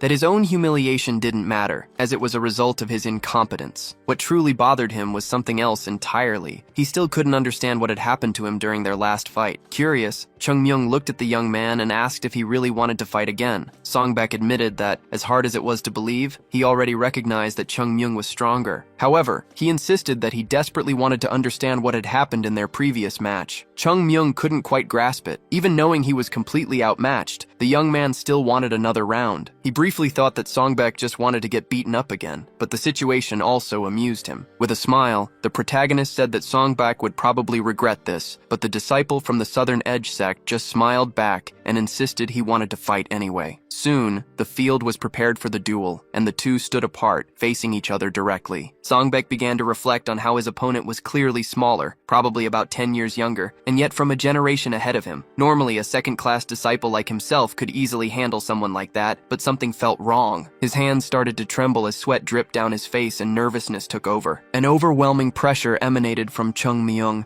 making Songbek feel as if he were standing before a true elder. This realization made Songbek even more nervous. The pressure coming from the boy was so absurd that he thought he might be hallucinating. He even wondered if he was just imagining it, but he decided he had to confirm it with his own eyes. Meanwhile, Chung Myung calmly observed his opponent. To him, the situation looked promising. Even without showing fear, Songbek kept his guard up as if facing a wild beast. This pleased the protagonist, as he believed that the sharper someone's senses were, the greater their potential for growth. Chung Myung then tauntingly asked if his opponent was the type to mature late. He thought that with proper training, the young man could evolve far more than others and perhaps even become the greatest sword of the Southern Edge sect. With that in mind, Chung Myung decided to teach him a lesson. Extending his arm, he made a provocative gesture, beckoning his opponent to advance. Songbek gripped his wooden sword tightly and began to move it slowly, drawing circles in the air that cut through the wind. The technique was familiar, a kind of illusory sword style, but it was strange to see it used by someone from the Southern Edge sect. With a serious expression,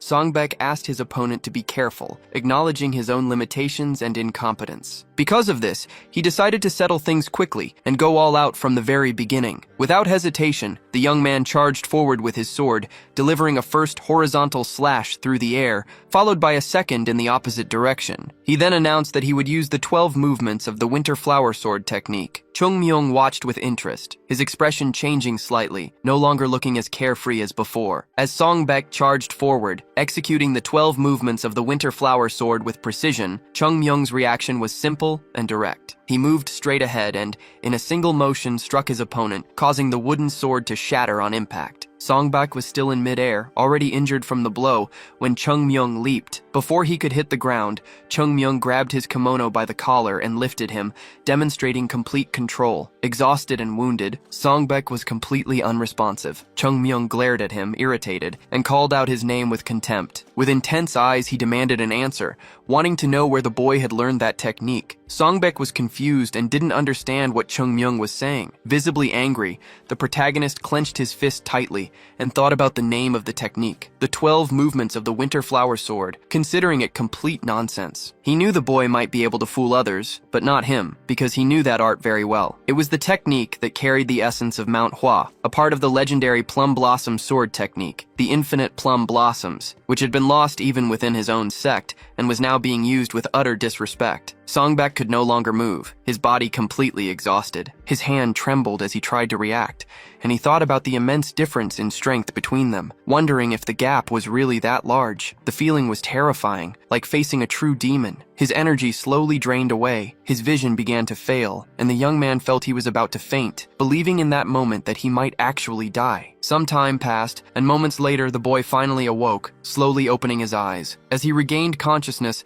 he found himself lying in a bed, his body wrapped in bandages. He quickly sat up, looking at his bandaged hand. Chung Myung calmly explained that his disorganized internal energy had begun to stabilize and that he would recover soon. Songbak stared at the boy, confused. Chung Myung, still with an intense gaze, asked if that was the new art of the Southern Edge sect, the 12 movements of the Winter Flower Sword. Songbak began to sweat before answering, but he confirmed that it was. The protagonist showed no outward reaction, but silently reflected that they probably believed no one from Manhwa would recognize the technique, since there were no living members who knew it. Deep down, he understood this was a provocation and a way to ridicule Manhwa. Chung Myung then asked who was allowed to learn this technique, and the young man replied that it was for second-class disciples and above. Putting the pieces together, Chung Myung deduced that only first- and second-class disciples and some elders had mastered it. However, Songbak added that the elders had never learned this technique. This made Chung Myung thoughtful, and he repeated aloud that if the elders never learned this sword art, and if one of them had created it, it should have been passed down to the higher levels. Clenching his fist in anger, he concluded that this could only mean one thing. The person who developed this art was still within the Southern Edge sect. As he pictured his sect in flames,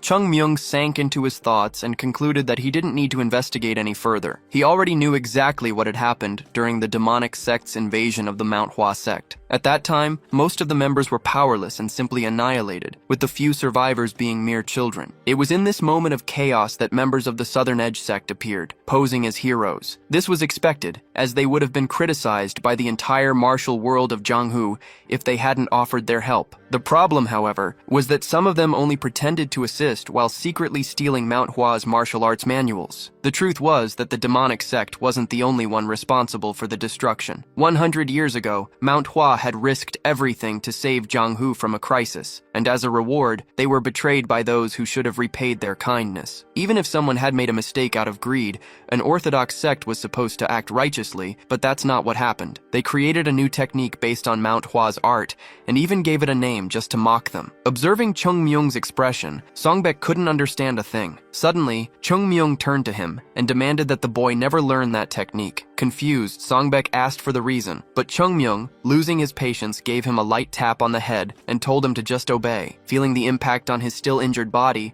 Songbak heard the explanation that it wasn't an art he could ever master. Still wincing in pain, he questioned what that meant. Internally, Chung Myung suppressed his rage, knowing the boy was part of the Southern Edge sect, and a part of him wanted to unleash his anger right then and there. However, he also recognized that it was thanks to Songbak that he discovered the use of that technique in the first place. Chung Myung decided to explain that the arts of the Southern Edge sect are based on a foundation of constant training and balance. Their movements are simple and refined to perfection, and although they seem slow at first, they become extremely powerful with practice. This new technique, however, didn't follow that principle. It was full of flashy but inefficient, unnecessary movements that didn't match the sect's style at all. For that reason, Songbak should abandon it immediately. After his explanation, Chung Myung stared at him with a firm, direct gaze and asked if he understood. Clearly, Songbak didn't get it, which irritated Chung Myung, who couldn't believe someone from the Southern Edge sect didn't understand their own style. As Chung Myung wondered what to do, something clicked in his mind, and a sudden realization dawned on him. He understood the reason for all of this. He himself was the cause behind the creation of that technique. Analyzing the situation carefully, he concluded that he might be the one to blame for the incident, as he had always thrashed the members of the Southern Edge sect. Being one of the 10 great sects, they were always proud of their techniques, but after being humiliated by a boy from a neighboring sect, they could do nothing but doubt their own abilities. Chung Myung placed a hand on his head, thinking that what truly matters isn't the martial art itself, but the skill of the person using it. The Southern Edge sect had done something drastic without even realizing this simple fact. Realizing there was no benefit in explaining everything to Songbak, since the boy wasn't at fault, Chung Myung began to walk across the room and announced that he was leaving. Songbak asked him to wait, but the protagonist, without looking back, simply said that the young man should do as he was told, as he was the only one who could determine his own path. He added that the decision to use his advice or not was entirely up to Songbek, as they were just words. The boy himself needed to discover what was necessary for his own growth and act accordingly. These words struck a deep chord with Songbek. Though still injured, the young man swung one foot off the bed and quickly stood up. He then performed a formal bow with his hands in Chung Myung's direction, respectfully thanking him for his guidance. Seeing the boy's reaction, Chung Myung gave a cheerful smile and told him not to worry about it before closing the door behind him. Songbek held his reverent pose even after Chung Myung had left, and a moment later, he lowered his hands with a completely changed feeling, as if he had truly met a god. Outside, Chung Myung took a deep breath, thinking that if it were up to him, he would go to the Southern Edge sect right now and destroy everything. Remembering his master, he imagined what he would say in this situation, probably telling him to turn a blind eye, but Chung Myung was determined not to let this continue. He would become stronger as fast as he could, because in Jianghu, the strongest are the ones who have a say in all decisions. The Southern Edge sect should be grateful to Manhwa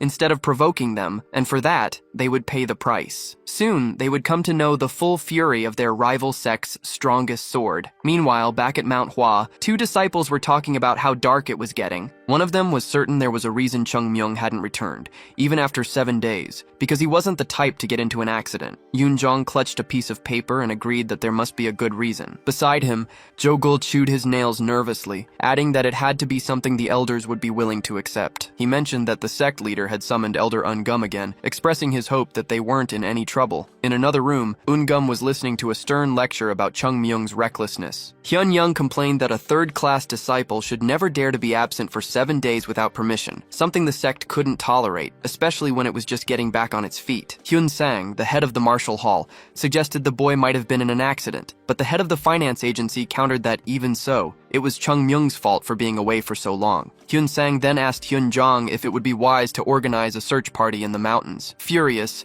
Hyun Young asked the sect leader why he had allowed the boy to leave in the first place. Hyun Jong replied that the situation had warranted it, but Hyun Young slammed his fist on the table, shouting that it was no excuse. He argued that rules were made to be followed in all situations, and that this problem was big enough to shake the sect's very foundation, which shouldn't be giving special privileges to a third-class child. After listening to the complaints for a while, the sect leader told Hyun Young to say no more. Hyun Jong's firm and serious tone startled the man, who stood up and admitted he had spoken out of turn. The leader sighed heavily, wondering if he had misjudged the boy, as Chung Myung wasn't someone who would get into trouble for no reason. Ungum then stated that he would gather a group of disciples to form a search party. However, as he was detailing his plans, someone shouted from outside that he had returned, surprising everyone. The sect leader anxiously opened the door, asking who was back. His expression changed the very moment his eyes met the figure who had just arrived at the Mount Hua sect. It was Chung Myung. Anxiously, the guild leader asked if it was really Chung Myung who had arrived,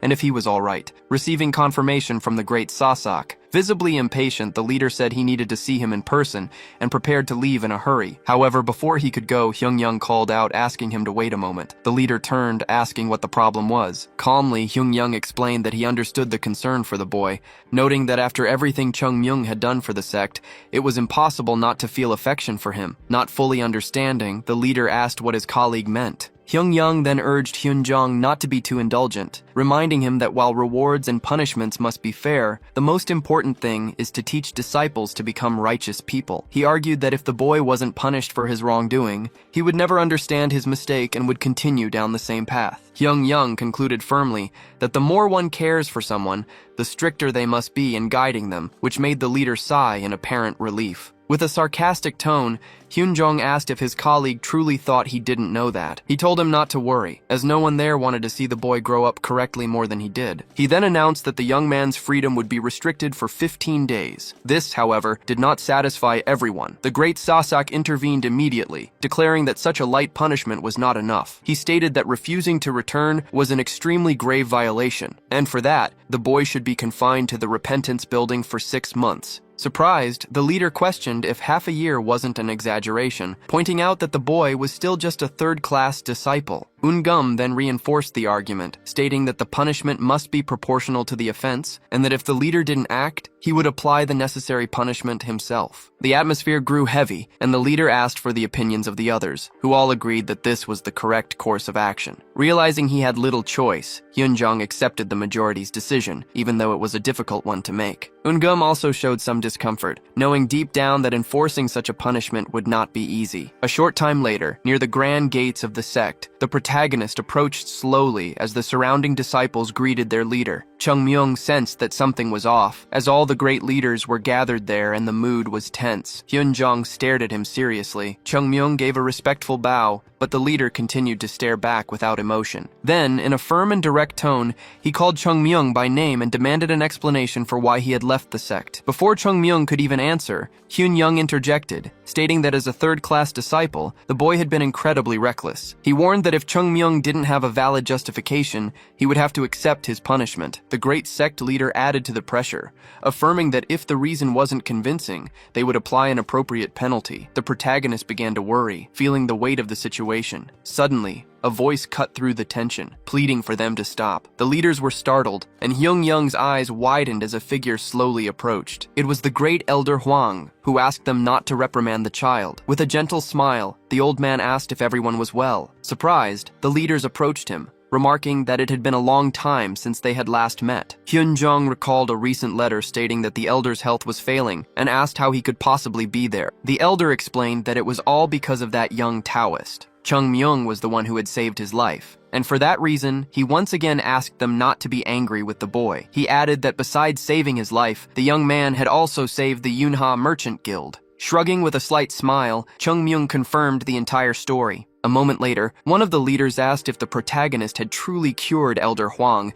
and demanded to know how he did it. Naturally, the boy began to speak about a plant called 5 yin, which actually contains a deadly poison. He recalled his past as a beggar before joining the sect, explaining that beggars eat anything they can find and are therefore frequently poisoned. He continued, saying that anyone who consumes this plant eventually dies, but there is a simple treatment: just consume crushed radish. According to him, many doctors are unaware of this, but the method works. The leader then questioned if the elder had been poisoned by this specific plant, and Chung Myung confirmed it, saying the symptoms matched perfectly. One of the leaders present commented that he had heard something similar before, noting that the Beggars Union possesses a great deal of knowledge about poisons. Internally, Chung Myung thought that any beggar could confirm his story, and even though it wasn't the whole truth, he had already coordinated it with the elder. Impressed, another leader said that no one would have thought of such a solution, and that the boy still managed to act in time and return to the sect. He suggested that if the story was true, Chung Myung should be rewarded, not punished. However, another leader immediately disagreed, stating that this could not happen. He argued that even though he did a good thing, the boy still disobeyed direct orders and committed a serious infraction. Therefore, the punishment could not be ignored, and he insisted that the sect leader must act correctly without turning a blind eye to the mistake. Hyunjong reflected on what his colleague said and then responded firmly, questioning what truly mattered, his orders or someone's life. He asked if they should praise a disciple for obeying, even if it led to another person's death. Emphasizing that the Mount Hua sect is respectable and that saving lives must come first, he sarcastically asked if his own orders were more important than an honorable man. Faced with this, the man who had questioned him fell silent, realizing he was wrong, and decided not to press the matter further. The mood shifted completely as the other leaders understood the sect leader's position. Hyunjong then rose slowly from his seat and walked over to Chung Myung. He called out to him firmly, and the boy responded at once. The leader then bent down to the boy's level and surprisingly patted him on the head, praising him for what he had done. Chung Myung was visibly embarrassed by the gesture, finding it a bit strange and feeling inwardly offended that someone theoretically younger than him would act in such a way. Sometime later, everyone gathered with Elder Hwang, who declared that the Yunha Merchant Guild now owed a great debt to the Mount Hua sect. In truth, the debt was to Chung Myung, but the young man had given the credit to the sect, which made all the leaders proud. As a symbol of his gratitude, the elder wished to invest in the Mount Hua sect. Hwang's declaration left Hyunjong stunned. The elder corrected himself, saying that perhaps invest was not the right word, and that it would be better to say support. The great leader Hyunjong said that they were already very grateful for all the support the elder had given them to date. However, Hwang replied that if that was all he intended to do, he wouldn't have brought his men all the way to the sect. The man explained that he wanted to put everything he had into the Mount Hua sect. To that end, he had brought his employees from the Merchant Guild so they could learn what the sect needed and offer their help. With a heart full of gratitude, the great leader bowed and thanked Huang, for the elder had not only brought blessings, but also an esteemed guest to help spread the sect's name. Filled with pride, Hyun-sang slapped Chung Myung hard on the back, telling him he did a great job. Trying to remain modest, the protagonist replied that he hadn't done much. The man insisted they were proud that he had saved someone, especially someone as important as Mr. Huang, and said it was as if Chung Myung was a lucky star for the sect. As soon as the martial hall leader walked away, someone else called out to the hero. It was the pension advisor, Gum, who wore a serious expression. The man explained that while he knew the boy had done something incredible, it was a feat that could have been handled with more care, and he was definitely wrong for acting the way he did. The protagonist bowed and said he had been unable to think clearly. Continuing the scolding in a rigid manner, Gum added that he had also disobeyed the sect leader. But as Chung Myung raised his eyes and calmly observed Gum's face, he was surprised to see the man's mouth was pressed tight, as if he were holding back a laugh. Soon after, Gum walked away, telling the boy to keep up the good work. The protagonist narrowed his eyes at such a bizarre scene. He overheard two leaders commenting that Mount Hua's luck was returning, but deep down, he knew it was all thanks to him. He then wondered how he was supposed to revive the sect while having to rely on these novices. The boy looked up at the sky as if searching for someone, and then broke into a confident smile. As he pictured his former leader in the clouds, he thought to himself that his own back was also starting to ache. On a new day at the Mount Hua sect, the leaders gathered once again around a large table. Elder Huang announced that he would be in charge of the sect's business affairs from now on, assuring everyone they no longer needed to worry about finances. However, he laid out two conditions. The first was that the sect must not hoard money,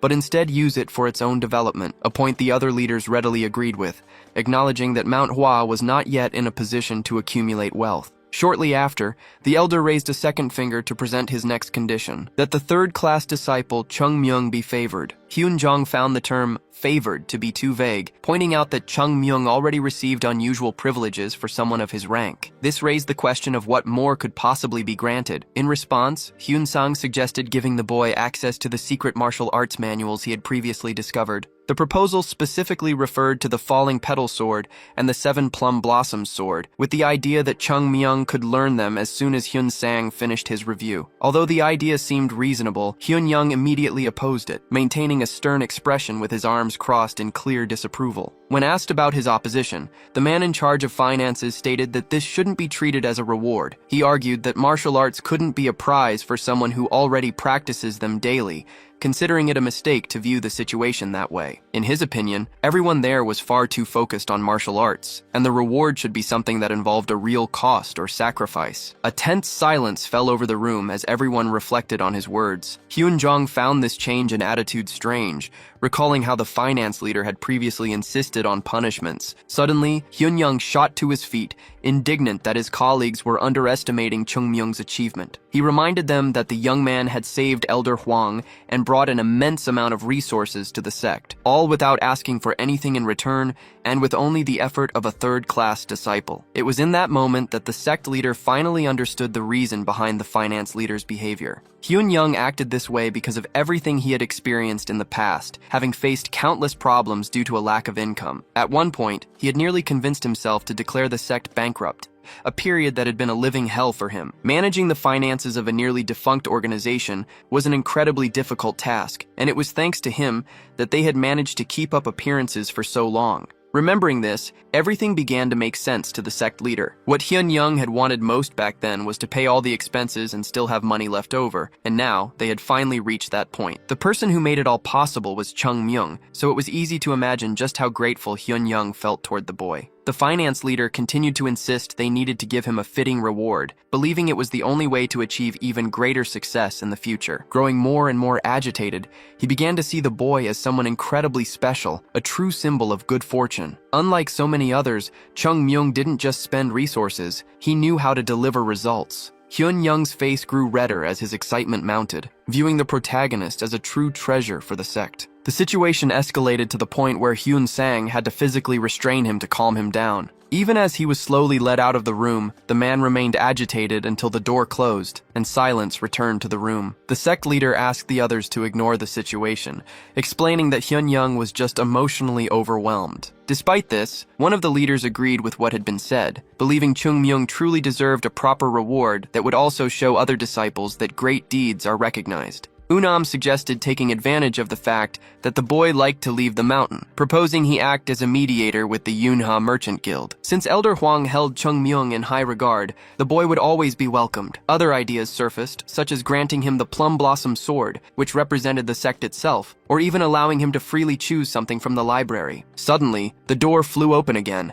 and Hyun-young's shouts echoed through the room once more, insisting that the best reward would be to give the boy a lot of money. Again, Hyun-sang grabbed him and pulled him out. The door closed, and silence returned. The sect leader watched it all quietly, his empty gaze revealing a sense of helplessness as he felt the Mount Hwa sect was growing stranger by the day. Sometime later, Chung-myung was with Elder Hwang and commented that his performance earlier had been very good. The elder asked if the two of them were in the same boat now. The boy replied that he was lucky to have saved him, but didn't feel worthy of being in the same boat as a guild master. However, Hwang clarified that he had no intention of being in the same boat as the Mount Hwa sect. To be more specific, he said he would have no interest in the sect if it weren't for the boy. Sighing, Chung-myung said the elder was overestimating him, but Hwang just smiled, watching the young man feign modesty. The elder explained that he had lived his entire life as a merchant and would likely continue to do so until his death. The only weapon he possessed was a good eye for analyzing people, because if he weren't good at judging others, he would have failed in business long ago. And if his sharp eyes were correct,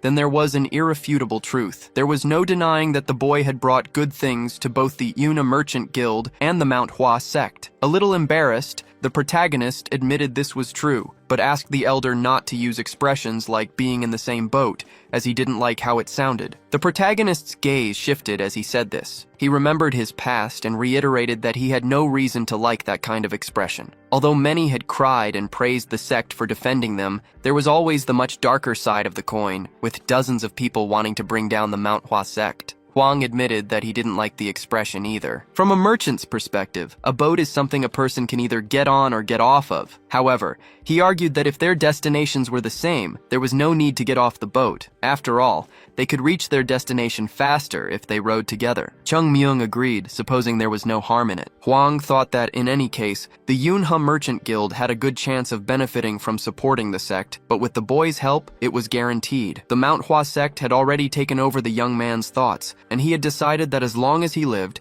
he would do everything to revitalize it, demonstrating incredible confidence. The elder once again assured him that the Yuna Merchant Guild would do everything in its power to support the sect, and asked if the boy knew what that meant. Chung-myung promptly replied that it meant the elder had already decided to make the Southern Edge sect his enemy. The protagonist then questioned if the elder would end up asking for things they hadn't discussed, like a price for his support, but Hwang guaranteed he wanted nothing in return. The two new partners smiled at each other, sealing the deal. Hwang realized the boy was incredibly quick to catch on, and Chung-myung knew the elder was a shrewd merchant who might try to take advantage later. After this bittersweet moment, the elder called the protagonist's name again and told him he was exceptional, stating that there was probably no one in the world his age who could compare. Chung-myung didn't reply, but he thought to himself that the truth was there was no one in the world who had come back to life after dying. Hwang continued, saying he thought the boy should hide from the world. He described it as a frightening place, filled with all sorts of ghosts and demons, many of whom would kill for their own benefit. He compared the young man to a pearl, stating that the moment the world found him, crowds of people would come after him. Chung-myung let out a soft chuckle at this and said the elder expected too much from him,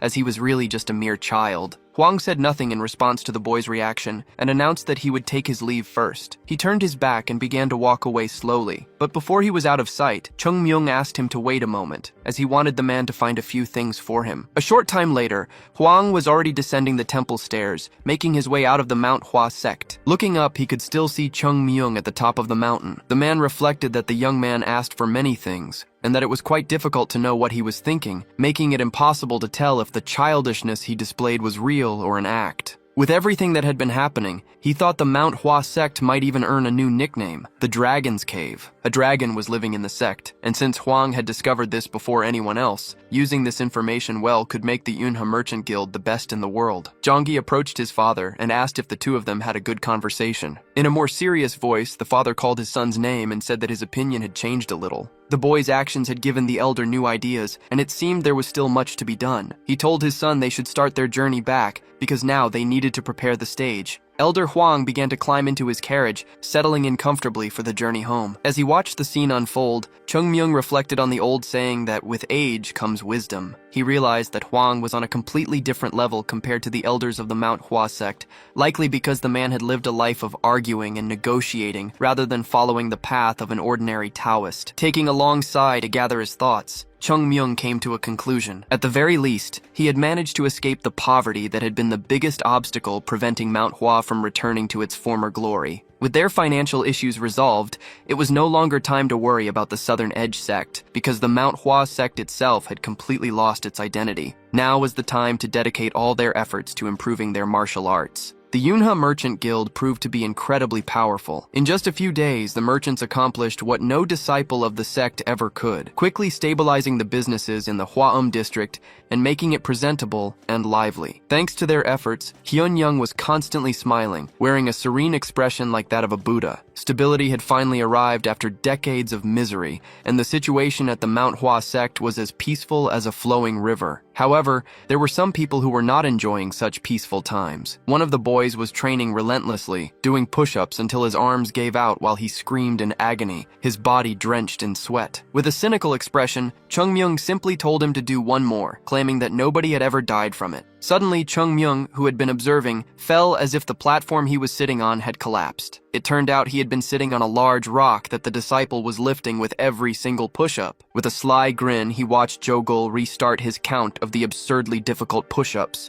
the young man's muscles screaming with effort under the immense weight. Meanwhile, Yoon Jong, who was standing in front of them, watched the whole thing with a sense of awe. As happy as he was for his friend's progress, he found the situation a bit strange. He remembered Chung Myung's warning that all the senior disciples would be strengthening their bodies together every dawn. At first, this had scared Yoon Jong a little, as he wasn't sure if simple physical training would be effective. After all, the Mount Hua sect's sword arts were based on swift and precise variations, and he worried that a method focused solely on increasing physical strength might actually hinder his technique. To his surprise, something incredible happened after they began. The stronger their bodies became, the faster and sharper their sword movements grew. This transformation did not go unnoticed, and as the days passed, the training actually started to become enjoyable. In the past, all the disciples wanted to stop the morning training, but now they wanted to train more and more. Instead of complaining, they encouraged one another, making bets and holding competitions during their sessions. Despite the positive results, Yoon Jong began to notice a problem. With each training session, the disciples gained more and more muscle, to the point where they themselves wanted to add more challenges and increase the difficulty. Because of this, the Mount Hua sect was starting to look like a den of mountain bandits. As the young men began to wrap up, commenting that they would finish soon to grab coffee before the morning's main practice, Yoon Jong asked Jogul if Chung Myung had shown up again. Jogul replied that their leader hadn't appeared for training lately. In fact, the disciples hadn't seen him since they began their strengthening sessions. They knew Chung Myung wasn't just sleeping in his room, since he was always the first to wake up, which made them wonder where he could be. Jogul guessed that the young man might have gone to the Yunha Merchant Guild, concluding that Chung Myung seemed to be the busiest person in the entire sect. At the entrance to the White Plum Blossom dormitory,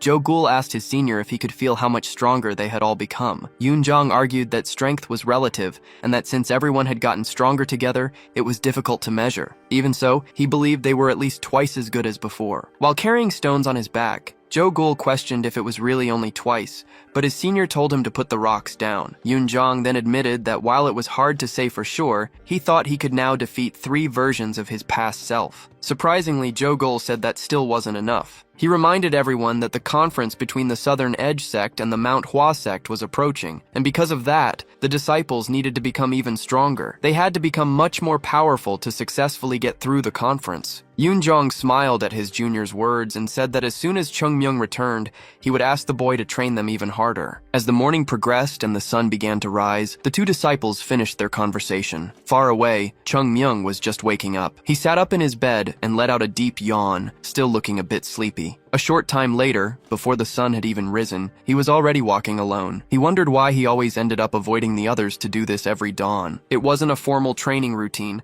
just a simple and unsophisticated method of swinging his sword with all his might to reduce the resonance between his thoughts and his body, aiming to achieve unity between himself and his blade. Chung Myung had already achieved this union in his past life, which was why he was able to do it to some extent now, though it still wasn't perfect. This meant that if he wanted to get strong, he had to train constantly to become one with his sword, but he had to do it far away from the other disciples. After all, the Manhwa sect might descend into chaos if they saw him training in such a manner. That was why he came to the Fallen Petal Peak at dawn to practice his sword arts. But suddenly, he was surprised to see someone already training there. It was a person in light clothing with a slender body, but their sword movements were sublime, like a true dance in the middle of the dawn. As soon as the person paused their movements, Chung Myung was able to get a better look and was left in shock. The person's techniques were as beautiful as the moon, fragile yet powerful, flashy yet elegant. It was a delicate but unstoppable sword dance, the true plum blossom sword. The young man never imagined he would see the sword dance of the sect's ancient arts, especially performed by a girl under the moonlight. The old techniques, which were not supposed to be seen by anyone, were now being used right before his eyes. He thought that, in the end, it didn't matter what kind of sword art a person learned, but rather why they chose to wield their sword. While admiring such beauty, Chung Myung failed to notice that he had been spotted. The girl immediately advanced in his direction, shouting at the top of her lungs and demanding to know who was there. Her sword stopped just beside Chung Myung's hair, a millimeter away from a fatal blow. The boy was annoyed, feeling that he could no longer call himself the Plum Blossom Sword Saint after being detected by a child. The girl repeated her question, saying she didn't remember ever seeing him around before. This manhwa is like Nanomachine, one of the best I've ever seen. Did you like it? What score from 0 to 10 would you give it? I think it's close to a 10. Let me know in the comments. Thanks for liking the video.